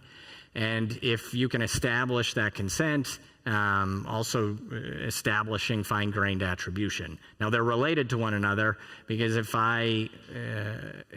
I'm going to receive attribution, if I'm going to be recognized for my contribution to an outcome, right? I'm going to provide a data set to a use case where an AI is going to provide a solution, and that solution is then subsequently monetized. And part of that recognition is I get rewarded in terms of, payment or some other form of reward. The likelihood that I will consent to the usage of my data sets for that use case, I think, increases astronomically. So we need to establish these characteristics of consent and attribution and really focus on these three pillars, right? Especially as it pertains to data usage by AI. So the three pillars being consent, attribution, and then sort of the underpinning to all of this, which is provenance. So if we just take a step back again and look at what are these limitations that we're facing from an AI development point of view, we're facing issues with lack of access. we're facing issues with lack of transparency. Where are these assets being sourced from? How do we trust the information that's coming out in these inferences? And then the third piece is we're seeing a lack of monetization or commercialization opportunities beyond just the singular organizations that are putting out these large language models and diffusion models. Just so happens that blockchain provides a pretty elegant solution to each one of these issues. So, if we can establish provenance and by virtue of that, fine-grained attribution and link in aspects of consent management, in particular informed consent, we create an environment and a solution that makes these pipelines accessible, traceable, and with embedded elements of rewards or monetization. From our point of view, what are we doing at Nevermind? We're focused on a type of implementation from an AI pipeline development point of view called retrieval augmented generation, aka in-context learning. How does this work? What we do is identify a corpus of data. So this is basically a subcorpus of information that you're going to source in response to a question that, pertaining to a particular use case. So effectively what this acts as is like a filter set that we're then going to retrieve our responses from. The way that we enable this filtration is by taking that source data and running it through the model filter. So you take the filtering from a large language model and you create vectors or embeddings. And with those vectors, we then append to each vector a DID that links back to the source document and correspondingly the wallet or wallets of the contributors of that source information. We index all of that or put it into a vector DB, and then we implement or call upon a large language model or a diffusion model, whatever the case may be, to basically orchestrate the solution or inference based on a series of questions that we ask that LLM. What we're doing is telling the LLM to only source from that subcorpus of information. So it's not actually sourcing from the latent space within that model. It's only sourcing from this subcorpus of vectors and the DIDs that we have created for this particular use case. And in that way, we can isolate the source material, we can restrict the surface area for the response, and we can actually identify what the source information was for a particular response or inference that the LLM made. And then from that, you can enforce all of the aspects of attribution, et cetera, whether that's royalties or residuals or whatever, if in the case that result set is actually commercialized. How do we do this? So we've created a hub, the Nevermind hub. You can find it at nevermind.app, but it gives you the ability to register your assets. So this is where you create the DIDs for data sets or models. You can actually establish the components for access control, who, what can access these assets, the ability to publish to an ecosystem. None of this would be any good if you couldn't find it. And then lastly, elements of reward or monetization for the assets that you contribute and how that contribution is actually reflected in terms of recognition and payment. So the last thing I want to leave everybody with is sort of some thoughts on where we see things going. There's been a lot of interest in what is going on in the AI front. I think what we're seeing are, beyond strictly speaking, the development of these models, is the incorporation of these models, in particular, into consumer applications to make our lives easier. I think that's deflecting from where the focus really should be, at least in our opinion, and that is on the agents themselves, these AIs that are emerging. These AIs are going to need the means to transact. And they're not going to have bank accounts. I think that's just reality. So how are they going to interface and transact with us or with other AIs or third-party services? Obviously we're biased, but we believe that that's with wallets on chain. So now the question becomes, okay, how do we facilitate this emergent ecosystem of agents that are going to either collaborate or potentially compete with one another? What kind of infrastructure do we need in place? Obviously the means to transact, but also the means to signal what's valuable or relevant to their particular use case, et cetera, et cetera. The analog I use in this case is kind of, you know, Richard Nixon opening up China in 1972 and the effect that that had on the global economy, right? Prior to that, China was non-existent in the global economy. And then all of a sudden, the machinery started to move on one of the biggest economies in the world, which really changed global GDP.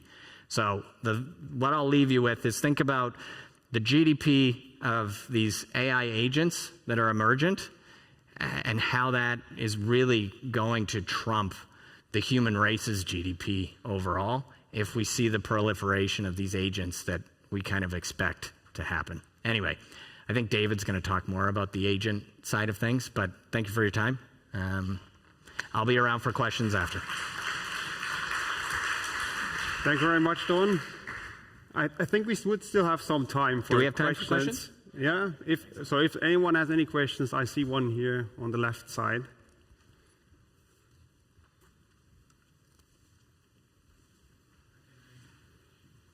Oh, the mic is coming.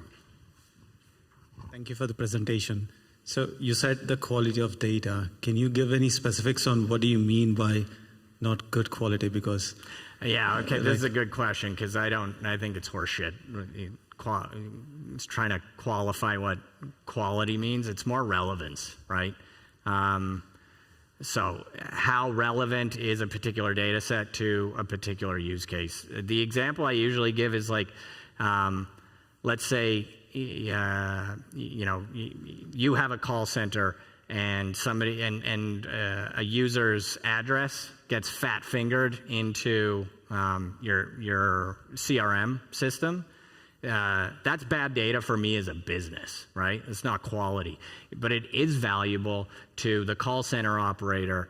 Because you know maybe the ambient noise is too much for the call center operator to hear the address properly, or maybe ergonomically, you know, the setup's poor, so they're not capturing the right information. Alternatively, maybe it's a shitty interface from a software point of view, right? So it's more a question of relevance, not a question of quality. If I can, then you would have a knowledge graphs combined with LLMs. I mean, anyway, I can ask you detailed. Yeah, knowledge graphs are going to play a big role. Yeah, in all of this. Okay, yeah. Thanks. All right. Any other questions in the audience? Otherwise, I'm pretty sure you can find Don around here. So thank you very much, Don. Thanks.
All right, guys. Now, staying in the same theme here, we have someone from OLAS talking about decentralized autonomous agents, which is building up on what Don was explaining earlier. And please give it up for David Minaj.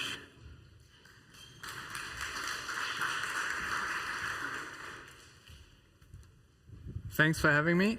It's great to be here in Berlin. It's actually one of my favorite cities. So let's dive in. Decentralized autonomous agents and co-owned AI.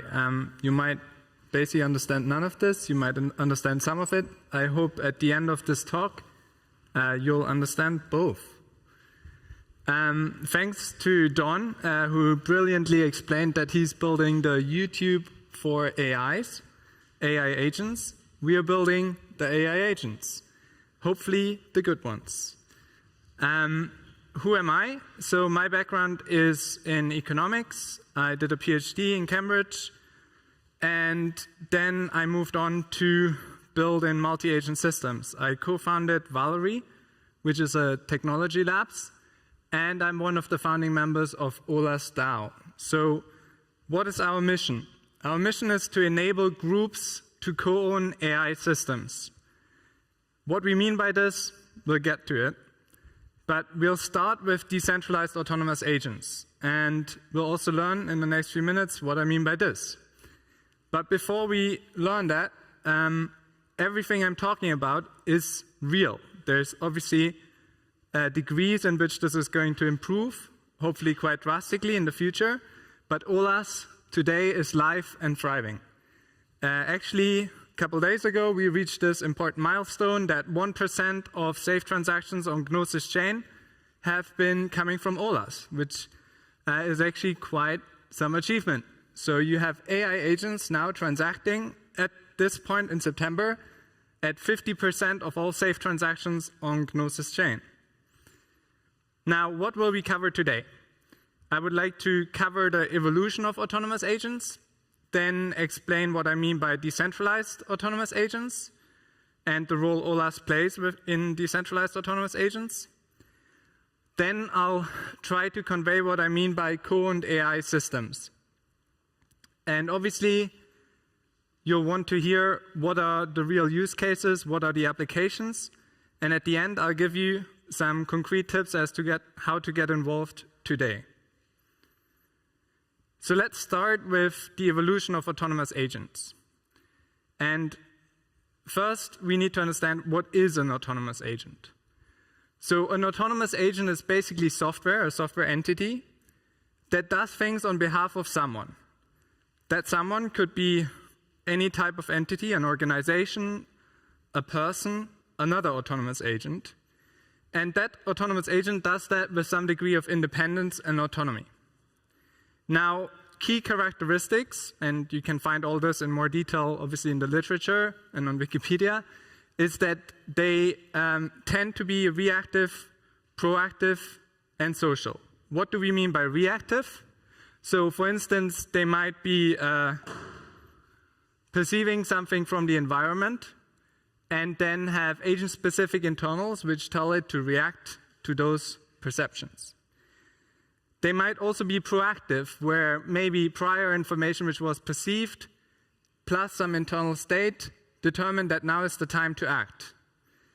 And finally, they're social in the sense that they interact with other things, beings, other autonomous agents. Now, there's not just one type of autonomous agent. I mean, there's basically a huge variety of types of autonomous agents, and it really depends on these internals as to what type of autonomous agent it is. It can go all the way from almost like a simple function in the software engineering sense, all the way to like a very complex system with many layers of deep learning and other forms of AI subsystems. Now, the interesting thing is that autonomous agents can and often do interact with other autonomous agents. And systems which have many autonomous agents interacting and solving complex problems, often in a decentralized way, are also referred to as multi-agent systems. So hopefully now, at least some of this complex terminology has been explained. So what's changed with autonomous agents? Well, there have been two, in my opinion, two key evolutions in the last 10 years or so. We started with the arrival of smart contract chains, blockchains. Why are they important? Don already mentioned it. Agents are unlikely going to use your permissioned banking API or whatever API. They are more likely to transact on a public and permissionless blockchain. Why is that so? Because it's free to access, and basically there's censorship resistance, all the properties we know and like. And obviously we can have pretty complex contracts expressed between agents or other types of entities on those chains. Now that's all good and well, and there were quite a few projects who have been, including some where I worked with before, have worked on agents precisely for those reasons. They understood that smart contract chains create an unlock for autonomous agents. But in hindsight, I would say that one other piece was missing. And that came late last year for the public, at least, and that was basically ChatGPT, or the technical term large language models. And what do they offer? Simply put, that's not the technical term, better thinking tools. So autonomous agents, before then, you had to either have some rules-based system, or if it was some sort of deep learning type of reinforcement learning type AI subsystem which was used in the autonomous agent, it would have to often be custom made for specific use cases. The great thing with LLMs is that you can have like very unstructured input and you can still reason about it to some degree. Obviously, we're at the early stages there and there's still a lot to be done, but this has created a massive unlock. We see it with all the use cases which I'll present to you today. So let's take a step forward and talk about decentralized autonomous agents. Now, if autonomous agents are purely deployed on-chain, and there's various projects working on this, then that can be very exciting from the point of view of getting all the benefits of smart contracts. However, they definitely lack one of those key properties which I introduced earlier, which is that one of proactivity. So I can only do so much. Now, of course, I'm not saying that's a bad thing, but it basically limits the design space. So if you want to get access to the full design space and retain decentralization, then we need something new, which needs to happen off-chain. And that's what we do. So the OLA stack, you can think of it like the OP stack for autonomous agents. It's basically an off-chain software stack where you can build autonomous agents, and you can then operate them in a centralized or decentralized way. We'll dive into this in a bit more detail in a second, but let's first look at the properties that then gives us. So we have some of the properties of smart contracts in the sense that we can have decentralization, we can have a public system which is transparent, which is auditable, which is assured to follow certain rules. But we can also have benefits of web services like cron jobs, things which run continuously in a loop, don't require any external input to be proactive. And so we basically expand the space of possible applications. No, it's not working. There we go. So let's have a deeper look. What OLAS gives you is effectively two things, a stack and a protocol. And that is then embedded in an ecosystem, the OLAS ecosystem. So the OLAS stack, as I said, is the software framework on which you can implement these autonomous agents. And then optionally, you can run them as a single agent. So this would be one of those agents. Or you can take this same code, and like you would with a blockchain, you could then run multiple nodes, or we call them agents, simultaneously as a whole, which is a service or a decentralized autonomous agent. And in order to make this all work, there's basically a consensus gadget inside, there's a slashing mechanism, and there's an on-chain protocol to secure these systems. If you want to learn more, and obviously this is just a high-level primer, please come to our stand and we'll help you answer any technical questions. Now, how does this connect to this idea of co-owned AI? Well, Co-owned AI, as we define it, is basically an AI system that we jointly own and operate and control. So we here could be a group of friends, could be a DAO, which already has an on-chain contract and wants to run some off-chain systems.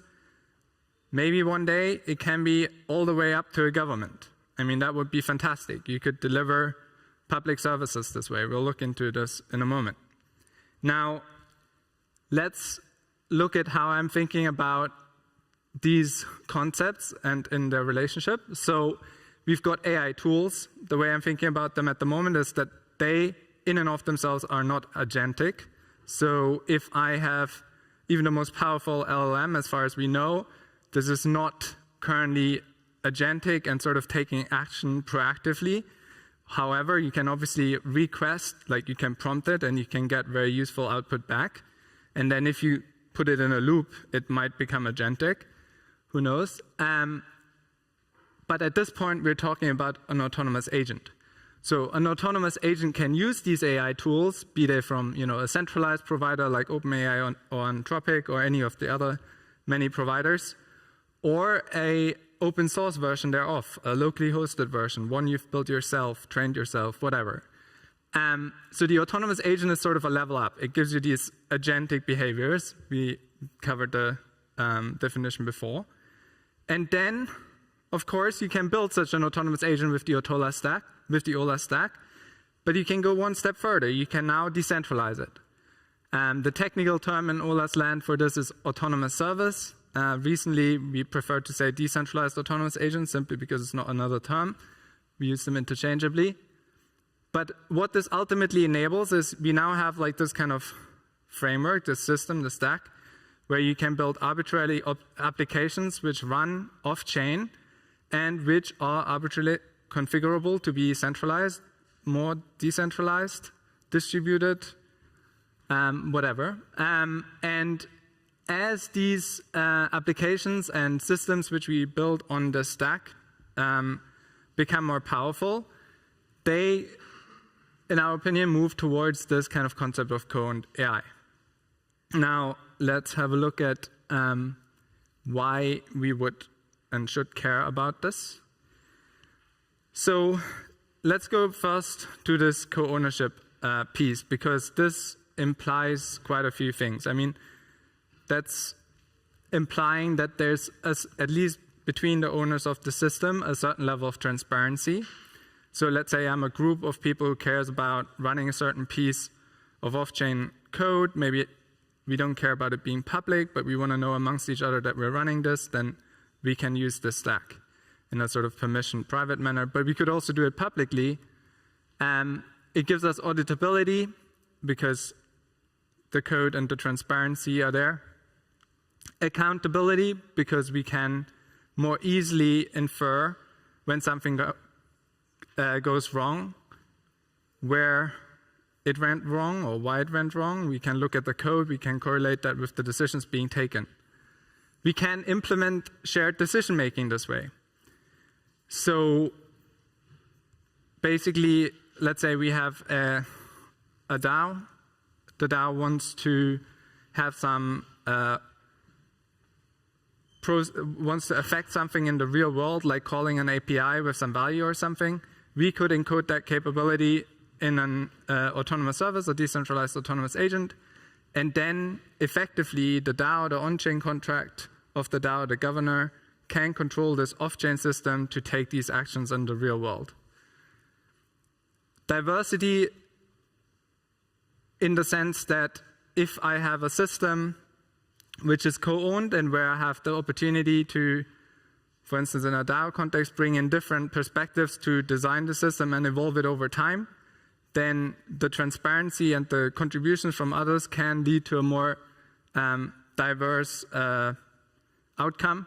And really the key thing, I think, is that DAOs, decentralized autonomous organizations, are really just the starting point of co-owned AI. And if we think decentralized autonomous organization to the nth degree, then what is this? Well, it's an organization at least if it's embedded in software, that has increasingly complex software, which means at some point it becomes AI, loosely put, and so we can cluster it or see it as a co-owned AI system.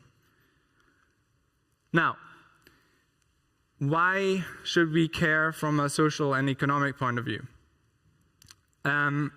We have this issue that we know from Web 2 that there's enormous power laws from, and winner-takes-all phenomena effectively from domains like search, like social, you name it, delivery. Now, if we think about LLMs and like the application which will be enabled by these systems, it is probably likely that we will have the exact same phenomenon. And that's an issue. I mean, then you effectively have these AI systems, which some say will very soon be AGI systems, that are effectively owned and controlled by the very few. So it's probably smart if we build technologies which allow us to run these systems as decentralized systems so that we can co-own them. Be it as, again, a group of people, a DAO, or even a country, citizens of a country. Now, of course, we have already public goods on-chain, so it's kind of trivial to see that we would be able to deliver public goods via something implemented on such a decentralized autonomous agent technology. Actually, we have such a product. We'll cover it in a second. And I'm going to skip this one. AI safety.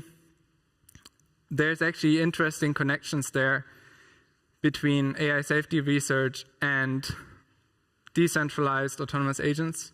Because insofar as we can at least constrain the action space of the agents, then I think we have higher chances of doing it in that setup than in a centralized setup. Happy to kind of explain my thinking in person.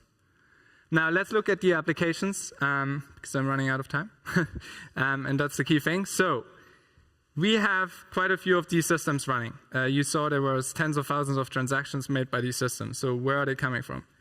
One of the use cases, which is almost like a public good to our DAO, is what we call contribute. So the OLAS DAO has the system contribute, which allows co-creation of the DAO social media strategy.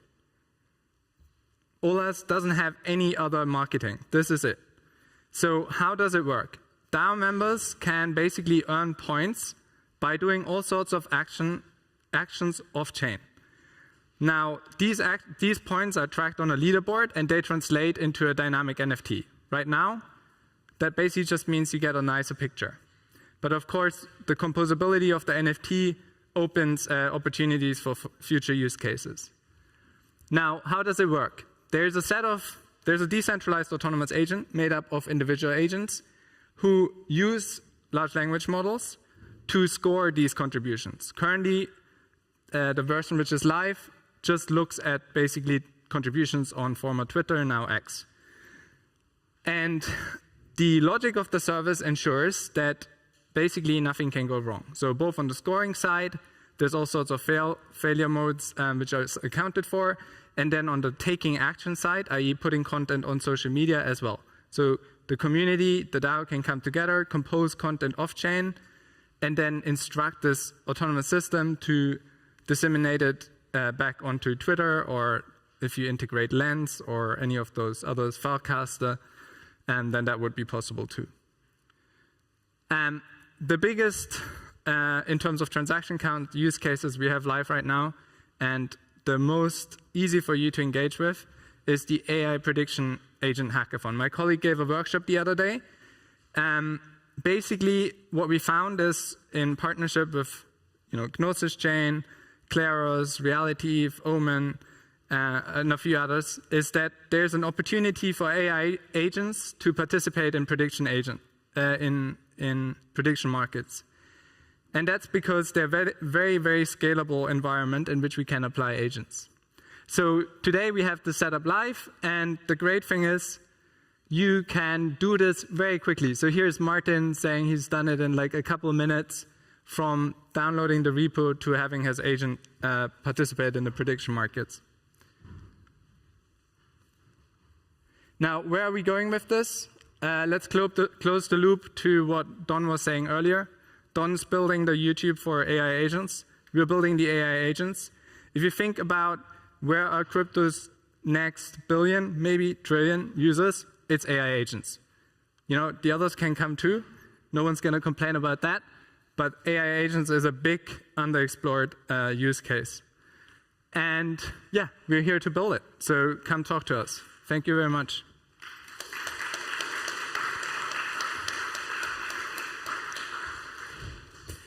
David, thank you very much. Super interesting. Are there any questions?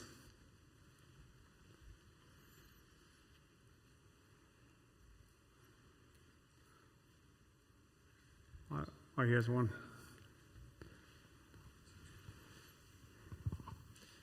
Could you expand a bit on more use case? And in this case, the both that you mentioned is one for the scoring of the publication and later for the prediction markets. It's first, if you have more use case in mind, and second, which is the upgrade of agents, using agents instead of other machine learning models for these the two use cases that you mentioned? Yeah, great question. I prefer to just stick with one of them, and then we can take the other one offline. I'll go to the prediction agent slide just for a moment. So what is the upgrade? Let's start there. So the issue is there's a lot of challenges and opportunities with prediction markets, but one is there's probably very few markets that humans care about interacting with. You know, taking aside all sorts of other issues with prediction markets, it's just often not worth it. So if there's like a market on some niche question, well, is any human going to bother with their time? Let alone resources, right? Basically buying one of those tokens in those markets to move the market. Now, the thing is with software, obviously, it scales much better. So if you have an environment which is a pure software environment for creating these predictions, then you can access sort of events which you would never be able to do with humans participating. And where does the demand for this come from? Well, partially, like in the current hackathon, it's very sort of synthetic in the sense that there's a certain incentive for the agents to participate, and that's primarily because it's a bootstrapping problem. So we need to obviously improve the software. But we believe that there's a big opportunity for agents, like AI agents, to create demand for these prediction markets. And the reason is that, let's go to the implementation, your second part of the question. At the end of the day, as an agent, I need to continuously evaluate, like basically come up with probabilities around certain events upon which I'm acting, right? So I need to know the likelihood that maybe something is happening or not, which I'm about to take action in. Now, if I take my limited set of information to which I have access to, then that is probably fine in some cases, but the higher stakes the problem becomes, the bigger that is a problem. So actually turning such a question into a prediction market and then having a lot of decentralized entities coming together and participating in this market improves the likelihood that I will basically make the right choice. And so this is what we're doing here. Now, last part of your question was like around models, and you know, there's obviously a ton of models out there. So what we are basically creating here isn't so much the models as the whole. Like we're creating all participants that such a market can even exist. And if you participate in a hackathon, you'll see that you can actually extend each dimension of this hackathon. So be it the agents which come up with likelihoods for events, be it the trading agent implementation and its strategy, or be it even the agent which creates markets. I hope that answers all three parts of your question. If there would be any other questions for the speaker, I'm pretty sure you find him around. So please give it up again for David. Cheers.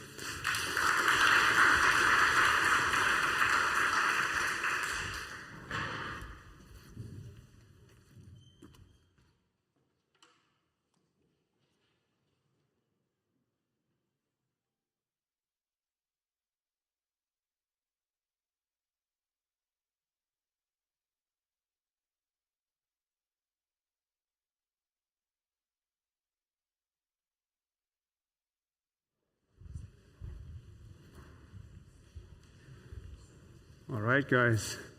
We are continuing straight in the row, but we are going away from the AI theme. So next speaker will be talking about something super interesting. What we're all wishing for is getting consumer adoption to Web3 apps. So please welcome to me Eric Chung from LivePeer.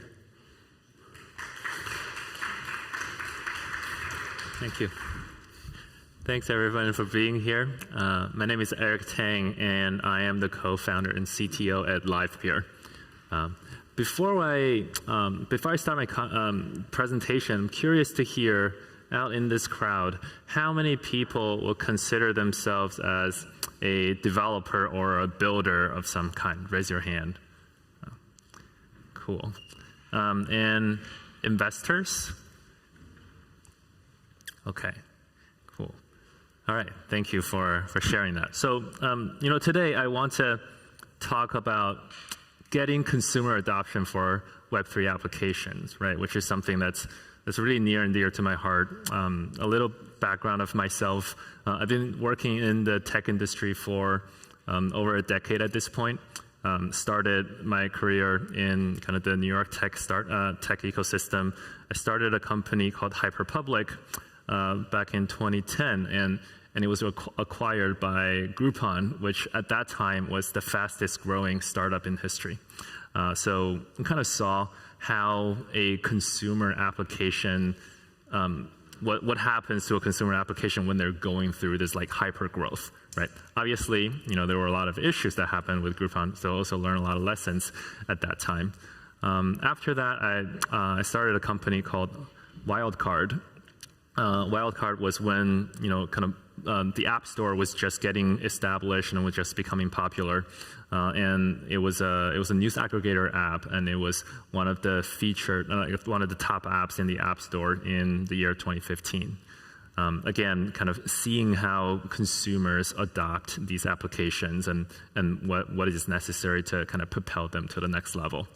And in 2016, I started working on open source projects in the Ethereum ecosystem and working quite closely with the Ethereum Foundation, building kind of distributed and decentralized infrastructure, trying to enable video streaming, and that's kind of where LivePeer is born. And it's been about 7 years since we've been building this decentralized video streaming infrastructure, right? But getting back to the topic today, right? I want to talk a little bit about hurdles of consumer adoption for decentralized applications, how to remove them. I want to talk about, I want to relate that, connect that to kind of on-chain media and on-chain video, and provide some perspective in why I think that can be a tool for introducing adoption to LivePeer, to kind of the Web3 consumer applications. And at the same time, share some active experimentations that are happening right now. Cool. So let's look at the hurdles first. Digging into some past hurdles that we have seen in the last 5 to 6 years, right? Since we started really working together as a community on Ethereum. Back in the day, wallet adoption was a big problem, right? When we talk about this in the community all the time, it's very hard to use wallets. Most consumers will not touch a wallet. It's too complicated for them. Having your money in the wallet and having to assign transactions for everything, for every time that you need to touch the blockchain is too difficult and too risky, right? So all of these things make the wallet interface not a huge hurdle for onboarding everyday consumers. The good news is we now have a pretty good solution.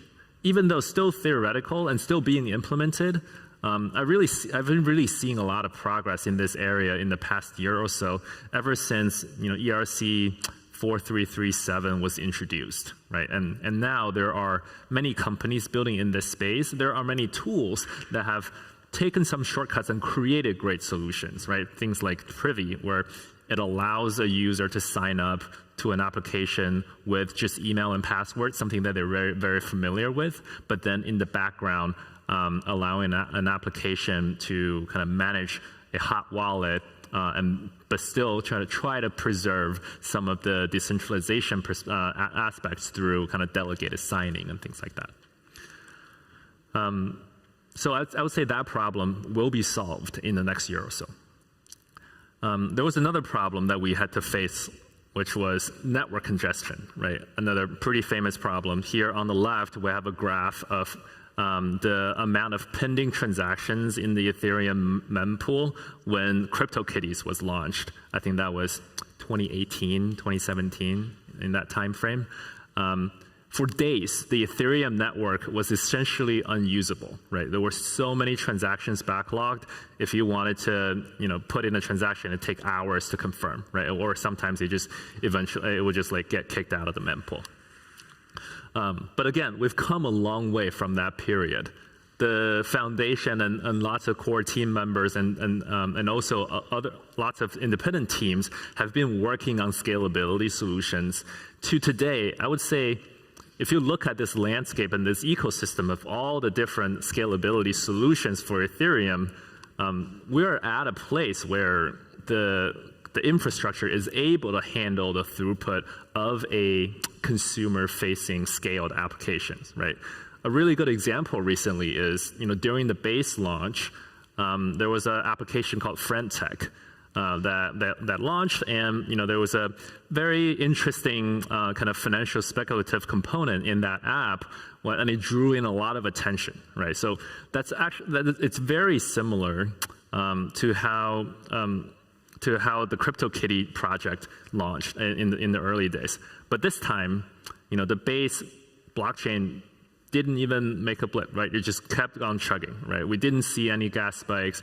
It was very cheap to put in transactions over that period of time. Right? A really good, just a really good milestone for us as a community to hit. And I would say, it continues to get better. Another problem, right? We've all known, like crypto has had challenge in the public's eyes, right? So during the bull market times, people think it's speculative, and then during crypto winter, right? This is a recent issue from The Economist, basically painting the picture that crypto is kind of done. There's a downfall of crypto, but the interesting thing is that the actual usage of blockchain-based application is actually quite different from the public perception that you might see in the news, in the media, right? So on the right, we see kind of the number of active wallets on the Ethereum mainnet in the past like 5 years-ish. You see that it dipped a little bit, but not like a downfall, like definitely not in the trajectory that the meteors are going downwards in the cover of The Economist, right? And in fact, if you count all the layer 2 blockchains in this time frame, you will see that the number of active wallets has only increased over time, right? Because there are more L2s being launched. Every new L2, it brought in this new community of users. So the usage is actually growing. The number of users are actually growing despite the bad press, right? So what is our next biggest challenge? Well, I would argue that the next biggest challenge for our ecosystem is just like any other new application that needs to go through, which is user retention and user growth, right? It's when Facebook launched at first, they had to go through that period. When Snapchat launched, they had to go through that period. It's finding out how to grow user base in a very sustainable way and in a very cheap way, right? So I want to share just some like very high level metrics that people use in the traditional kind of Web2 world to track user growth, right? One is customer retention rate, right? So it's and you can track this based on cohorts of users, right? So you can cut it, for example, for every 2 weeks, you create a cohort of users, and you keep track of how many of them stay and continue engaging with the application over a period of time. So what you want to see is the green curve, which is people call it a smile, right? Which means, you know, at the beginning some users fall off, but over time you actually see the number of engaged users increase a little bit, right? So, you know, some people that fall off may come back in later weeks. But I'd say crypto right now, Web3 right now in general, we're kind of in the flat or declining curve, right? It's oftentimes people kind of use the apps, and then they stop using it. Not a lot of people get re-engaged and come back to the applications, and that's something that we can all work on. The other thing is called viral coefficient, right? So this is basically the number that's related to kind of how many new users how many more new users each new user bring with them, right? So think of a traditional example of like if you sign up for any kind of popular social app today, one of the first things that they ask you to do is to invite your friends. Right? And the more friends you invite, the higher viral coefficient it becomes, because every new user they get exponential more users, and that grows, right? So here's a pretty interesting chart, right? You see the orange is a viral coefficient of 1.2, and then the red is a viral coefficient of 1, and then the blue is a viral coefficient of 0.8, like below 1, right? You see a small difference over time in the viral coefficient actually makes a big difference in terms of total users. So that means every little change that you can make in your app that increases the viral coefficient will dramatically increase the number of users that you get in your application. And that's the same for a whole ecosystem, right? So in order to achieve those better numbers, we need tools to engage users, right? So whether it's for online education or social use cases, fitness, music entertainment, like these are, you know, applications that people use on a day-to-day basis. These are the consumer applications that we see today, and these are the new consumer applications that we want to build in Web3, right? We need tools to engage these users and to pull them into Web3 and to keep them here. And here's where on-chain media comes in. My perspective is that media and content is going to be the main driver for users, everyday mass consumers, to come into the Web3 space and stay here. People revolve around content. Content is the best way to drive usage and engage users. And to touch on video a little bit, why do I think video is important? Well, about 80% of the traffic on the internet today is video content. So it's very important for us to get this right in order to get the mass consumers to come and adopt this new technology. Right. So to touch on on-chain media and what that actually means, right? What is an on-chain media? What is an on-chain video? Well, let's look at before blockchain, right? Before blockchain, if I have to publish a piece of media, if I publish a piece of video, I have to first upload it into a website, into an application. And as soon as I do that, that piece of media is now constrained by that application, right? I upload my video to YouTube. I'll upload my video to Instagram, whatever it is. As soon as I do that, I can only do the things that those applications allowed me to do with my video. And that's very constraining. I'm playing by other people's rules. In the blockchain, that gets reversed, right? Me, as the creator of the video, I first publish that video onto the blockchain, create a record on chain, and I use decentralized content networks to distribute that content into all the different applications that are built on top of the blockchain. What that allows me to do is to have a lot more control, using the blockchain as a public ledger, not only for financial information, but also for media and content, so that I can have actual proper content ownership and actual proper access control and rights management for the content. And that will create a much better economic relationship between the users and the platforms. Right. So there are a number of different technical concepts that I will not get into for now. I actually gave a technical workshop earlier today, and it's recorded. So I absolutely recommend going to check that out. Or if you are interested in any of these concepts, come and find me afterwards. Happy to talk about that. Livepeer is very actively working in all of these different areas, especially related to verifiable ownership, verification, verifiability of video streaming in general, and in these like censorship resistant and also content monetization and moderation areas. Cool. So now I want to share some active experiments that are happening. Right. We talked a lot about concepts and abstractions. But there's actually a lot of things that are happening in this space right now, today, in on-chain media. One of the most recent experiments is on-chain summer stories. So as you probably all know, Coinbase recently launched their L2 blockchain called Base. This was back in July, I think. And in order to bring a new community of users into this ecosystem, they created this campaign called On-Chain Summer, right? And this whole idea, and the slogan is they want to bring as many people on-chain as they can. And one of the cornerstones of this campaign was On-Chain Summer Stories. And so what is it?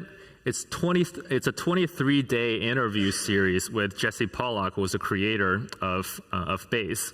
And he was interviewing different builders in the Base ecosystem. Of course, these live streams, these were live streamed and powered by Livepeer, and all of these live streams were syndicated to other social channels. So places like Twitter or YouTube, right? Places where Base and Coinbase already has an audience. There was a very clear call to action for each day for the live stream, which is to go mint the daily NFT drop. Right? So for every interview, they coupled that with an NFT mint, just open edition kind of memorabilia type of NFT mints. And just with that, it became a cornerstone of a successful community onboarding campaign for Base, to the point that in August, Base became the most profitable L2 in the entire Ethereum ecosystem. More profitable than Arbitrum, more profitable than Optimism, who have been around for a long time. Right? So all of that came because they used media and video as a tool to really engage with the community and got a lot of viral content going and got a lot of people really engaged. When people see something that they can feel that is real, that they can connect with, they take the action. And there was a very high conversion rate for people who watch the content to people who go then mint the NFTs. Yeah. Another example I want to point out is the Lens universe, right? You're probably familiar. Lens is a social protocol. There are many applications that are built on top of the same graph, right? So here's my profile in LensTube, which is a YouTube-style app. My same profile in Lenster, which is a Twitter-style feed-based app. My same profile in Diverse HQ, which is a Reddit-style discussion forum app. My same profile in Orb, which is a primarily mobile-centric community-based application. Right? So this creates this really interesting network effect where users can choose different tools for different purposes, but interacting with the same social graph.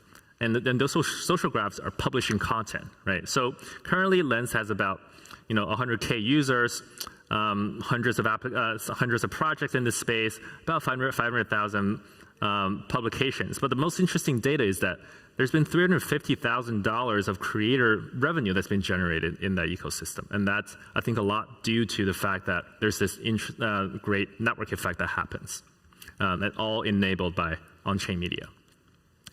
Quickly, another example, Zora, right? You're probably all familiar with Zora. It's an NFT marketplace focused on open edition NFT mints. In the last couple of years, they've minted over 3.8 million NFTs. There's been 3.8 million NFT mint actions that have happened, way more than any other NFT platforms. Millions of dollars in revenue generated by this platform because for every mint they take a couple dollars of transaction fee. To the point they started launching their own L2 and doing new experiments in revenue split with creators. So this all leads us to this kind of brand new world of new financial primitives for on-chain media. And that's where I think blockchain and Web3 and media really converges, is now we get to create these new business models now that media is starting to be on-chain, right? So I list out a few: sponsorships, content promotion, another way to say advertising, subscriptions, tipping, membership, crowdfunding, and decentralized creative entities, right? So all of these things are being experimented.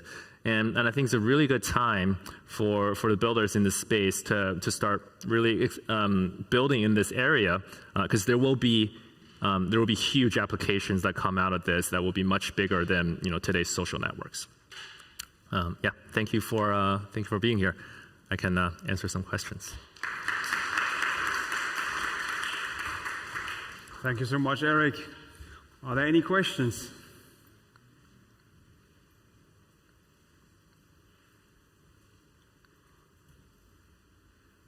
Here's one question, yeah. Maybe a bit of a stretch, but are you aware of like existing social media platforms considering maybe in some form integrating what LivePeer is offering to provide extra communities, like scaling it beyond what we currently have? Yeah. I think there's like a LivePeer specific answer, and then there's a more general like Web3 answer, right? For LivePeer, absolutely. In fact, more than half of the usage on the LivePeer network right now comes from the traditional video streaming world, not the Web3 world. And that's just because LivePeer is able to, we've been building this up for 7 years at this point. Now there's a really scalable and performant video streaming infrastructure that's 80% cheaper than Amazon, right? So a lot of people are switching over just because the economic environment is bad, people need to save cost, and now a lot of applications are trying to figure out how they can cut video infrastructure costs, which is oftentimes a big item on their balance sheet, right? So people are switching over to LivePeer a lot of times just for that reason. In terms of traditional social applications adopting these like new Web3 concepts, I am starting to see some. One example is a recent application that we started working with called Minds. Minds is a social app that's been around for, I'd say, 7 or 8 years, right? So when they first started, I guess Bitcoin was around, but they weren't using Bitcoin. Bitcoin was also not usable by social media application at that point. So they started more as a kind of a cultural countercurrent to the big social media platforms like Facebook, right? So they had different content moderation policies. They were less politically charged, they were less left-leaning, and they were a lot more about encouraging debates in these communities. So there's this really vibrant and interesting community. As the decentralized tech space has grown and as the technology has gotten more usable, Minds started integrating with different decentralized tech technologies, because at the core they have a lot of alignment with what their user want and what decentralized tech enable, right? So for example, I think they recently integrated with Nostr, which is like a Bitcoin heavy social protocol. I almost see it as like the torch carrier for ActivityPub in a bit. And of course, they've also integrated with LivePeer for live streaming. Yeah. All right. I see there's another question, but unfortunately we have another speaker being lined up, so I think Eric would be happy to take this question offline. And if there is any other question, obviously the same applies. So give it up again for Eric. Thank you very much for having you. Thank you.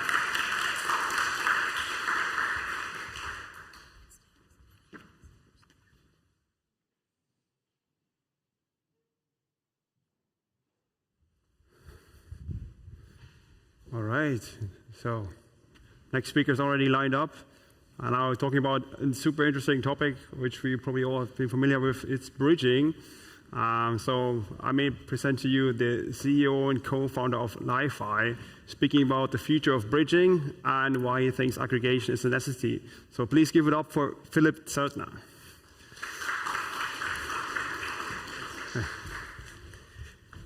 Hi. All right. Thanks for making it to this talk. It's quite late already in the last day of the conference, so appreciate for everyone who came. Real quick about me. I'm Philippe. I'm the founder and CEO of Li-Fi.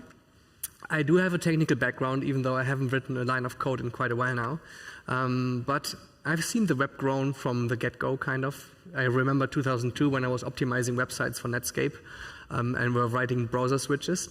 And I can tell you, 20 years later, I'm excited as I was back then that a lot will change. Real quick about the company. We are a multi-chain liquidity aggregation protocol. As such, we have grown quite quickly because the space is fragmenting. And this is what this talk is about. It's about fragmenting infrastructure, fragmenting liquidity, and how the bridging landscape looks like right now and how it's going to change over the next years. If you want to learn more about this, we do a decent job in providing knowledge about interoperability and all of that on our blog and newsletter. So check out blog.li.fi or Substack. You will certainly learn a lot. Now, if you look back, 2021, we saw a huge outflow of TVL from Ethereum to other chains. Those chains were less decentralized and therefore faster and cheaper. Right? Solana, Polygon, Binance, Avalanche, Phantom. This has been happening over the past 2 years. They all got lots of traction. Some of them kind of lost the battle. Some of them were really successful, like Polygon. But I don't want to bore you with too much history. If we look forward, this is what we are seeing happening right now. We're seeing a bunch of rollups as a service coming out. They're gonna make Cosmos app chain future true within Ethereum, within the EVM ecosystem. And it's gonna create a vast amount of applications, and all of them have to be indexed. All of them gonna have their own token. They need to be connected. So there's a huge use case for bridging in general, right? At the same time, you could say, well, shared sequences like Espresso are gonna solve that, but there will probably more than, so first of all, they all need to opt in. Second of all, with shared sequences, rollups kind of give away control about MEV, so they are not ultimately incentivized to do so. And third of all, there will be multiple shared sequences, so again, we're going to have fragmentation across that. Stablecoins. We are all used to USDC, USDT, DAI, but you know, by now, everyone that sits on a huge treasury is incentivized to release their own stablecoin. To give you an example with Aave, with their GHO token, right? So GO is essentially Aave's way to say, wait, we don't need to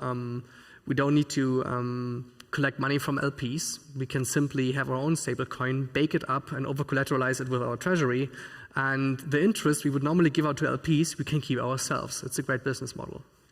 And so is JP Morgan announcing their own stablecoin, so is PayPal, and all of them are going to create not only their own stablecoin, they're going to create their own bridges for the sake of control. And as companies like AXA, Layer 0, Wormhole, with their multi-chain token standards are not established yet, we're going to see a vast amount of new stablecoins being established in certain environments, certain ecosystems, and real-world asset niches, I would say. And yeah, as I just told you about, we're going to see more and more multi-chain token standards coming up, and this creates another fragmentation layer.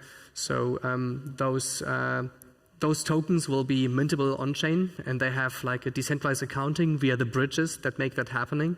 But it is difficult then to actually trade them with other pairs, so that the fragmentation is going to become really messy for the next 2, 3, if not even years to come. It's incredible, and I think account abstraction and all of that, and chain abstraction, how we want to call it, those are nice approaches, but also for them to grow up, we need a certain middleware. That's actually what DeFi is working on mainly.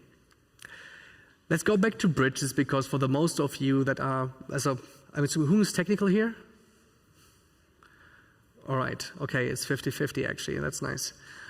So for those who are developing applications and for the users essentially, if you're not into that particular space, you're just going to deal with normal bridges, liquidity networks that connect Stargate, hop across, and Squid, and so on. So touching arbitrary data messaging bridges like Layer 0 and Axelar is something if you build native multi-chain applications.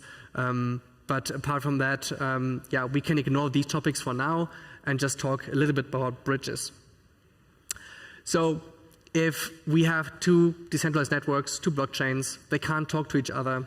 So they need a man in the middle, someone that connects or relays information from one chain to the other. And there are multiple ways to do that. In an ideal world, we could simply read from one another. Then we would have light client-based bridges. So essentially, we would implement a light client of chain B on chain A and the other way around. But because that barely scales, well, Wormhole is trying to go in that direction. It barely scales though, especially in a future where we have thousands of chains. So we need a system in the middle for which it is very easy to watch smart contracts on multiple chains. But at that point, we're introducing trust boundaries. And now we're introducing the topic of trustlessness and trust minimization. In general, we have these three types of bridges. So natively verified bridges are the ones I just described. We have light clients on different chains. That barely scales. Then we have externally verified, often MPC-based. Multi-chain was one of those bridges. Here, there are different mechanisms to make it more safe, but often we have like a multi-sig system or whatsoever in place, and it's not considered to be very secure, especially if there are 20, 30, 50 million stored, and there's a huge incentive to hack the system. And then we have locally verified. We try to somehow get some atomicity between those two actors. But it's difficult, it's very limiting, so we are losing out on lots of options. And most bridges have, like Connex and Hop, have actually moved away from this. What we are talking about in general here is the interoperability trilemma. So the idea is that all these bridging systems have to pick 2 out of 3 trade-offs they can focus on. So the first question is trustlessness, where we are simply asking who is verifying the system and what would it cost to corrupt it, right? Here, in the best case, we have a system in the middle that is as decentralized as the systems it connects. That would be the perfect scenario, but if we have a decentralized system, then again, we are talking about settlement times and whatsoever, so bridging takes a while, we are trading off performance and lots of other things. Then we have generalizability, where we're asking, well, what can I do with it? So Axelar, Layer 0, Wormhole, and Hyperlane, they are maxing out on that, right? You can build anything on top of it. That's the idea. So they are very generalizable. But often that comes with other trade-offs. It's slower, it's more expensive. If you want to validate arbitrary amount of arbitrary messages, arbitrary data, then you have to keep things very loose. You need lots of additional checks, so gas costs are rising. And then we have that topic of extensibility. Obviously, it's much so the question here is like, how easy is it to expand to other ecosystems?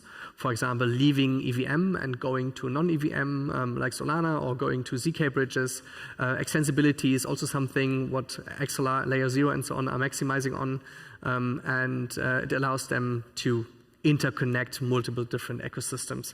But it again comes at the cost of scalability and other topics. So this is what most of these bridges are actually focusing on. If you take a look at the bridging ecosystem, it's pretty crowded. We are counting around 100 projects. I've just listed a few of them here. And we haven't even touched base on topics like stablecoin bridges, like USDCs, native one. Native bridges, so all the ecosystems like Arbitrum Optimism, they kind of want to have control about how liquidity is bridged to their ecosystem and away from it. They don't want to rely on third parties. NFT bridges. Well, with NFTs, it becomes even more difficult because we are creating secondary markets for something where we wanted to get rid of secondary markets in the first place. So from an economic perspective, difficult. Also, what happens if, like, NFT bridges really need to work in a very standardized way, and no one is taking care of standards right now. It's really difficult. We have some organizations like CASA and so on that are working on chain agnostic standards, but no one has interest in actually adopting these standards right now because most companies simply want to be that winner, especially those companies with huge treasuries like Axelar and Layer Zero. They obviously want to establish their own standards and then be the standard, right? So it's going to take a while. We have XCMP within the Polkadot ecosystem. We have IBC within the Cosmos ecosystem. And Connex simply released XERC20. That's actually quite an open standard. I recommend looking into for everyone who is thinking about releasing their token multi-chain. Essentially, XERC20 is a way to, without slippage, without greater gas costs having to transfer, it gives the ability without slippage to transfer tokens, and at the same time, it allows liquidity networks of all kinds to opt into the network and be one of the relayers. So it's kind of a bridge agnostic system. Super nice. OFTs are the standards by Layer Zero. And then also we see a new type of bridges coming up because message verification on AMBs is very expensive. We see more and more cross-chain zero-knowledge proof solutions coming up. Herodotus and Lagrange and Axiom are three to name here. And they simply allow us to get a mathematical proof of a certain state on another chain without having to relay lots of messages. And they're going to replace a huge part of what AMBs are doing over the next years as well. So, complex field. There's a lot happening. And all of that essentially creates the case for aggregation for us, for LeFi. Because for any project, especially those coming from top, they have to understand how do these bridges differ, which trade-offs are they taking, what is the right trade-off for my personal use case, and for each developer, this is an absolute pain, right? Also, once you have employed a bridge, you kind of want to have a fail-safety solution. You kind of want to have a backup solution. If a bridge is out of liquidity, you have a problem, user flow is broken. If an AMB like Layer Zero Axelar goes down, it can go down. Things can collude at Layer Zero. There is a 51% attack chance with an Axelar, especially as the token drops. So there are dangers, and you kind of want to have fail-safety. And also, you want to have optionality. What I mean by that is that your needs might change. Bridge implementation are very deep down in your product. And you know how it is, like you want to go to market kind of fast. It's a super competitive market. It's difficult to make the right choices and write abstract enough code that you can interchange products over time as your changes need. Especially when you are building a multi-chain application from the get-go, you don't know how things are going to change, where your customers are going to come from, which partnerships you're going to form. So you might need simply the ability to have different risk profiles, which you can determine programmatically, and change systems as they're needed. And this is where we provide a smart order routing. This is where we provide maximum flexibility by whitelisting, blacklisting certain bridging solutions. And this is simply where LeFi is well positioned. But what's next for bridging? We see certain trends. One trend we see in general for decentralized exchanges is RFQ. So 1inch Fusion is an example. Uniswap X is an example. Uniswap X, well, they jumped the bandwagon of intent-driven systems, but there's nothing else in RFQ right now. All these RFQ systems eventually can evolve into an intent system, but right now intent systems are far away from becoming a reality, and we're probably going to see lots of intent systems focusing on different parts, on selling NFTs, on buying and selling options, perps, leverage, whatsoever. So we're going to see lots of intent systems taking care of these things, and obviously we're going to see these systems becoming more cross-chain native from the get-go. Another system in the same range where we also set up a limit order is the coincidence of ones system, where we have a much more peer-to-peer approach. Cow swap is one to mention here. What's also next for bridging is that these multi-chain token standards, like this is just starting. Lots of you have heard of OFTs, layer 0 standards, I guess. Axelar standards is not as established yet. Wormhole will come up with one. XERC20 was just announced. Like this whole multi-chain token standard war is just out. And it sounds bad, but there might be at some point also a huge hack from which we all going to have to learn from, because it's a new system. So again, this can become expensive. Last year we have lost $2.5 billion in bridge hacks. So let's see what's going to come in the future. We haven't seen a bridge hack in a while though. Like the systems are maturing. It's good. It's good. Unfortunately, with this whole stablecoin war, we're also going to see more centralized bridges from those players who simply want to keep control, either from a technical perspective or from a regulatory perspective. Circle, for example, has their own centralized bridge. It has a disadvantage. They take things very seriously and slow. They have a long finality time, which is why Circle is partnering up with a bunch of liquidity networks to speed up the minting, burning, and withdrawals, outsourcing risk for a bit. But if you have a huge transaction, let's say you want to transfer $10 million from one chain to the other, and a certain liquidity pool cannot deal with it, then this bridge can also talk to Circle's API and actually burn and mint that amount of tokens, which is nice. But also, yeah, given that so many large players like JP Morgan and PayPal are going to onboard huge ecosystems behind them, they're going to onboard their clients, right, over time. We're going to see lots of bridges and lots of stablecoin fragmentation, bridge fragmentation around this. Those are the things we need to get used to in the next 2 years, 3 years. Next 3 years is all about who wins the multi-chain token standard. We're going to see a huge fragmentation of stablecoins in different contexts and for different reasons. We have economic reasons, regulatory reasons, and sometimes, it's a complex topic which deserves its own talk, actually. RFQ systems, coincidence of ones, and people that call themselves intent systems, this will come a lot. I specifically didn't write intents down, but that's there. What does it mean for us? Well, DeFi is always catching up on all these things. We do a lot of research around this, but for now, it's hard enough to go outside EVM and support non-EVM systems like Solana and Cosmos.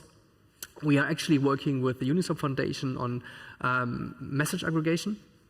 So building a system where you can simply say, well, I want to send that message across Axelar, Layer 0, and Hyperlane, and at least 2 out of 3 should be the same, and then I'm trusting that message, right? So this kind of stuff. Multi-hops. If we think about that huge rollup as a service system, bridges will barely be able to keep up. So we're going to work on multi-hops where it's easy to go from a certain app rollup to Polygon and then from there to Solana if the users desires that way.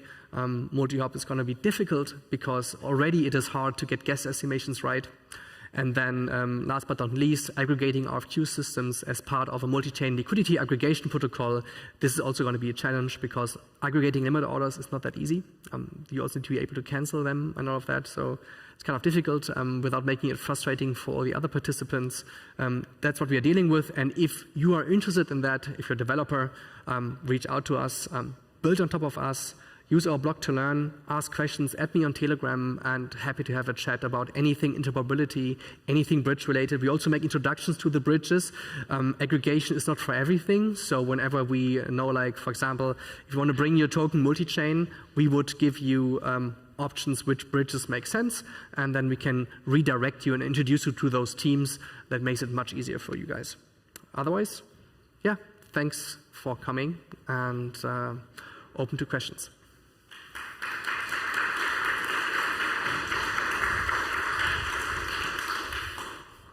Yeah, thank you, Philip. Very insightful. Are there any questions? I see one on the top left here.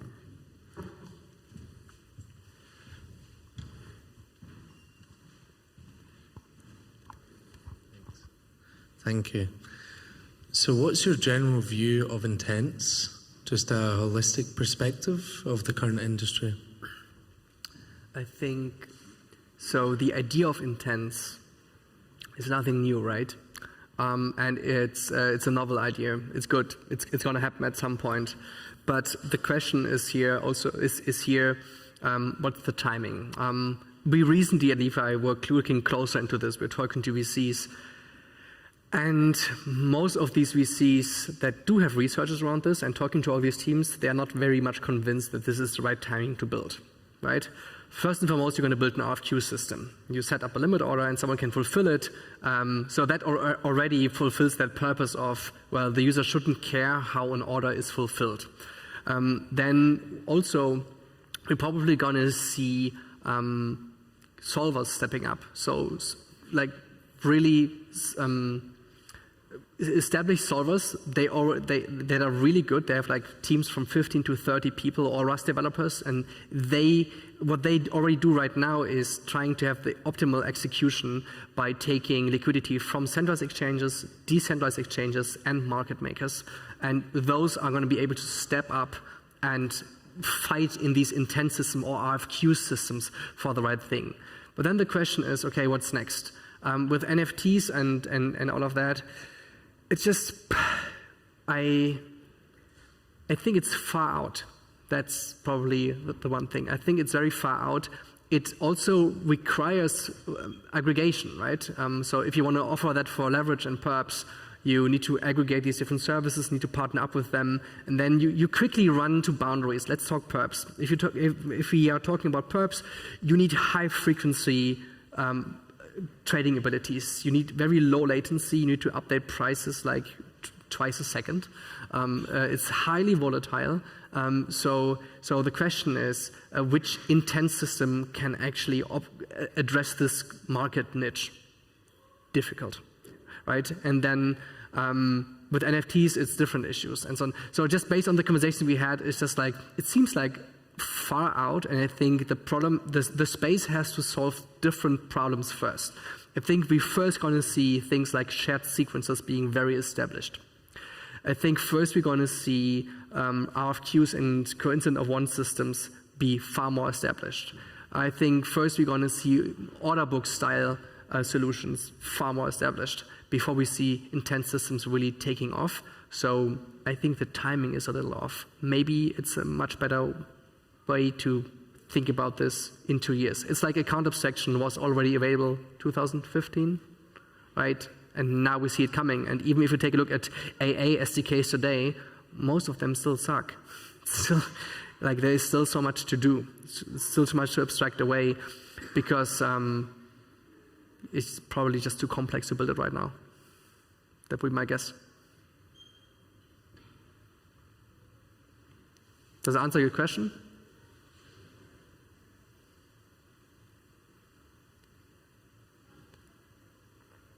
Any other question?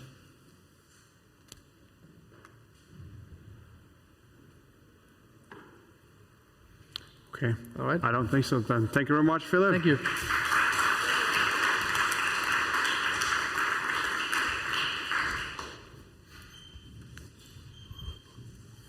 We're not done for the day today, so we will continuing at 40.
All right, guys, I know it's getting late. Glad to see you all here. Doesn't mean that the topic's getting any less interesting, quite the contrary. Our next speaker actually likes to tackle one of the big questions about what's the future of Web3 and what's decentralized AI. He's from Open Cybernetic, Lam Rabaja.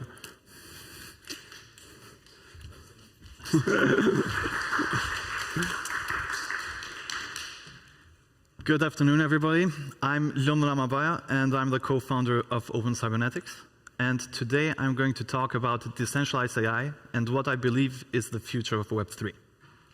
Now, to elaborate the structure of this talk, I will first define what decentralized AI is.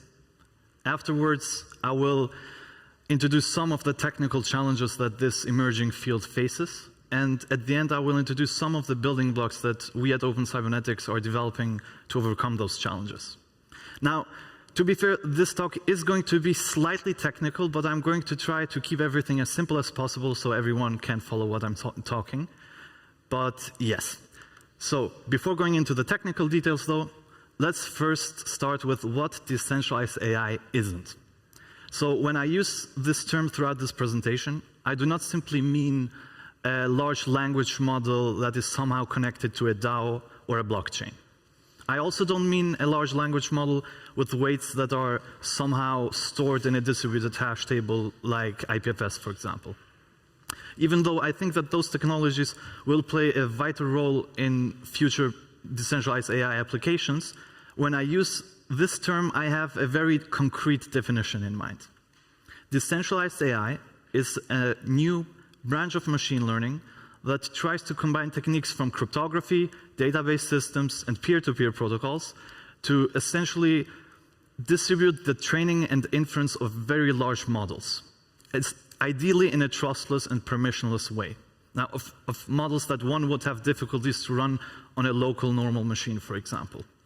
Essentially, the goal of this emerging field is to truly democratize AI.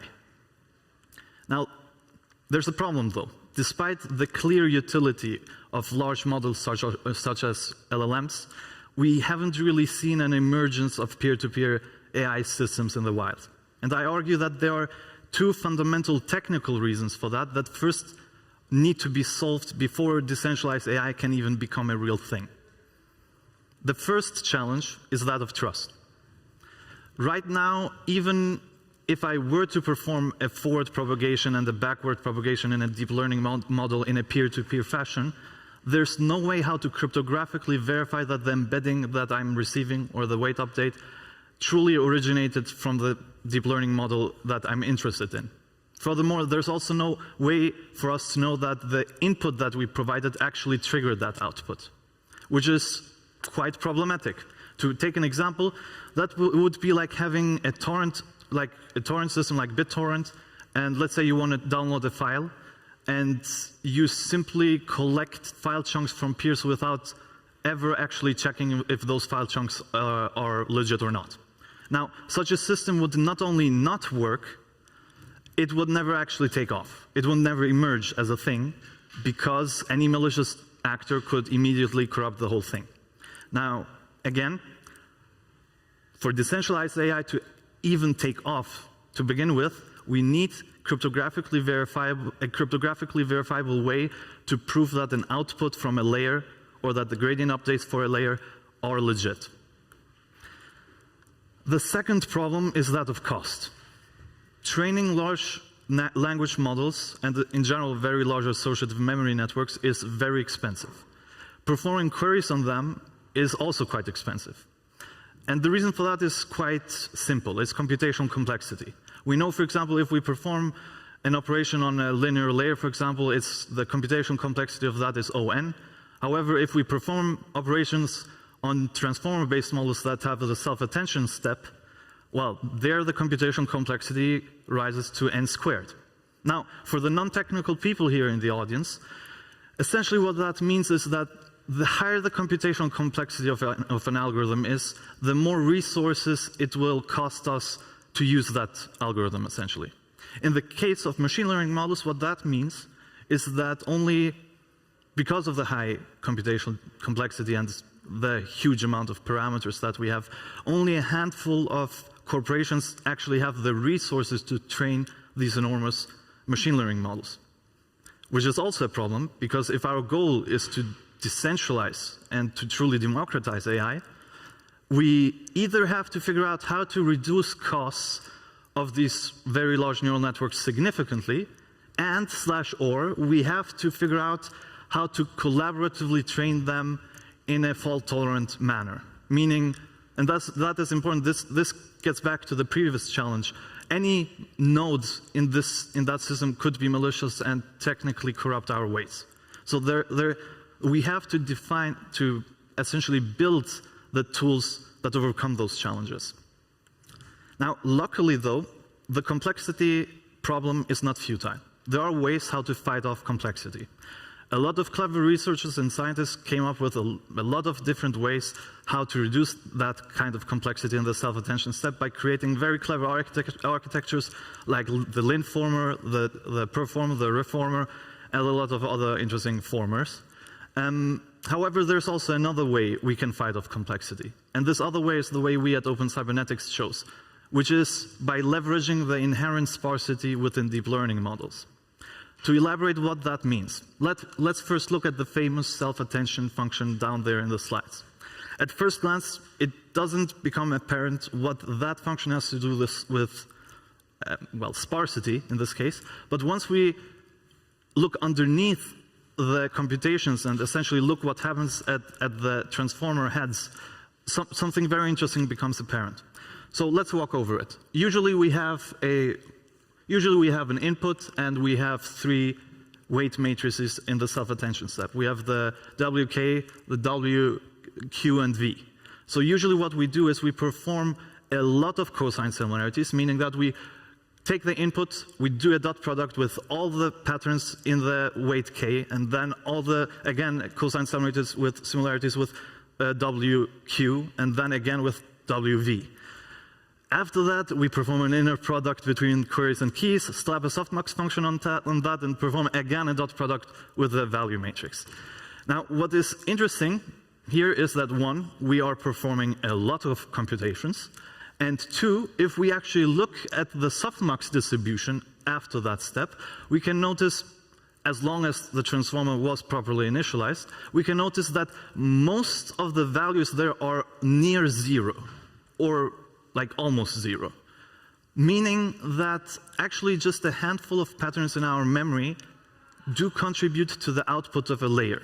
So most of the computations we perform are actually for nothing. However, we don't know which patterns are relevant before. So right now, what we do in AI is essentially brute forcing our way through the layer and computing everything and just finding the right patterns. Now, this brings us to the first building block that we're working on at Open Cybernetics. I will not get too much into the technical details because the second building block is more relevant to the conference. But essentially what we notice is, you can change the math of the transformer model and make some cool stuff like the lint former and performer. But what you can also do is just perform the operations in a different way in the self-attention mechanism as it is now.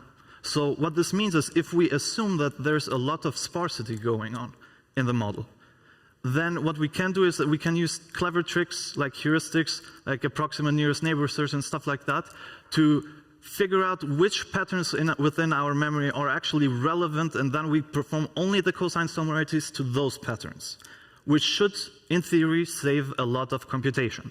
So if you would make an operation that is ON in complexity, if you figure out how to make the data structure properly, like the approximate nearest neighbor search, you could theoretically reduce that to log n. And this brings us to the second building block that we're working on, which is of more interest to us here. The second building block is the cryptographic ghost proof. And the cryptographic ghost proof essentially embraces this sparsity approach.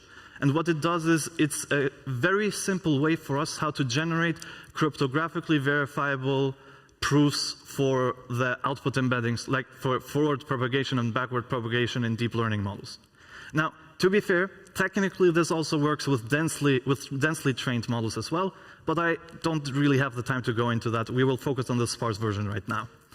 So the way how it works is using Merkle trees. As everyone knows, we in the crypto space love Merkle trees. We can find Merkle trees in blockchains to verify transactions within blocks. We can find it in Git. We can find it in BitTorrent systems. So we can find it pretty much everywhere. And what it does is it enables us to generate very compact presence proofs for elements in a list. Okay? So if the way this usually works is if you have a list, you'd simply build a binary tree of hashes, your Merkle tree. So you hash the hashes together till you reach the root of the tree. And when someone asks you to, if something is in a list, for example, if a transaction really happened in a block, instead of providing the whole block to that user, you simply provide the hash of the transaction together with the Merkle proof, which is just the green hashes here in the screen. And if you sequentially hash that together, you regenerate the root, and the user knows, yes, this element really was in that list, or yes, this transaction really occurred in that block. The cool thing, though, is once we embrace sparsity, we can use the same trick for neural networks as well. We can build Merkle trees on top of tensors, either row-wise or column-wise. And then when we perform forward propagation, in a sparse sense, in this case, of course, then we can simply generate Merkle multiproofs and provide, together with the output, that Merkle multiproof to verify that it's true. Now, to elaborate a more concrete example how this would look like. This is an example of a layer. More exactly, this is a modern Hopfield lookup layer. In this case, what we have is we have a key matrix, a value matrix of weights in that case, and we want to propagate our input through it to essentially get an output.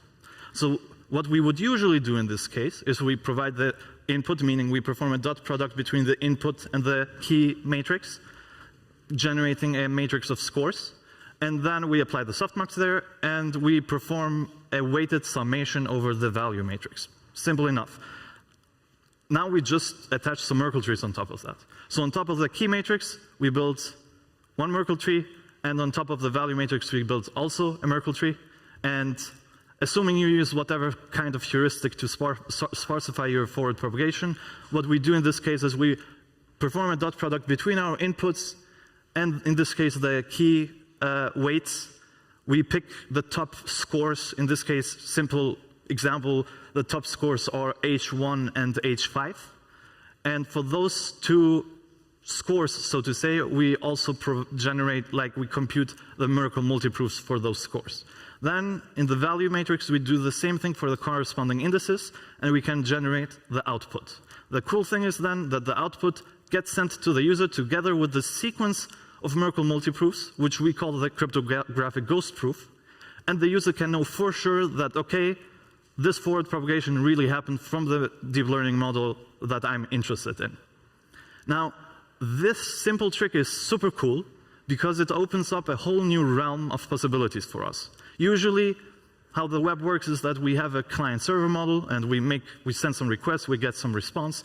However, with this kind of approach, we can essentially create now new kinds of cognitive models where I can send maybe an embedding to a server, and that server then propagates that to n layer, whatever, because the server might have several layers, and return to me the desired embedding together with its cryptographic ghost proof. However, once you realize this, you see that you don't technically need a client-server model at all. You can ditch that altogether and have a peer-to-peer network. And as long as the nodes within that system are aware of the model that you're interested in, or have parts of the weights of that model, this is where where protocols like IPFS might come in handy. Then you can directly interact with those peers, and they can compute forward propagation, and you technically could also collaboratively train very large models. Because once you get those embeddings, the proof to check if something is legit or not is quite compact and doesn't cost that much. Now, because of all these things I described, I'm quite optimistic for the future of AI. For example, I'm quite sure that in the near future, like less than 10 years, probably majority of internet traffic will actually consist of cryptographically verifiable neural activity. By neural activity, I mean forward propagation, backward propagation, stuff like that. And I'm pretty sure that someone here in the audience or someone who's viewing this will come up with even smarter ideas that have something to do with zero knowledge and make even more elegant solutions than that. However, this very cool hypothetical future will depend a lot on us. We can either remain idle and indirectly enable a handful of corporations to become even more powerful than they are with this type of technology, or we can start working and developing the tools and protocols required to truly decentralize and democratize AI, and in the process, empower communities worldwide. I say, let's build that future together. Thank you a lot for your time.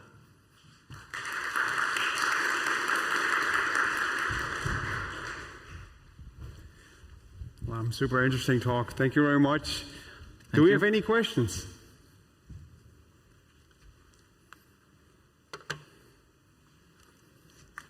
There's one question over there. Yeah, this is super cool. I probably won't have pretty good questions, but I can ask some basic questions like, is there code to explore? Presumably yes. And then, or hopefully? Yes. So what's the stage of that?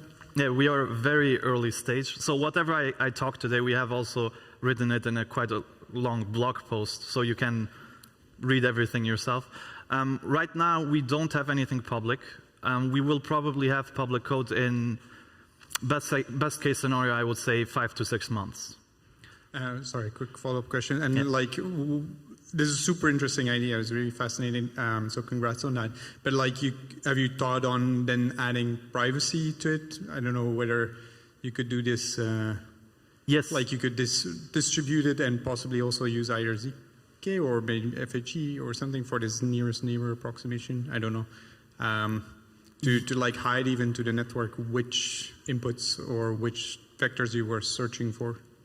Yes, that is something we want to explore, definitely. First though, for the first phase of this project, we want just to show that, look guys, this works, you know?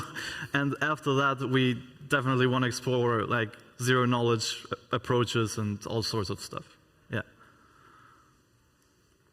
Any other questions? On the right-hand side here. Wait for the microphone, please.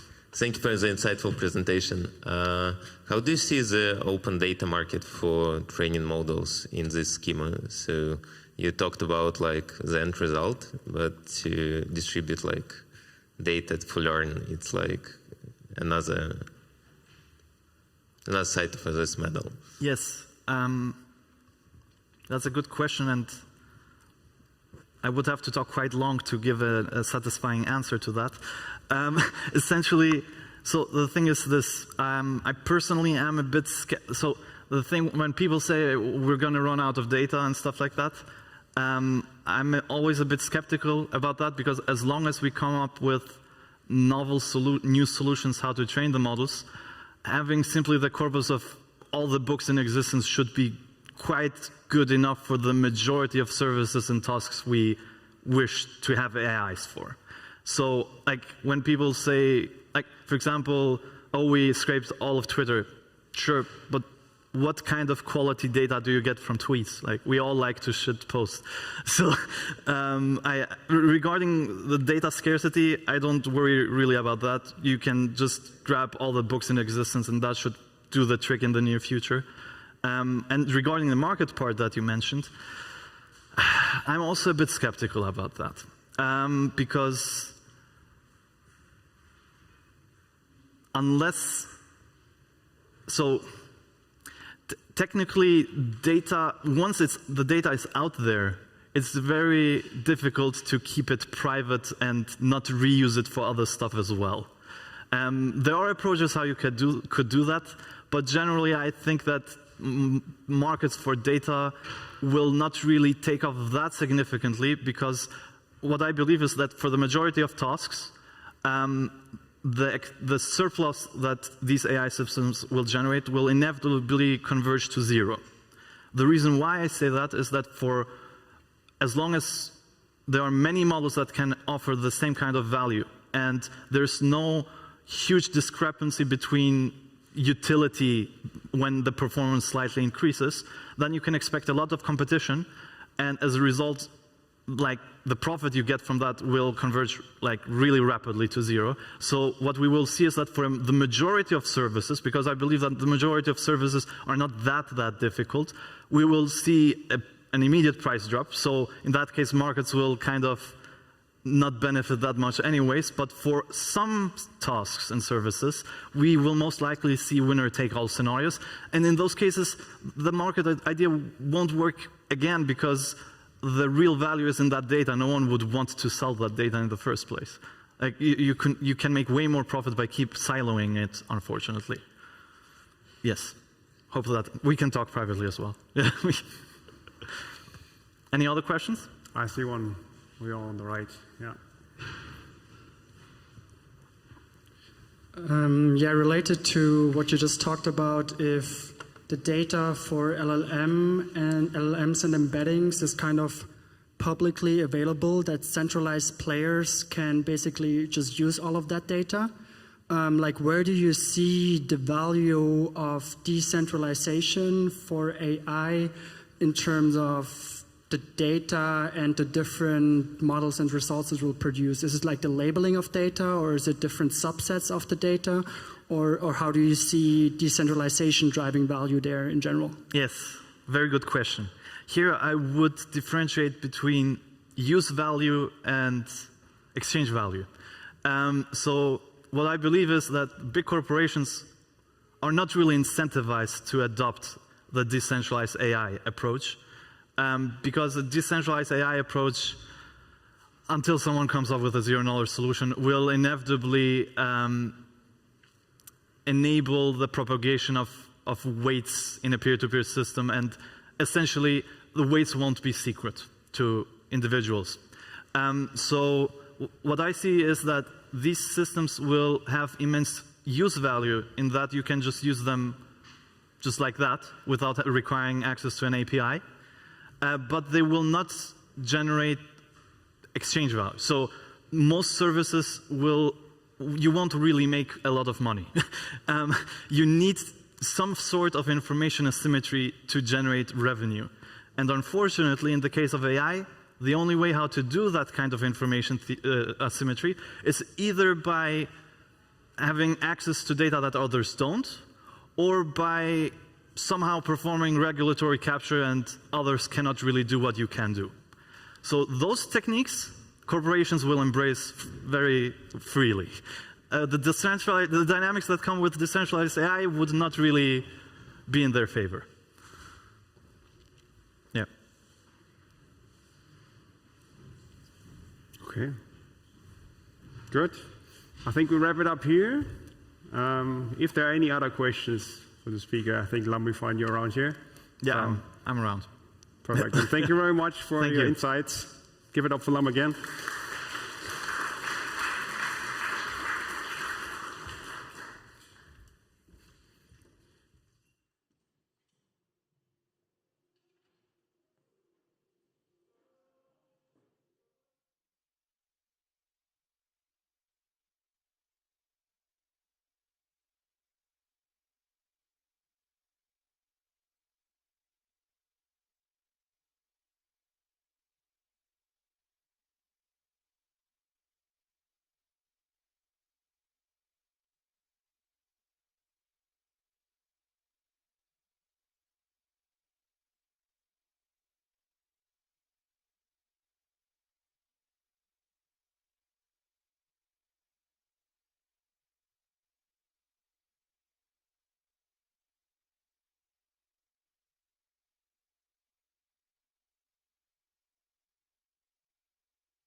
Hey everyone, thank you for coming to DevCon and thank you for staying until the end. I'm very excited that you are all coming. I think this conference has been a bit different than the others. Has been, I guess, a bit more calm, very focused, and I think very interesting. For me, always one sign on like how interesting something is, like what kind of questions are being asked, and how is the engagement of the audience. And I think this year, I would say there was definitely a focus on quality versus quantity.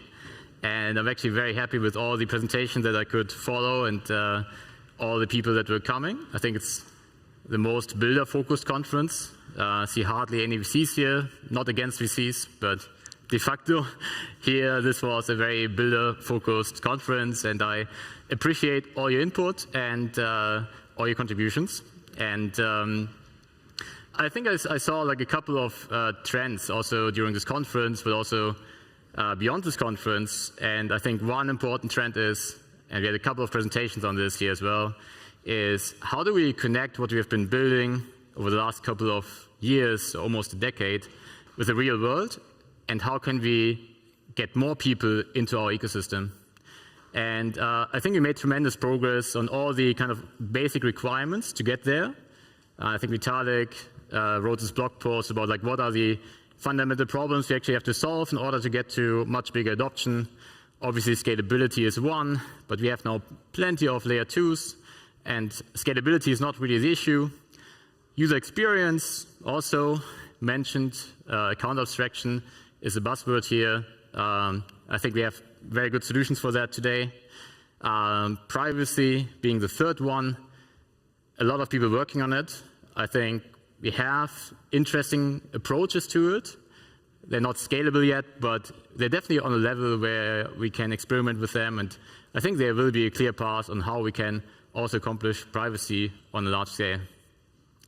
And I think the presentation that we had connecting to the real world, like Monerium, for example, they show that we can make the integration of TradFi and DeFi seamless, and that we can offer a user experience which is not different to what users are used to if they use a neobank like Revolut or N26 and so on.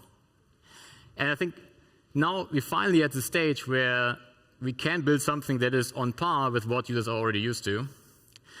The obvious question that then everyone is asking, and this question also comes up when we are talking about Gnosis Pay, for example, assuming that you can do everything, and you can do everything in a non-custodial environment, like, why would a user actually go and switch from Revolut to what we are building? And I think that's a question that we kind of have to answer as an industry as well.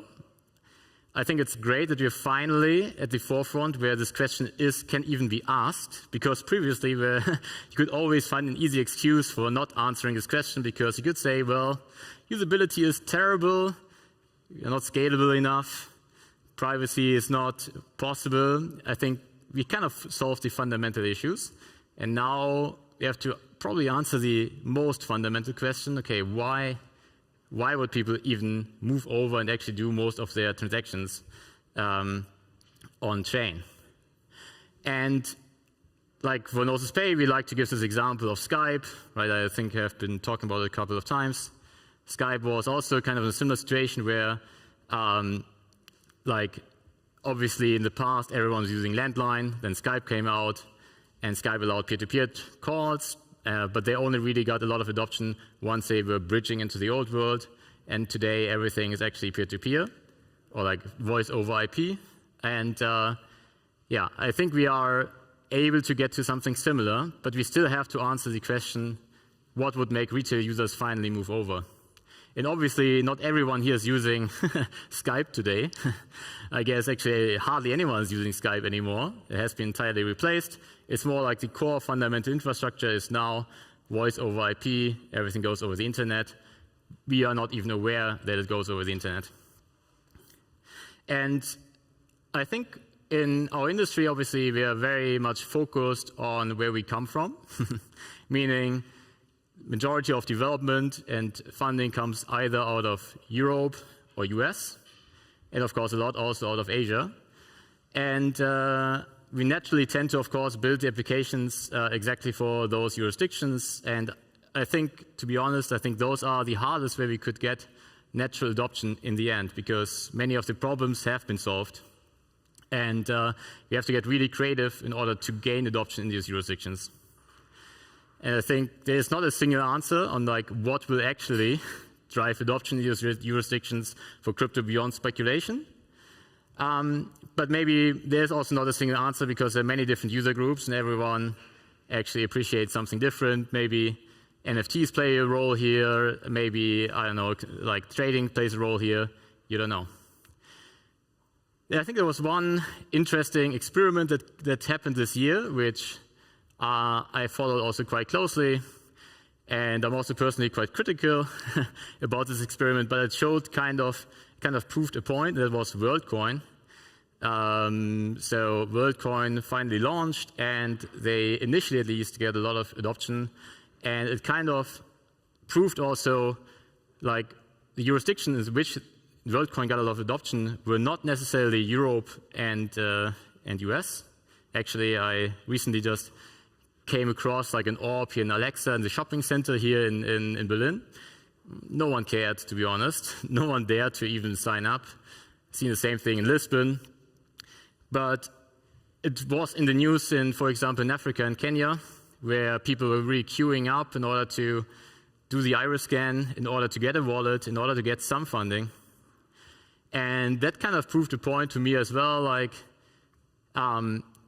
we have to go where there's a bigger need, and we have to see like how can we solve problems that are really so fundamental that people really do everything to switch over to systems that are better than what they have. And today we are still living in a world where about 2 billion people actually do not have a bank account, and that is because it's costly, and they don't necessarily have, let's say, documents required to do this. Meanwhile, we have been developing technology that allows everyone to create an account permissionlessly and be onboarded to our ecosystem. And of course, there's still, like, especially also in these jurisdictions, you face a lot of issues. I think WorldCoin also was facing massive issues. I think the Kenyan government eventually said, like, nope, you should not do this. But this kind of leads me to the second trend that was also here discussed at DevCon, which is alternative currencies. So ultimately, if we allow everyone to open up a bank account by clicking on a link and having a wallet and so on, that is one step. But ultimately, obviously, in order to do anything, users have to have some sort of value in their wallet. And right now, this would still require like onboarding with a centralized exchange, depositing funds, so you're kind of back to square one. You need a bank account to deposit and so on. And yeah, I found it very interesting to see quite a few presentations here at DevCon, which were talking about UBI, like universal basic income, issued in a permissionless way, which allows everyone to have access to some sort of capital that would not require you to go through like centralized processes that eventually can be shut down. And I think Circles is a very good example of this. So Circles is a completely permissionless UBI, and it can be used anywhere on the globe. Anyone can sign up. Contrary to WorldCoin, you don't need this hardware device to scan your iris to be eligible for it, but you can just click on the link and get your own tokens issued and can make them fungible by trusting other people. And I think that is, in my view, like the biggest opportunity overall is to see how can we build technologies that are accepted everywhere, that allow everyone to be onboarded to our ecosystem, and ultimately benefit from the innovation that we have been creating over the last decade. And that's what I would like everyone encouraging to think about. I think, again, like a lot of the core fundamental infrastructure has been built. Now it's about how do we distribute it, ideally to those where we can actually make an impact in their lives.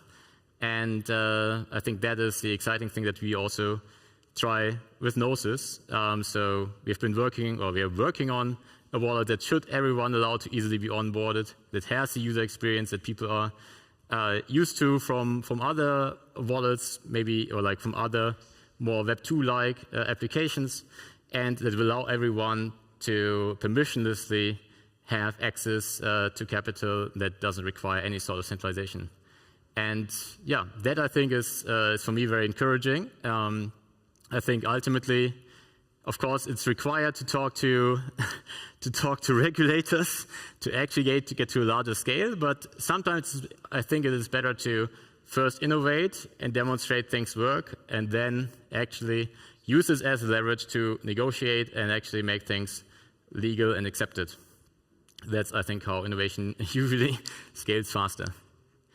Yeah, that was my final thoughts for this conference. A few other announcements. First of all, there will be another DappCon next year. It will be a bit earlier. It will be in May. And it will be at the same venue. Second announcement, there is a raffle going on for a DappNode.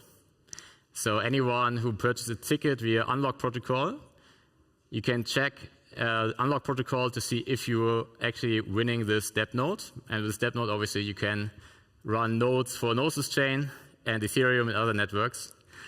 And the third announcement I would like to make is there's the after party at 9 p.m. today at Prince Charles, and it would be amazing to see all of you there.